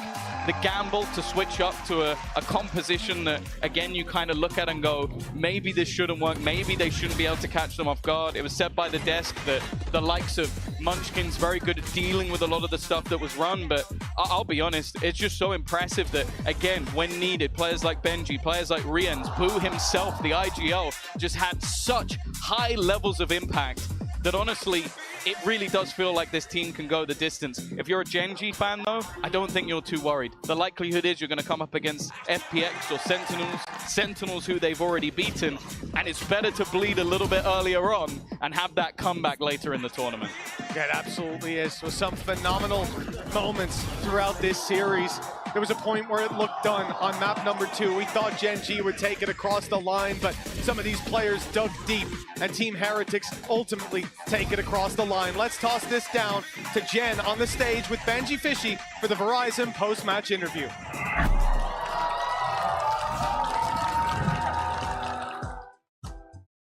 Everyone, and welcome to the Verizon post-match interview. I have Benji on standby. Congratulations, Benji Fish! Thank you. 벤지 피쉬 선수 만나보도록 하겠습니다. 먼저 젠지에게 상하이 때 복수를 제대로 해준 것 같은데요. 승리 소감부터 물어보도록 하겠습니다. You got your revenge right here, right now. Yeah. How does that feel? Yeah, it feels amazing, man. I mean, Gen G, they're like an amazing team. Like, we worked really hard. I think if we would have played them the first game, we would have, like, we're nowhere near as good as we were, but like, we've improved a lot. So I'm really proud of us for taking them down because just of how good they are. 젠지가 워낙 강팀이기 때문에 헤리틱스도 정말 열심히 노력을 했었고, 만약에 젠지를 처음 만났다면 오늘처럼 이렇게 좋은 결과를 가져갈 수 없었지만, 그래도 이게 헤리틱스가 워낙 많은 성장을 거쳤기 때문에 너무 기분이 좋다고 얘기를 하는데요. 오늘 3맵까지 갔었고, 특히나 바인드에서 젠지가 따라오기까지 했었거든요. 정작 3시간의 혈투가 펼쳐졌는데 그동안 좀 어떤 느낌이었는지 더 자세히 물어보도록 해볼게요. Now, Gen G making their comeback on the bind, right? They were crawling themselves back into the game. Just talk to me about the emotional roller coaster, what you guys have been through. You know, you guys were going through for the past 3 hours. I mean, yeah, it was super hard. I mean, the bind especially, like, we were in the lead and, you know, I could feel that they started gaining momentum. And I remember, like, the specific round, I got a 4K on B. And after that, I was like, yeah, there's no chance we lose this. There's no chance. So, you know, like, they played super well. I'm really proud of us for keeping our composure. I think that's what made us win the game. 먼저 이제 헤리틱스가 분명히 큰 리드를 잡았는데 젠지가 서서히 이제 흐름을 되찾아가는 게 느껴졌고, 근데 또 벤지 피쉬 선수가 워낙 B사이트에서 4킬을 한 이후에는 진짜 우리 이거 이긴다. 진짜 젠지가 이거를 이길 리가 없다. 우리가 반드시 이긴다. 라는 마음이 들었기 때문에 너무 힘든 경기였지만 그래도 굉장히 기쁘다고 얘기를 하는데요. 그러면 헤리틱스 같은 경우에는 이제 바인드 조합을 바꿔 가져왔는데 사실 그동안 예전 조합으로 치렀던 경기들 결과가 나쁘지 않았거든요. 왜 바꾼 건지 자세히 물어보도록 할게요. You guys changed your comp on bind. I mean, why? Because it was working for you. Why? I mean, I think we just kind of wanted to change. You know, I think that comp for us was prime in like Shanghai. And to be honest, I think Gen G would have prepared for our old comp. So, I mean, we played this comp before at kickoff, like in stage 1. So we kind of had experience of it and we knew if we just practiced it a little bit, we'll be good at it. And that's why we brought it back. So, yeah. 일단 예전에 썼던 조합은 킥오프 때 썼던 조합이고 워낙 상하이 때도 잘 썼었는데 그때까지 좀 이 조합으로 최고의 포텐셜을 낼 수 있었던 것 같고 또 이제 젠지가 아무래도 헤리틱스의 예전 조합을 많이 연구했을 것 같기도 해서 이 킥오프 때 썼던 조합을 다시 한번 가져와서 조금 더 좋은 모습을 보여주기 위해서 이런 조합을 기용했다고 얘기를 하는데요. 이렇게 해서 1시드로 플레이오프에 진출하게 됐는데 사실 사람들이 이 그룹을 죽음의 조라고 부르기도 했습니다. 이제 모든 경기 다 치르고 플레이오프로 진출하게 됐는데 스스로도 그리고 선수들도 죽음의 조라고 느꼈는지도 궁금하네요. Now, people call this group the group of death. Did it really feel like group of death for you? Yeah. I mean, both games, the FPX one and this one, like some of the hardest games I've ever played. I mean, FPX, the first one, went map 3 overtime. This one, like we lost at 13-11, whatever. Then last map as well, super close. I think we have to like put our all into it to really win. And yeah, I mean, it felt very, very hard. 확실히 죽음의 조가 맞는 것 같다고 얘기를 하는 게 FPX와 젠지 게임 모두 벤지피시 선수가 했던 경기 중에서 정말 역대로 힘들었던 경기가 아닐까 싶다고 얘기를 하고 FPX 같은 경우에도 3세트 오버타임까지 가서 끝냈는데 젠지를 상대로도 오늘 굉장히 팽팽한 경기 13대 11 경기를 펼쳤기 때문에 굉장히 힘든 게 아니었나 정말 죽음의 조가 맞다라고 느낀다고 얘기했습니다. 이렇게 해서 벤지피시 선수 만나봤습니다. Congratulations 벤지피시 once again. Now everybody give it up for 벤지피시 one more time. I love you guys. Thank you, thank you, thank you. And that's all we have for the post-match interview down here on stage. But stay tuned because we have DRX versus Fnatic coming up after the break. It's the run back of the Shanghai Masters final. Gen.G taking on Team Heretics. And even though there is respect across that stage for both of the squads, when you're in that server, you got to put all that aside. It's all about picking up the win and locking up that first seed. But they've still got 4 to fight. Okay, Texture already spotted, but he's going home! 3 already! Karen takes away the ace possibility, and again, he'll be denied the 5th. But Gen.G win the round, and I guess that's all that matters. Texture this time there with the opener. Karen does go down though, again. Ult by Meteor to grab the info, and he sees them. Grabs backside control. They've already floated back in through the choke point. Now they just have to fight on the sides, and the drop from Lakia, it buys enough space. The kills swinging either way, but with Boo on 20 HP, it's down to Munchkin again! But this time, it's Heretics coming out on top. Oh my god! Here it comes, the big play. The spray is good. Mini Boo dropped immediately, flash for backside. And the spray from Munchkin, good. Good job, he's got that rifle, and Meteor spearheading this push. Now a 1 versus 4. They've used the divide. To try to spray, but he can't with the Cosmic Divide. They get it across the line at the last second, 13-11 on Heretics map pick. Tugged. And Mini Boo's backing up the fight inside the door. This season absolutely perfect. And Woot, he can't get himself out of there in time. Caught trying to take a fight and at least make his lost life worth it. But Texture, 3 kills already under his belt. The lurk no longer there.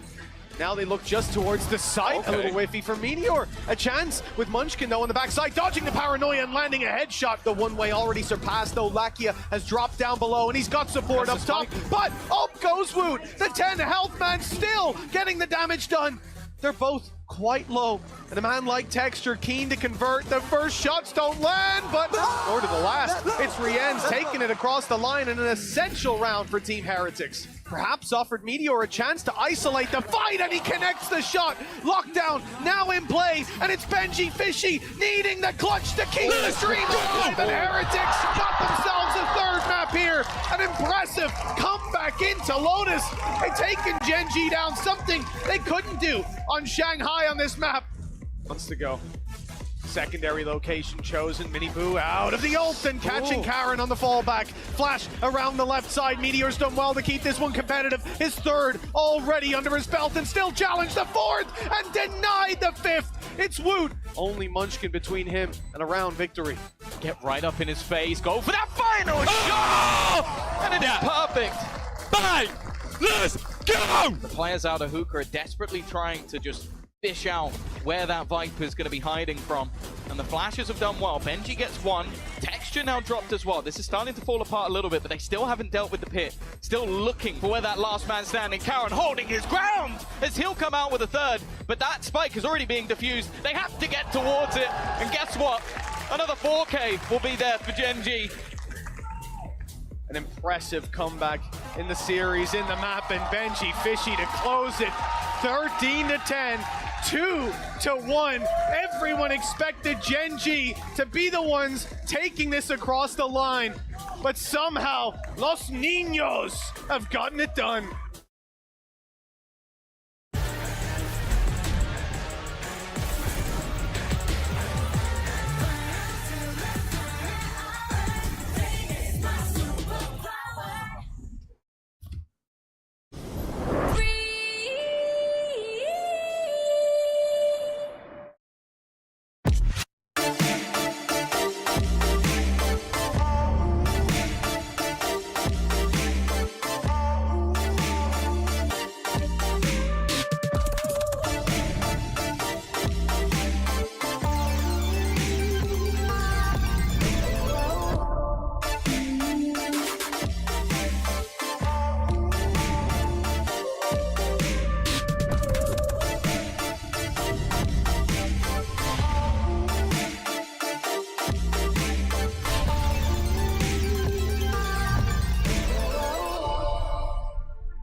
Red Bull gives you wings.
Welcome back to day 5 of Champions Seoul. Of course, Golden Boy here back on the desk alongside Mimi and Sideshow. Los Niños get their revenge on Gen G. And folks, I think it was safe to say that matchup was a certified banger. It was.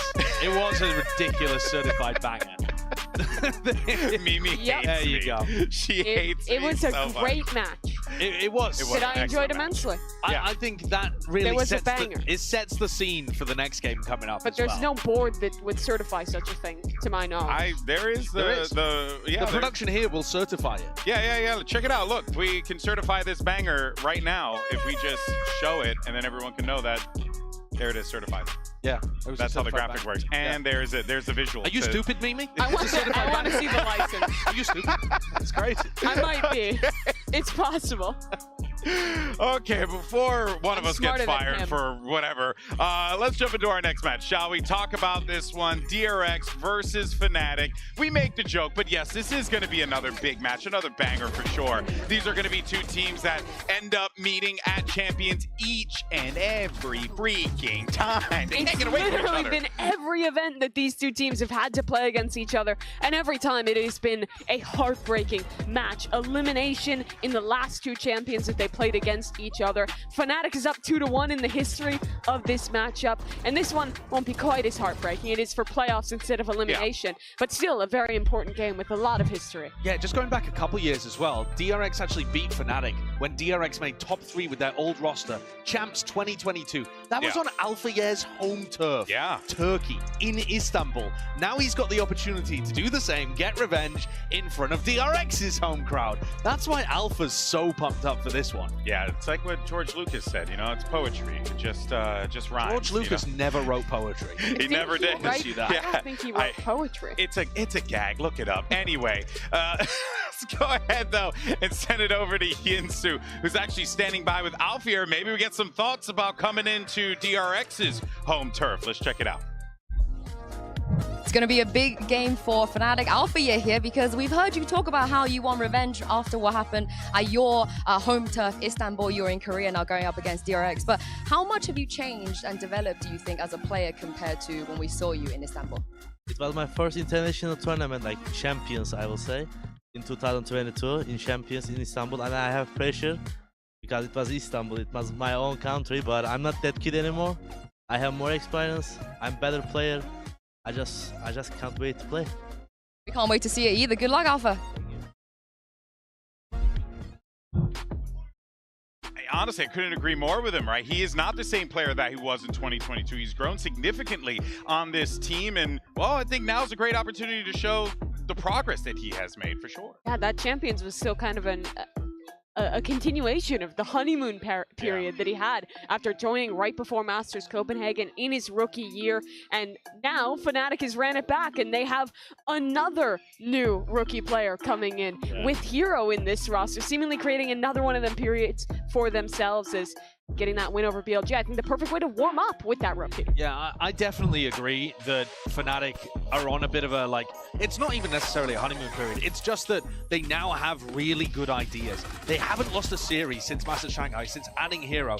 In my opinion, they've got, coming into the tournament, second best team in terms of like your expectations to win champs behind Gen G. Obviously, Gen G, we just saw them lose. Yeah. It is an open tournament, but in terms of those expectations, Fnatic were top 2 for me coming into the event, and I think they're gonna look good here. Did they do enough in the BLG matchup to give you confidence? I don't think that's the match that's gonna sell me on if they're ready to do this or not, but I think they did look good. Crucially, I think especially in map 2 of that series, Hero individually looked really good. He had a lot of moments, had a clutch to close out Bind in that one. And when you talk about this kind of revitalization with Hero coming in, I think a big part of that is kind of coming up with new ideas. Since stage 2, they've really started innovating, coming up with new compositions, and even on the maps they've been playing similarly for a long time, adding new ideas into the mix, and I think really reinvigorating their style from that team who felt really stale at the beginning of the year. Yeah, they're actually 9-0 in matches since Hero joined. Wow. And then their map record is 17-4 with a 59% round win rate as well. So like some proper tournament winning stats that they're putting up since adding Hero to the team. Is it because Leo's bad? No. It's because it's also coincided with a invigorated team that wants to win, with new ideas, with getting Alfie out, ISO. All of these things happened at the same time. It wasn't just I always boot out Leo, get the wins. Joke about the new car smell, but I honestly, sometimes that does help out here where you kind of get some fresh ideas and fresh thoughts. Have you had a sniff? No, not yet. I mean, I think we can smell it a little. Yeah, give him a sniff in the backstage. It's quite pleasant. Just go up there, get a little whiff. Interesting. You know, see what he's got going on. They had the same smell about them, though, last year. When, what was it, 2 years ago now, when Alfia joined this roster. It feels like this team, when they get that new player in the mix, it does give an opportunity to build themselves back up, to try out new things, and it's definitely been working here. All right, well, let's go ahead and shift focus over to DRX and Buzz and get his thoughts about DRX's opening win at Champions in this Omen player moment. 안녕하세요. 현재 DRX에서 활동 중인 버즈 유병철이라고 합니다.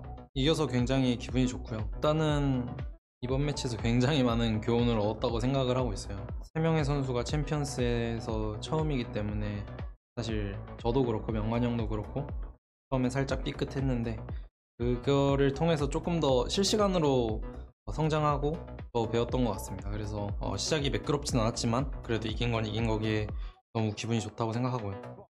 And now Melter sticking at the fuse, spamming into the angle, but a Cove defending against most of these bullets. Half is earned. Another smoke.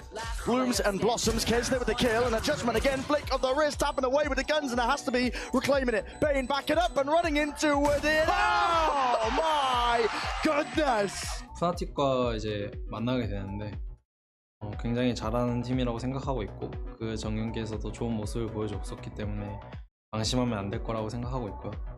저번 챔피언스 LA에서 저희가 졌던 기억이 있기 때문에 그거를 꼭 복수해서 대갚아주고 싶습니다. 일단 한국에서 경기하는 거니까 그 많은 한국 팬분들이 많이 찾아오신다는 뜻인데 사실 어떻게 보면 그런 게 조금 부담이 될 수도 있지만 사실 저희는 좀 그런 한국 팬분들이 응원 와주시는 거가 좀 많이 저희에게 자신감으로 되돌아오는 것 같고요.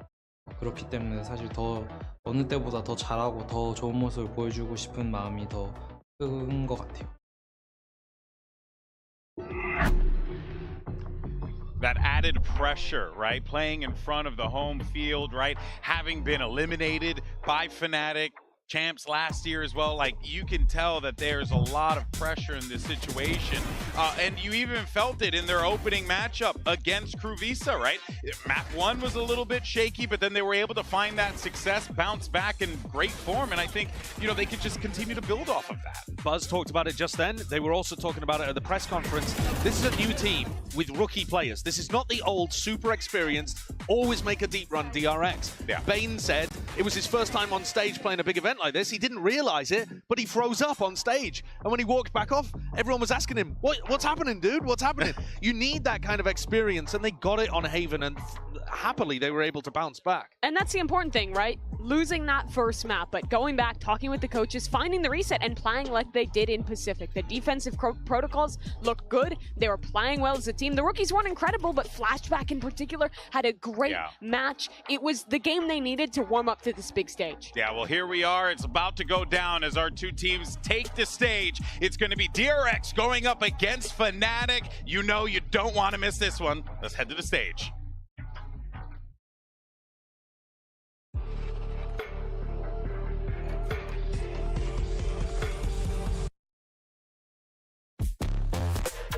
DRX.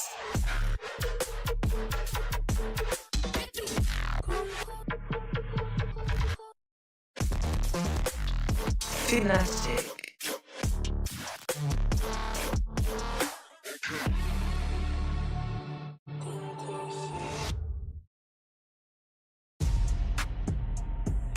Two prolific teams in the history of Valorant facing off against one another on the champion stage yet again. DRX versus Fnatic always brings it. Now, we would be remiss not to mention, unfortunately, Foxy9 sprained his ankle. Thankfully, you don't need your ankle to play Valorant, so he's going to be okay on the stage. I heard Boaster broke it. He wanted an advantage before the game. He just snapped. Well, then he shouldn't have gone for the ankle. Neon, yeah. Look at this, though. Abyss coming out here. DRX picking into it.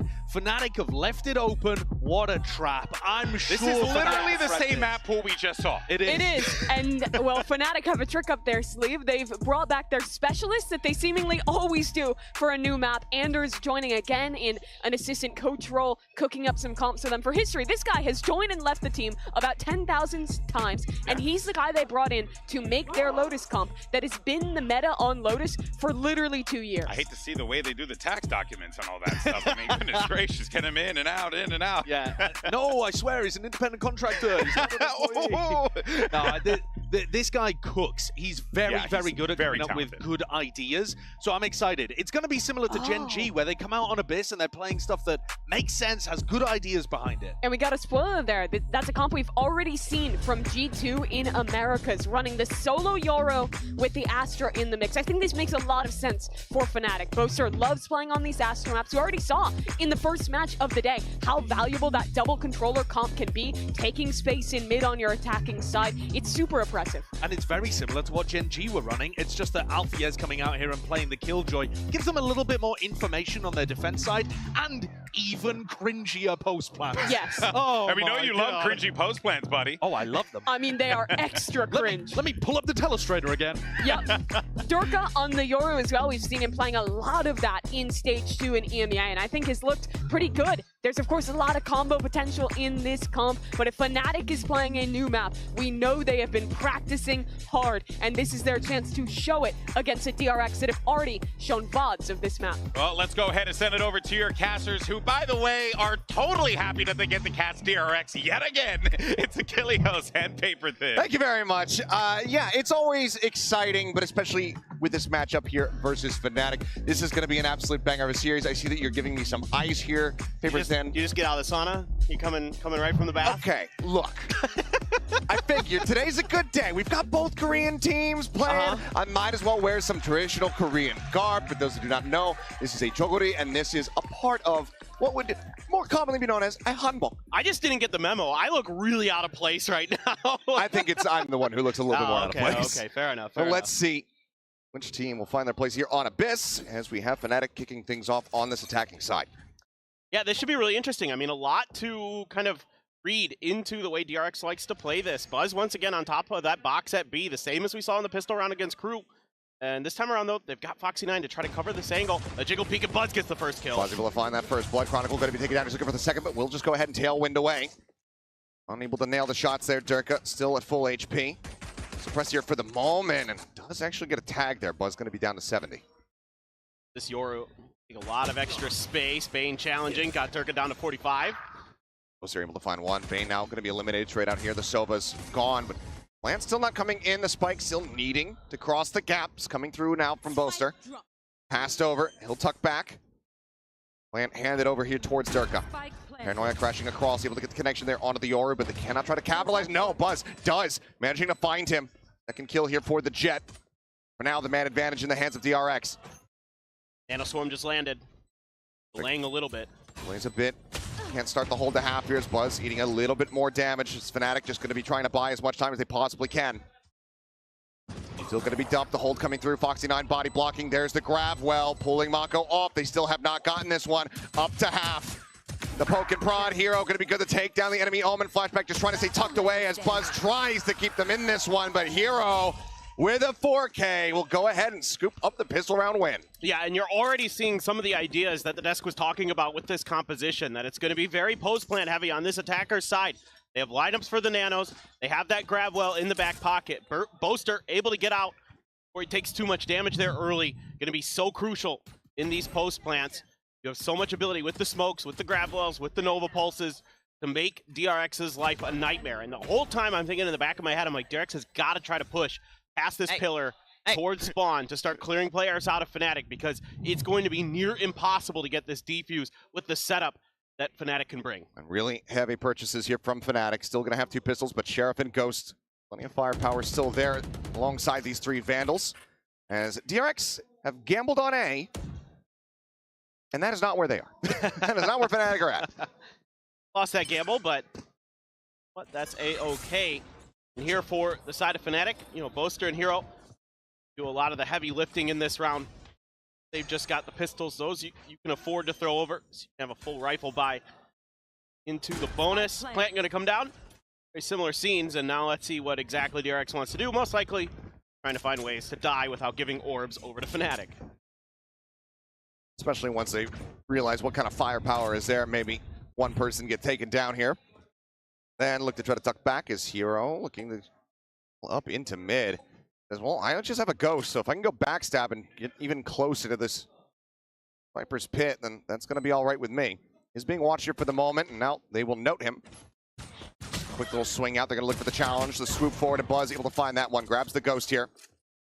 Chance maybe to do a bit more damage, but he himself still tagged down to 40. As the Spike will get ready to detonate. So it's just going to be a full 5-man sacrifice here on the side of DRX, and Fnatic move up 2-0. Yeah. So pretty standard eco round there. Everything going about as you'd expect. Now for Fnatic, able to buy up a couple players. Plenty of cash saved over there. Quite a bit. Ooh, and an op. And yeah. Early op. Currently here in the hands of Boaster. Curious to see how long he keeps on to that. But Buzz is going to go for a glass cannon. And this is really crucial. The DRX's defender side on this map is getting Buzz that op early and being able to lock down a lot of different parts of the map. Whether it be B, whether it be mid. Really been good in those moments. He's done a great job of holding angles, knowing when he has to back off, taking fights when he can, taking his opponents a bit off guard. But now that Fnatic's had a bit more time, take a look at some of the tape from DRX. How are they going to be ready? Last time around, they let this angle go unchecked from Buzz. No util to clear it. There's going to be a different, they're going to use the drone and a flash. Very nicely done. Yeah, right into the face. Doesn't have that updraft available either, so can't just try to reposition up into having a jiggle peek there from Bane. Going to be punished. Is supposed to find the shot. Foxy9 at the same time, able to find Hero. And Buzz on the peek out will take down Boaster. But now they're answering back, keeping some parity here between the numbers. CP's forward. Right now, coming in. Critically allowing that kill to come through means that trap wire not going to find value. Couple shots in. Buzz going to be good for a second. It's now just Chronicle and Alfier, who's since picked up that operator to try to hold things down. Oh, nice. Fragment in and out, able to find one, and already this is dicey here for the side of DRX. Mako does manage to find Chronicle, but now they know that the op is in play. The flick shot not going to connect, but somehow Alpha is able to tuck back. Gets himself out to safety. Buzz just holding the hard angle. The peek in. Buzz up over the top, making sure he can't get legged. We'll find a third kill. And that will be DRX getting on the board, but they do lose out on 3 players. Yeah, still though, critically, you're finding some really good moments here for DRX to step up and take players down. Buzz getting Boaster after that first op shot reveals his position is a really nice pickup because you eliminate a whole bunch of really difficult parts of this composition that Fnatic is bringing. You're taking the Astra down, you're taking that op down, making them have to switch it over to another player. A little bit of frustration already from the Fnatic coaching staff. This is the first time they're debuting this map ever and seeing what they have cooked up. Yeah, I mean, I think minor frustrations are okay, because A, first time you're debuting the map, as you said, but you also are so close to being able to get that bonus conversion, which will give you such a fantastic snowball effect. That being said, though, Durka does have the ult ready to go. Going to be suppressed here for the time being, so they know what side of the map he's on, so the dimensional drift comes into play. One thing I also really like about this comp for Fnatic versus the way DRX likes to play this map is that it gives you a lot of ability to control space in mid with the Astra and the Viper, potentially. You can really make DRX's ability to sort of get those free picks through mid that they have been really good at nailing. You can see Buzz right now. He's currently watching it with the op. Alpha's over there as well. Flashback going to be using that Cypher cam, keep his eyes onto B, but you have that extra layer of control there for Fnatic to gain a little bit of extra mid space. I mean, it's given teams that have played DRX on this map a lot of discomfort. And I'm really curious now. Flashback was absolutely nuts on this map against Crew. Going to be able to dial up another crazy performance. Buzz getting aggro. Stomping across the site here. Going to be met with that flash, and that's going to be the tailwind burn. But now Durka does find himself in this site. Spike plant coming through. Ultimately burning that potential ult charge, but now the mask will come on. Buzz trying to play elusively. Drops down. Just continuing to watch this wider angle. As it's a big wraparound over towards Heaven here. The tower, rather, here for Durka. Head going to be spotted out. Seeing the pop flash, the turn from it, the decoy going to be sent. Not cleared, but Mako dead. Can make things a little bit more complicated, but Bane's able to find 2. Lineup's now starting to come in as Buzz is able to hold that defuse down to half, but he eats quite a bit of damage now, down to 58. Pop flash from Foxy9, swing onto the corner. Albier going to be good for it. Buzz right back in onto the spike. Can they get there in time? There's the setup on the star. The gravel coming through. He cannot scope in. The turret is set up, and Buzz is going to have to back away. Can't quite hit that shot. Does get one parting gift in Alfier and will die to the spike, but you can see that so much of this round and so much of these rounds for Fnatic on this attacker side are going to be about having Boaster alive. If he can be alive, he makes it nearly impossible. Him and Alpha together can delay. This is that old post-plant meta that we saw back in the day all over again, and you still have very similar tools to work with. You even have the snake bite as well from Hero. So DRX needs to, I think, start being a little bit more aware that the way they played retakes against Crew, where they could just kind of flood retake, sort of use their abilities with the KO and other things to clear space, the Omen Paranoia, aren't going to be as effective here. You're going to have to find ways to get into Fnatic's back line to disrupt them. We'll leave Durka at the moment watching in case Buzz was going to be going for a smoggy play. Better safe than sorry. Yep. Covering all the angles, but as we can see, Buzz posted up here in mid, reinforced by Mako. It's a little bit further behind, but widely, these knives, that's the big punch, the only real punch that DRX have aside from a singular Sheriff in the hands of Flashback. Losing that operator due to the spike in the previous round, certainly hurting DRX's odds here. No doubt about it. Buzz now starting to push through. You do have the turret to check. Buzz can hear it. The dart to clear a little bit of space. Fnatic now starting to make their way towards B. Just Foxy9 there currently. Oh, there's the watch, but Buzz still going to be good for 2 before getting taken down. Very solid value found. Continuing to do some damage, at least stop the snowball of the economy here as push up into the smoke. Foxy9 unplussed by it, pushes out, gets a smattering of damage across on the Durka. Cannot find that kill. Boaster now watching a quick peek of the shoulder there from Bane, who has to back away.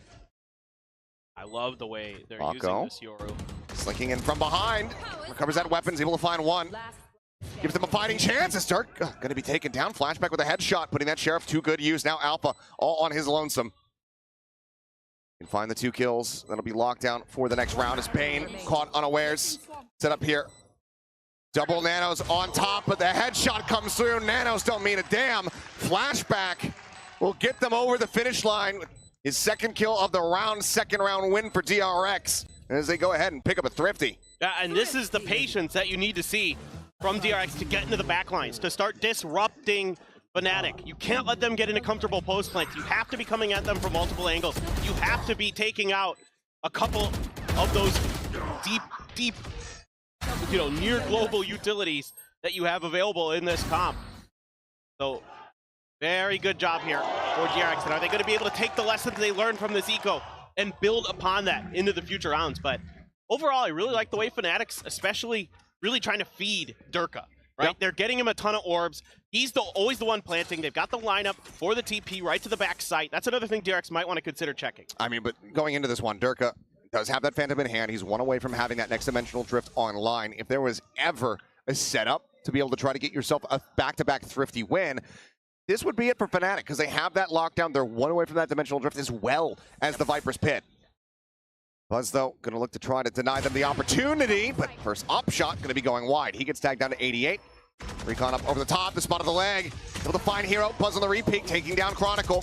But he's just stuck here in the smoke, and Durka, it's easy enough for him to collect. As soon as that suppression is gone, he can just go ahead, slap the mask on face. Pushing forward, though, Foxy and Bane, two-man firing squad. We'll find one apiece here before Bane gets taken down. The flash is gorgeous on the back of the site, and that is going to be the swing through to go ahead and bring us to parity, tied up 3-3. Yeah, nice job here by DRX. Cutting off Fnatic at the point of attack. Never really letting anything snowball out of control there. Dealing with Durka's ult very nicely, but now you've got the lockdown and the Viper's Pit to consider. You do have the Hunter's Fury to counter the lockdown, though. And Buzz there, all the util in the world dumped at him. Great flash here from Foxy9, has help from above from Mako. Good double swing. Fans, the hometown fans, liking what they see so far for DRX. Now let's see. They need something to cheer for after the opening series. I mean, it was still very close. There was still a lot to cheer for, just didn't end probably the way they wanted. Well, now, lockdown still available. That pit at the ready. All command, Neural Theft, Hunter's Fury, plenty of util available here to the side of DRX to try to gain the lead for themselves. Yeah, and they've got all the kind of tic-tac-toe counters to what Fnatic wants to do. Yeah. You have the Hunter's Fury, you have the Neural Theft in case they Viper's Pit. You know, who knows? With the null command, that can be used in a lot of great situations. You get a good read on where the attack's going to be. Oh, Mako. The timing from Mako. Hero unawares. The assault here on the A side still going to be coming through. Cam able to get the ping out, though, onto one. Boaster just trying to hightail it out. As flashback now, Neural Theft going to be in play as he pushes up into the Cyber Cage. The reveal getting ready to come in. Spam across. Not too much going to be found there onto Alpier, but he's able to dodge out. That shock dart. And now Fnatic are in such a rough position. Turret still available to him, I do believe. So that would note this position, but Buzz doesn't flush far enough forward. Now he says, guys, I've got the spike. This is just what this mid control that DRX likes to establish on this map does to you. It makes it so difficult. Go anywhere. You have to fight tooth and nail. Get into these sites sometimes. It's going to be one of those rounds, and certainly looking like it's going to be a save at this point for Fnatic. Yep, I'll just have to stay set back. All it takes is those little plays, like Mako did here. A lot of times it's been players like Bane and Buzz doing a great job controlling mid. Sometimes Foxy9 as well. Mako now using that Omen ability, get in there and take a player down very nicely. So things looking pretty rock solid for DRX, and yeah, Fnatic's gonna take a timeout. Yeah. Now you're starting to get a pretty good read here as DRX. I love the middle aggression in particular. That's something that has to be addressed by Fnatic in this time. See what the call looks like, but I think overall a decent time here for the side of Fnatic.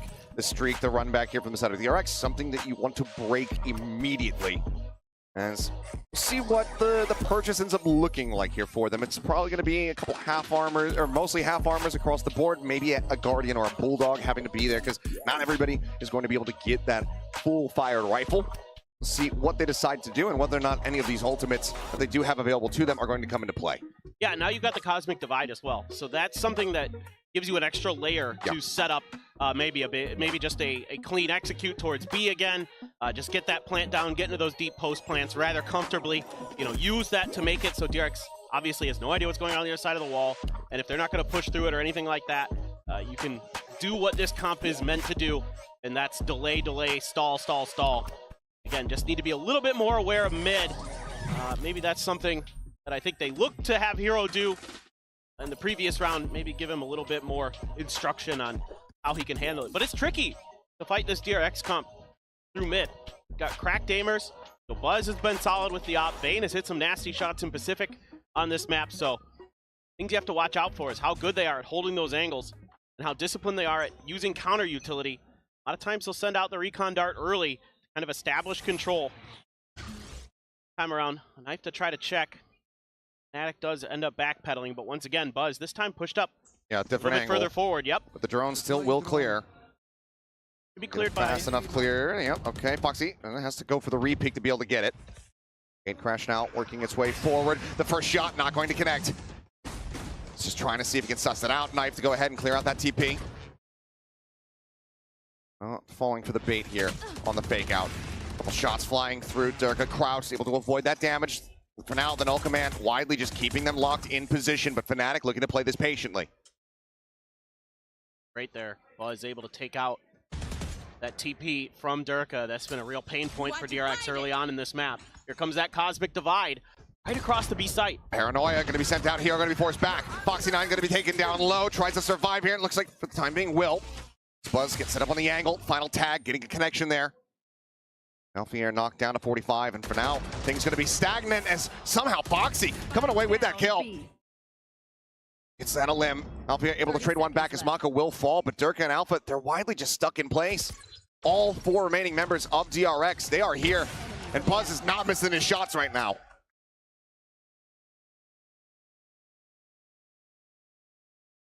Just gonna have to go for a save once again.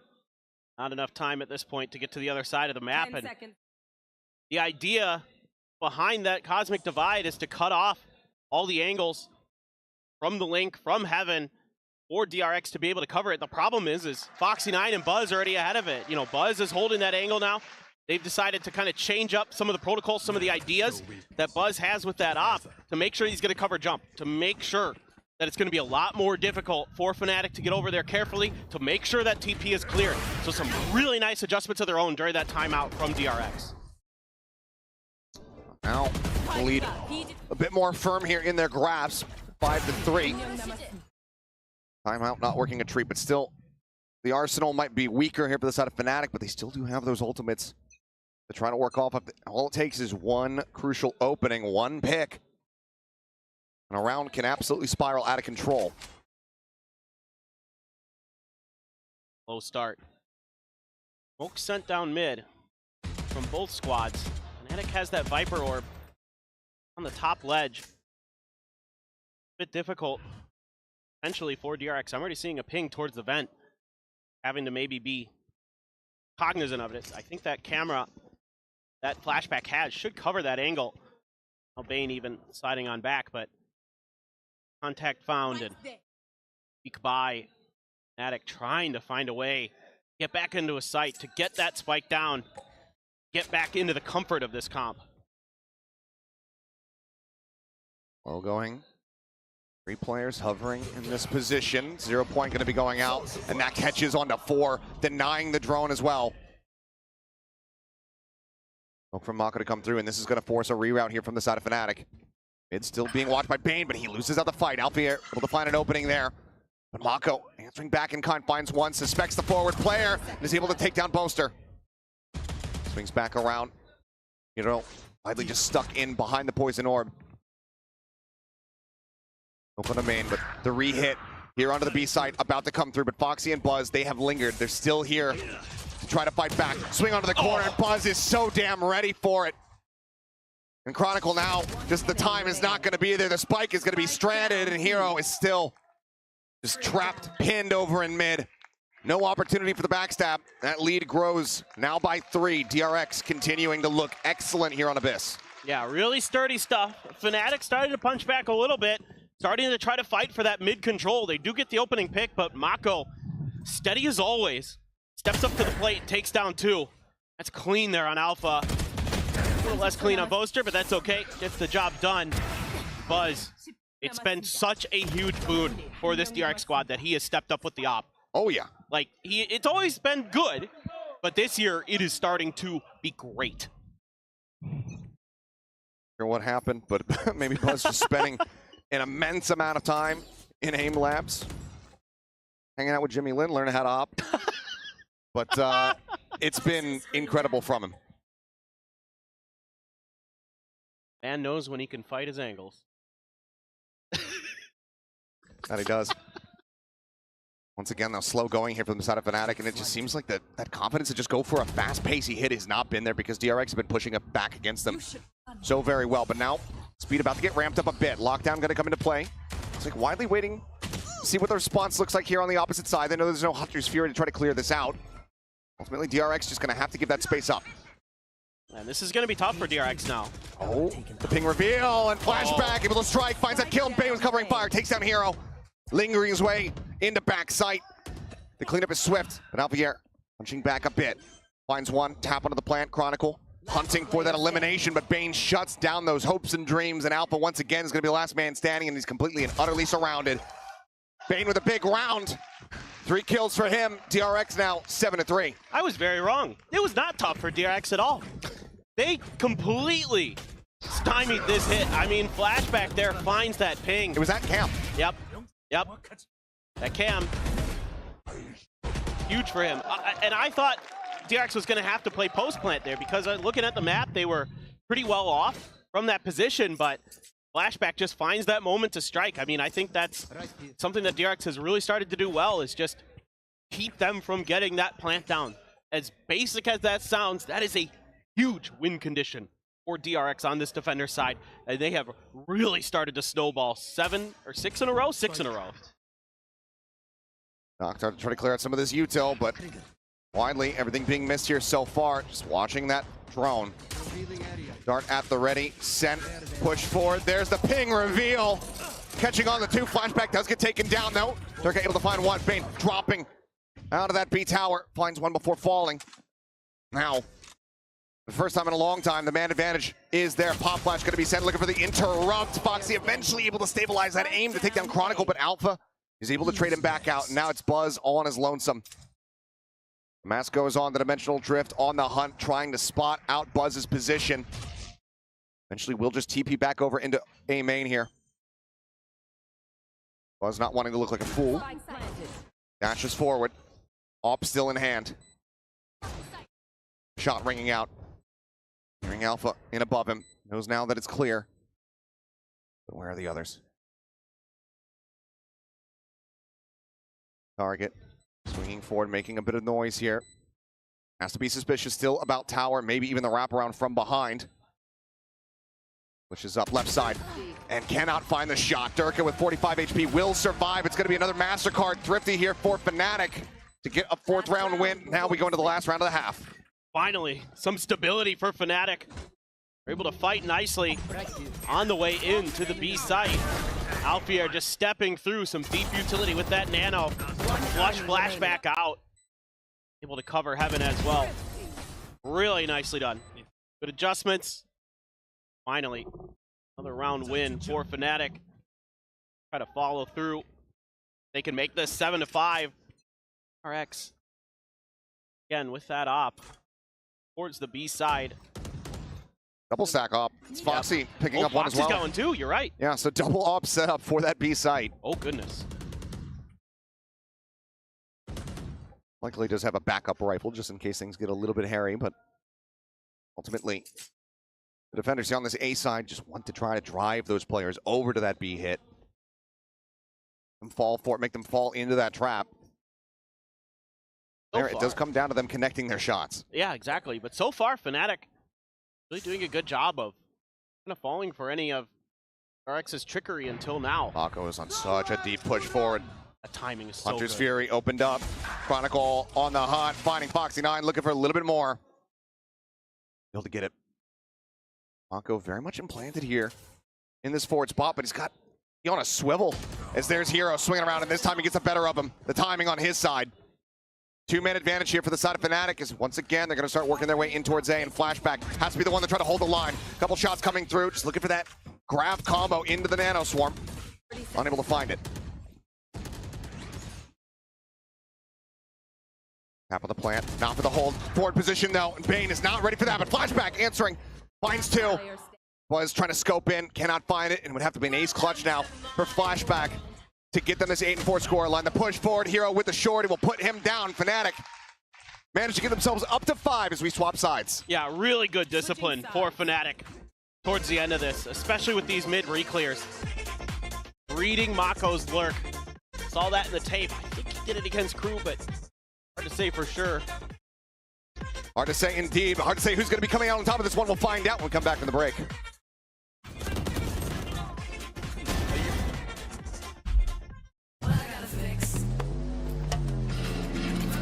Oh, come on. Trade in any phone in any condition guaranteed and get $800 off the new Galaxy Z Fold 6. Only on Verizon. Red Bull gives you wings.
All right, DRX now swapping over onto the attack. Fnatic up to 5 at the very end. Those last few rounds for them looking a bit more like the Fnatic that we've come to expect here in the tournament thus far. Does that continue? Can they pick up that next pistol win? Yeah, definitely. Some good adjustments there towards the end of that half for Fnatic. DRX had a pretty solid defender side, but this is generally a little bit more defender-sided for a lot of teams. We'll see if DRX finds some magic to take their map pick here on Abyss, or if Fnatic is going to be sturdy on their defense. This comp, a lot to consider for the side of DRX because of this comp. There's a lot of smokes, a lot of ways that you can get trapped in corners, at choke points, trying to get through towards the site. So I think, again, mid control could be relatively important for DRX throughout. Are already somewhat considering the same. Take a peek. There's a turret out there. It gets cleared. Here. Able to get rid of that recon here, not allowing for the ping to go through. Widely no information given over here, just a bit of noise being made in mid. As Fnatic realizing, okay, we've given up a lot of space. This flank could be coming through. Got to rotate around. And they would be right. The push gets ready to come in. Are they going to have enough forces? Stop this. Oh my god. Well, snappy headshot from Boaster and Chronicle with a two-piece. Finds Foxy and Flashback. Bane now going to be taken down as this looks to be a flawless, unless Mako has something to say about it. Couple players worked low, plenty of footsteps being made. Finds the headshot. Oh, falls for the fake out. Not going to get punished yet as he jumps across over onto the rope. Drops down, rides back up. The swing now coming through. Nearly ends up falling down after losing some of that momentum, but is snappy with a follow-up. Pulls back away, concussed here for the moment. Mako putting up a solid effort, but ultimately is still in such a rough position. Didn't even make it in time. He's going to go ahead, go for the sprint. Rushing through. Chronicle there to intercept. Cannot stop him on the drop down, but can certainly swing in. He's going to try to go for the knife. No. Push up into the smoke and will be able to deny the plant. Crucially, that money not there for DRX. Yeah, this is really nice here for Fnatic. Just a good read and even better shooting to stop DRX in their tracks. You know, again, DRX is overcommitting a few extra players, but the shots are just too good from Boaster and Chronicle. Chronicle watching over Boaster's shoulder and just nails a couple nasty shots. Chronicle just able to get there in time as well. Foxy9 always positive in terms of his spirits, no matter what's going on in the score lines. Even with an injury. I know. He's just unflappable in terms of his just happy. Cheeriness. Yeah, his cheeriness, his energy. Such a nice kid. And now, DRX on an eco, all classics. Nobody buying up to anything. Couldn't even get that plant down. Guardian, Bulldog, Vandal for Durka. Similar, all from Fnatic in their previous anti-eco, except a few buy downs compared to last one. DRX doesn't like what they see. Gonna immediately hightail it over, leaving Flashback behind. As that lurking player, they can break through. Boaster on the A side. Boaster alone here for now. Grab the orb. Fast track towards this Hunter's Fury here from Bane. 3 charges thus far. Flash on the corner at the ready as Chronicle now gets himself situated up in tower. And looks like we're going to be playing a little bit of back and forth here. Pendulum swinging. Don't like what they see on the A side. And let's go back over to B. Flashback. He's pushed in decently deep. He got Could spotted. catch somebody off guard, maybe. Pretty sure he got spotted there on the cross. He's wary about it. Nothing else. Fnatic have been very good about identifying what space they've given up, but Flashback nearly finding 2 with a classic in hand. Snake might now going to be going through. Blood's going to be taken down. Durka able to find that. 3 players left standing. CRX just look to try to see if they can do any real damage here. Flash going to be sent out, swing onto the corner. Durka eventually able to find his mark, but Bane does put down a hero. Any more deaths from here, and that would be costly for the side of Fnatic, but so far they will be able to hold on to their weapons, the ones that matter. And as the defuse comes in, they will tie us up at 7-7. Still very, very clean with those classics. Or DRX. Flashback, he's been nuts with them. Yeah. He's absolutely cracked that gun. And that's unusual to say, but he has hit, what, 3 headshots in a row or something like that there? It was absolutely disgusting. But already DRX with a timeout. Pretty interesting. Already Termi seeing something he doesn't like or something that they need to be aware of in terms of how they handle themselves. But I thought that round was pretty clean overall in terms of making the best out of bad situations. Yeah, I mean, consider, you know, it's full classics. You don't do any economic damage realistically, but you still do manage to take down a couple players. This time you get the spike planted. I do agree. I think overall it's a good one, but really, Termi maybe noticing something here, wants to go ahead, call this timeout, and get a really solid plan in place as they get ready to go into Fnatic's bonus. Absolutely. Very curious to see what DRX is going to want to do coming out of this timeout.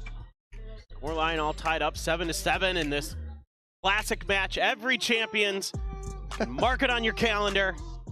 You're going to meet wherever champions may be in the world, and these 2 teams are going to collide one way or another. Yeah, plenty of history between them. Who comes out on top this time? Nobody knows. And every time it's been a 2-1. One way or the other. I mean, every time. I mean, that's just DRX. Well, that's true, too. Just good old salt of the earth. Okay. Punch in, punch out Valorant. I don't have the whole thing memorized. I don't know what they say. Good.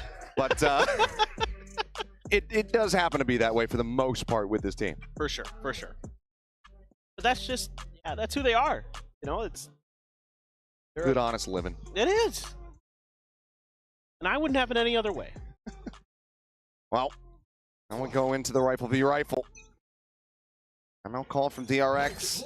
See what the game plan looks like. For now, your point going to be sent out. Thing noted there. Players set up, though, on this A site. Already that deep cam middle from Flashback gives them a ton of info to work with across this map. Gives them a little bit more comfort. Try to lurk. Maybe set up for a crunch. The vents. Try to come in through the other direction. There is that turret there from Alpha towards B-Link. Octard there, trying to clear, not connecting, trying to clear that KJ util. That might have been part of what Termi was talking about. Sending some info over to Bane. Identifying where he was noticing some of that utility may have been placed that they could try to clear early to give them a little bit more flexibility. Flashback, though, quite far forward. It's ready to break this door. Chronicle taking a peek at it here for a brief little moment. Look back. I'm worried about that really deep push coming through. Paranoia going to be sent across. Chronicle able to dodge that. A little bit of spam. Certainly alerting and letting them know that he is in this position. Boaster, in the meantime, stuck here in this nebula. Decides to swing out, puts a little bit of damage down, but ultimately will end up falling. Buzz fishing here at backside, spamming into that smoke here. Just trying to see what he can get. So far, though, it's just going to be a spike plant coming through from DRX. 5 members here in the post plant. Like really simple there from Mako. Paranoia into a smoke to set up the hit here for DRX to clear out the tower. I have no tower control though. Retaking from this position is going to prove to be a bit difficult, especially as Buzz does that. Turns back, Foxy does still fall. Hero able to find that elimination. Double setup though in towers. Bane could end up dying. He does. Alpha, a quick peek in, but then shut down. Flashback coming over the kill. The double push up, the weapon scoop up there from Hero. It looks like the call, just save these two rifles, has been made. DRX are going to be regaining the lead. Oh, this is just a really well thought out round from start to finish for DRX. Unchallenged in mid, allows Flashback to push up into the vent, clear in there, and as soon as they're ready to make their hit, there's a Paranoia smoke that covers Flashback to move into the Tower of A, take control of that space, set them up for that first kill, and then they're able to lock down. Yeah, there's a few trades from Fnatic. They try to fight back, but the layers there for DRX, too much for Fnatic to get through in the long run. Ultimately, though, able to carry two weapons over. Sure. They kill two. That's the bonus. They lose the lead, but there's still an opportunity for Fnatic to fight back and bring us back to a tied-up scoreline. Two Bulldogs going to be in play, but in plenty of teams put those to good use. You just caught two there. You caught Durka and Chronicle off that knife from Foxy9. Now you're going to maybe want to try to test this defensive setup with the Viper and the KJ, but Durka, of course, Doru, he can very quickly get around the map if needed. RX taking their time on this. Dark cleared. Trying to see if they can find that pick, find that extra layer in towards the site, but Fnatic not giving them any opportunities. Now it's going to be just a spread of the map again. Yeah, calls being made. I mean, Poster in a far forward position here at main. Needs to win out this fight. As always gets caught. And, okay, he's able to back away. He's up out the safety, and then Mako seemingly going to make the call. Like, okay, actually, let's go B instead. Chronicle's already used all of his info gathering utility, so now Boaster needs to use his body to go do that to make sure. Shock Dart not going to find the bounce there on the Bane. Chronicle just trying to use that last bit that he had until that recon comes back up to try to get a punish there. Oh, Bane on here. The droning Sofa, but there's the entry coming through. Buzz up over the top. Absolutely dead to rights. Alpier was grinding him into a paste. But critically, Bane was able to keep enough players distracted over on the A side, give them a little bit of extra room to get through, but man advantage for Fnatic on this retake. Are they going to be able to clear past DRX's defense? Still have a fragment, a Shock Dart here to try to set up for the post plant, but have that Viper, that vulnerability to try to set up for the kills as easily. There's smoke coming through, and oh, Mako hitting the headshot, swings up into the smoke, fires off a couple shots, spots out Durka, finds him as well, swings back in, Hero able to dodge out those bullets. But now, 3 members standing, Hero, one more pulse will take him down. Flashback Bane just trying to buy some time, and Flashback will be able to do just that. Spots out the last player, knows that he's low, cannot win the fight. But Fnatic cannot get the defuse. Chronicle will be left alive with 10 HP, and DRX will move up by 2. This rookie has been brilliant this year. That is such good awareness, such good shooting. Mako, what else can you say? That is ridiculously good reactions. Mako's Mako, though. He's a known quantity. He has been incredible for years.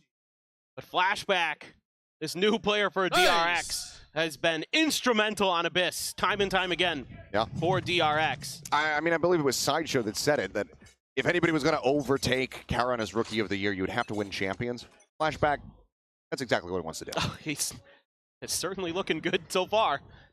He's definitely a contender, no doubt about it. I mean, on the opposite side of the stage, we should also mention Hero, who in just a very short period of time has also proven himself to be phenomenal, absolutely incredible, and very, very much qualified to step into Leo's shoes here. As for now, gummed up on the approach. Shots to the box as they try to assess where they want to go for the plan here. Nebula's going to be coming through. Looks like they want to try to use this against Fnatic to be able to safely get that spike planted. They do so. Buzz with the Outlaw still playing forward. Takes a couple shots, goes for the swing, and Alfie are able to put him down. Once again, man advantage going to be there. And Outlaw can be scooped up for them as Foxy having to tuck back, nearly getting picked off. Ping gets the reveal. The grab well to try to pull him forward. And Poster on the hunt. Shock Dart will find him, however, as it's going to be a trade out, as Bane also gets Durka. Defuse out, going to be held, covering fire. Alfier shuts it down. Defuse held to half. The dueling Hunter's Fury is coming through, and Bane loses out on the fight now. Flashback on his lonesome. Gets a blind shot, but cannot do anything more. Spike will be defused. Hero will be shut down on that push up. The Fnatic with 2 players surviving will once again get within touching distance of DRX. And you're seeing the fearsomeness of this Fnatic comp when they have time, when they have comfort to set up all this util. First of all, I love Alpha's early nano swarm there to buy himself some time when he gets paranoid on top of the box. Give his team a little bit more ability, make some quick rotations, but then you have so much ability to make Foxy9 so miserable behind the jump. The snake bite into the grab well, into a shock dart. I mean, just absolutely annoying to deal with, and they convert. They get the kill off the util. Oh, Durka. There's the jiggle peek. Now they know the operative is going to be there, and this orb take is not going to be punished. So now he's got that dimensional drift online and immediately TP's away. Buzz going to be noted. They know that there's 2 players here and he just wants to try to disguise maybe that Vandal as much as possible, but as he draws it out, they'll see it in the silhouette. Once again, DRX starting to line up. Flashback. A lot of space, but on the weaponry this time. Punches back. Wait for the rest of the team, but they're pinging it out. Fnatic knows they've given this space up. Knows that it's decently likely that Flashback has taken advantage of it. Ping's coming down, though, also from the side of DRX. Wary that there could be somebody on the opposite side of this very flimsy door. Nice. Up. Buzz with that hero Vandal. He's looking for the entry, the dash forward. First op shot going to be going wide. Chronicle able to find it. There's the ping reveal, and Durka ends up getting flushed out, but Poster finding one, but Buzz finding a second. Mako at the same time gets rid of Chronicle. Op is going to be scooped up. Buzz says thank you very much. Lockdown available for Alpha here. Does he send it, though, in a 2v3, knowing that weapons are recovered? Looks like the answer is going to be yes. Opts to go for it. The fragment isn't in play. No, there's nothing to really clear this one out unless Buzz gets on a deep enough line. But now Buzz is out into the open. He's got nowhere to go but down into the depths. They put him to one side to smoke. A bit of a question mark there. As Alpha going for the defuse. Mako waiting patiently. Here's the retap. Knows that it's up to half. Swings back in and cannot make it happen. Narrow margins. But Fnatic will tie us up. I mean, Buzz is also really, really good on his entries as usual. Knocking a couple down, but an even better retake here from Fnatic. Able to use that lockdown to great success. Buzz there working that angle against Durka so nicely. Ready for the follow-up. Huge shots from Mako. Not sure what happened with that smoke. Just a little bit too quick on the trigger with it, maybe. Panicked a little bit. Either way, I mean, that felt like that was a must-win round for the side of Fnatic, given the commitment with that lockdown. So are able to find that win. They've got 3 ultimates to try to counteract the 4 that are available on the side of DRX. Op is back in hand here for Durka. Well, now you have a ton of ults for DRX. Have that null command, have the neural theft, find an opening, be able to take advantage of it. Now Durka with that op, gonna try to challenge that catwalk. Been given up to Flashback a couple times already, and a bit of a pain point, so need to find a different way to adjust to it. This change up from Fnatic. Making sure that that extra angle is going to be that much more difficult for DRX to create. Just making sure that this space is clear. I mean, we've already seen a couple times where Fnatic players have pressure towards this orb, whether it be Durka, whether it be Boaster. Oh, TP up in the tower. That's a different way to get in Mako. there. As Paranoid's going to go across, won't connect on anybody, but he gets a smoke out, but Flashback taken down. Alfier finding that punish here in mid. Knew that he was going to be going for it no matter what. The patience pays off. Fnatic once again, man advantage. Quick drift across from Bane, spotting out Chronicle's positions. The null command now going to be coming through from Foxy9. Knocked out a little bit too deep.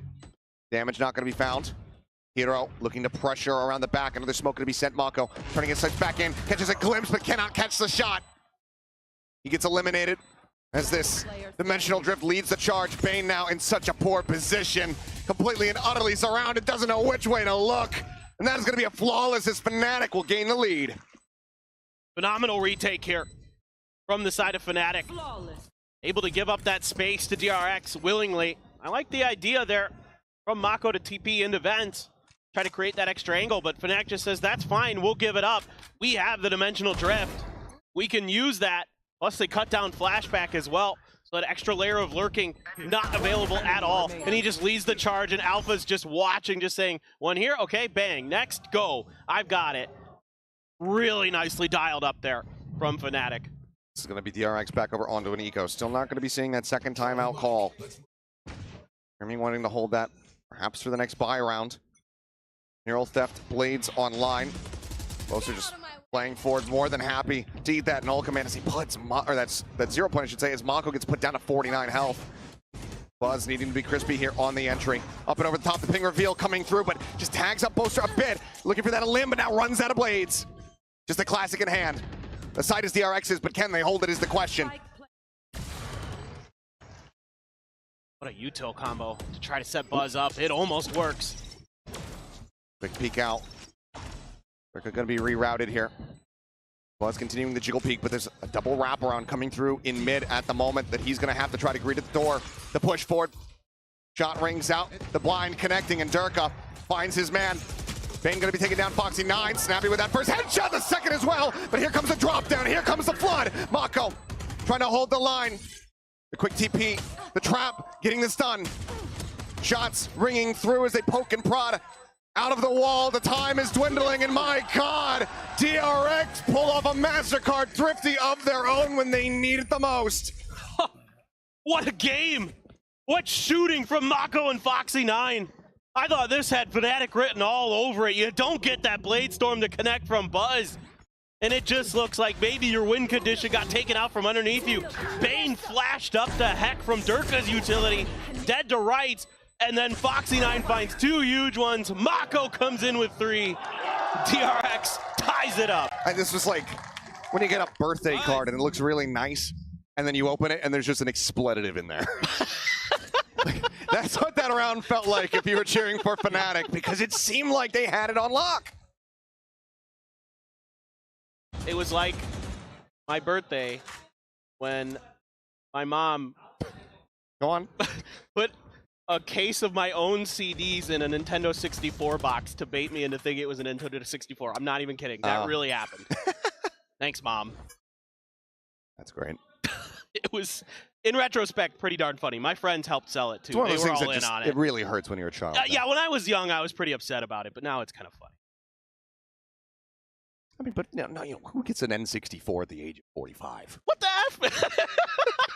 Come on, man. Oh, anyway. Crucial round. Let's focus up here. 10-10 on the scoreline. Dang, man. This B site completely stacked with defensive utility. I think I've broken him. Hunter Story, though. Neural Theft still available here for DRX. Hit online, sent. Hero able to get that one through. Recon not going to be pinging out a damn thing as he just sat here at back sight. Alfier on the jump up, and Foxy, snappy still. Finds that headshot. Shorty in hand, Buzz able to find one. The push forward, Hero able to tank down the enemy KO, but the site now broken open. Chronicle dead, as Bolster now will have to just go ahead and try to save this weapon. Man, oh man. I mean, that looked like it was going to be difficult. Hero got that pit down just before the 0 point arrives. Pulls out the Shorty, but then DRX just floods into it. No hesitation. Make sure he's cleared out. Flashback on that lurk, able to cut down Chronicle as he's coming in towards the site. Really nice stuff from DRX. They are going to take a lead in what has been a tremendous start once again. Another great series between these two teams. I mean, that's the thing. The DRX gaining the lead. It does feel like they really need this win here on Abyss. Oh, yes. Given that Lotus is coming up next. Oh, God, yes. But because that Lotus is coming up next, if DRX do it on Abyss, then I am so ready for a potential 3-mapper. But this all starts with that snappy headshot from Foxy, just getting the punish here onto Alpha. Absolutely disgusting. He has come online in the last couple of rounds. And he Bane's doing the KO. They're having fun with it. Oh, I love it. Bane, you know, Also one of those hype guys for DRX, always keeping the spirits up. A lot of ults again. Kind of the trio here. Durka spotted and peace out. You have the Hunter's Fury, Neural Theft and No Command. DRX can take their time, try to figure out how they want to work the map. This is looking another A setup, so what's going to be their ideas and just execute this time? They've been waiting for some ability to take tower, but the question is get that done. Flashback is watching for a deep lurk, expecting something with those weaker buy from Fnatic. Be a little getting a bit of deja vu though. Yep. A site hit coming through. Lower purchase, but didn't have Durka getting timing like that on the bingo card for the round. Boaster going to be spotted out. Bane scaling forward, taking some space, going up over the top, spots the gun barrel onto one, swings in, finds Boaster. It's Chronicle, the shot going right above Mako's head. Spike planted. Couple strands of hair cut off perhaps, but kill not found. Is it what? Albier, he failed to jump? Trying to wrap around at back sight. At least that's what all I have to assume. That's my best guess. Hero silent on the drop down. 20 HP though remaining here for him. Mako staying quiet within the smoke.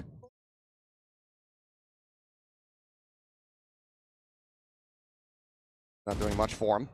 That's on the opposite side of the map. There's a swing out from Mako. Chronicle, just a marshal in hand.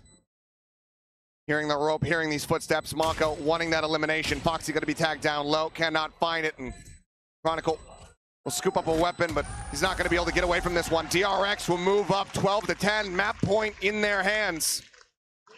Just so clean on the entry here. An immediate kill, and then... Let's take a look back at this one. I want to see this. Bane, so good, checking that angle there, playing anti-flash. Instead, it's just Bane just... Oh, he just literally backpedaled. Just backpedaled off. I thought he had messed up the jump, but... I mean, that's, but the thing is, that's why we saw, and at least he has an all right smile at the end, but that's why we saw Durka get timing, because he's trying to play on that ledge. He's trying to get as close to it as possible without falling off. So he's checking that side, and then, boom, the strike comes in. Yep, exactly. It's tricky. It is a map that requires a lot of kind of mechanics you're not really used to having in your back pocket unless you play a whole lot of the, practice round map, getting yourself into that parkour setup. But most of the other maps, there's less danger in those situations, mostly none. Yeah. So let's see what Fnatic wants to do. They need 2 more to send us into OT. They're going to have a big buy coming up. They're going to have that lockdown still from Alfier, but Eric has the counter with the Hunter's Fury available. Try to set this up. Curious to see what these buys are going to look like. So we are going to have an op from Buzz on this attacker side. Durka is going to be picking up one as well. Saw Fnatic flirting with an Odin, but decided to leave that at home for now. It's the glass cannon from Durka. A lot resting on this. I mean, clearly the map resting on this is Mako and Buzz. Asha plenty. Hey, let's try that double op thing, but this time on the attack. And the lack of the operator has been something that has been hindering Buzz a little bit. He's had a couple of rounds, but he started off this half 14-4. He got 2 ops again. Yep. I just said that. We might need to get your hearing checked. No, I know, but I mean, I'm just trying to understand it with Mako picking it up. And Mako used to be a Jet player. That's true. Once upon a time. He did. This is very unorthodox for DRX. Oh, ooh. Jiggle Peak Punish not going to be found there. Hero able to get away with his life.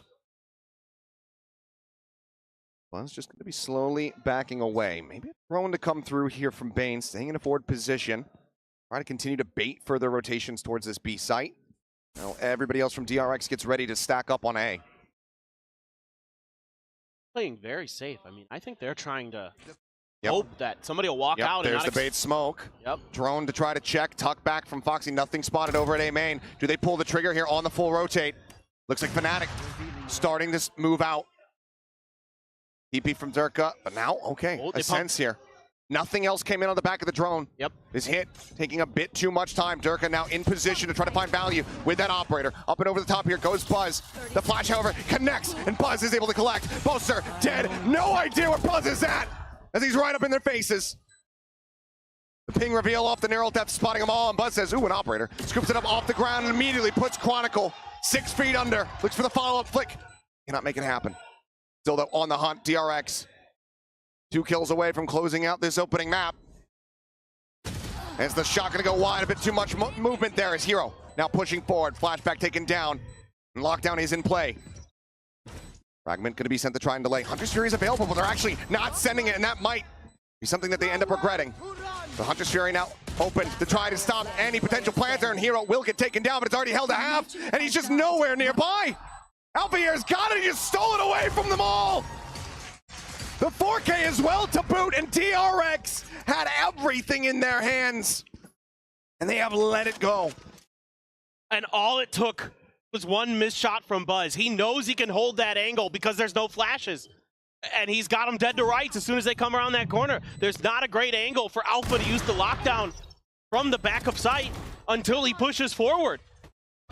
And then it's just marching orders here, and I think just DRX gets really lost and confused. I think they fully expected that that round was done and dusted, and oh man, that's a heartbreaker, but you gotta give credit where credit's due. Once Fnatic was given that slight opportunity, they completely took control of that round. They did, and that's the thing that you cannot do against this team. Timeout going to be called here from DRX as they look to avoid an overtime here. But it feels like it all came down to that critical moment. Save the Hunter's Fury. Don't clear out the lockdown. We'll go ahead and try to pick off the diffusers, but they just can't keep the players alive at the front of sight. Well, and I think in DRX's mind, you're probably saying, well, they have to dry swing everything. We can just hold angles. No problem. And they just couldn't do it. They got outshot. And that leaves Bane on an island at that point. So, yeah, I agree with you. I think I would have rather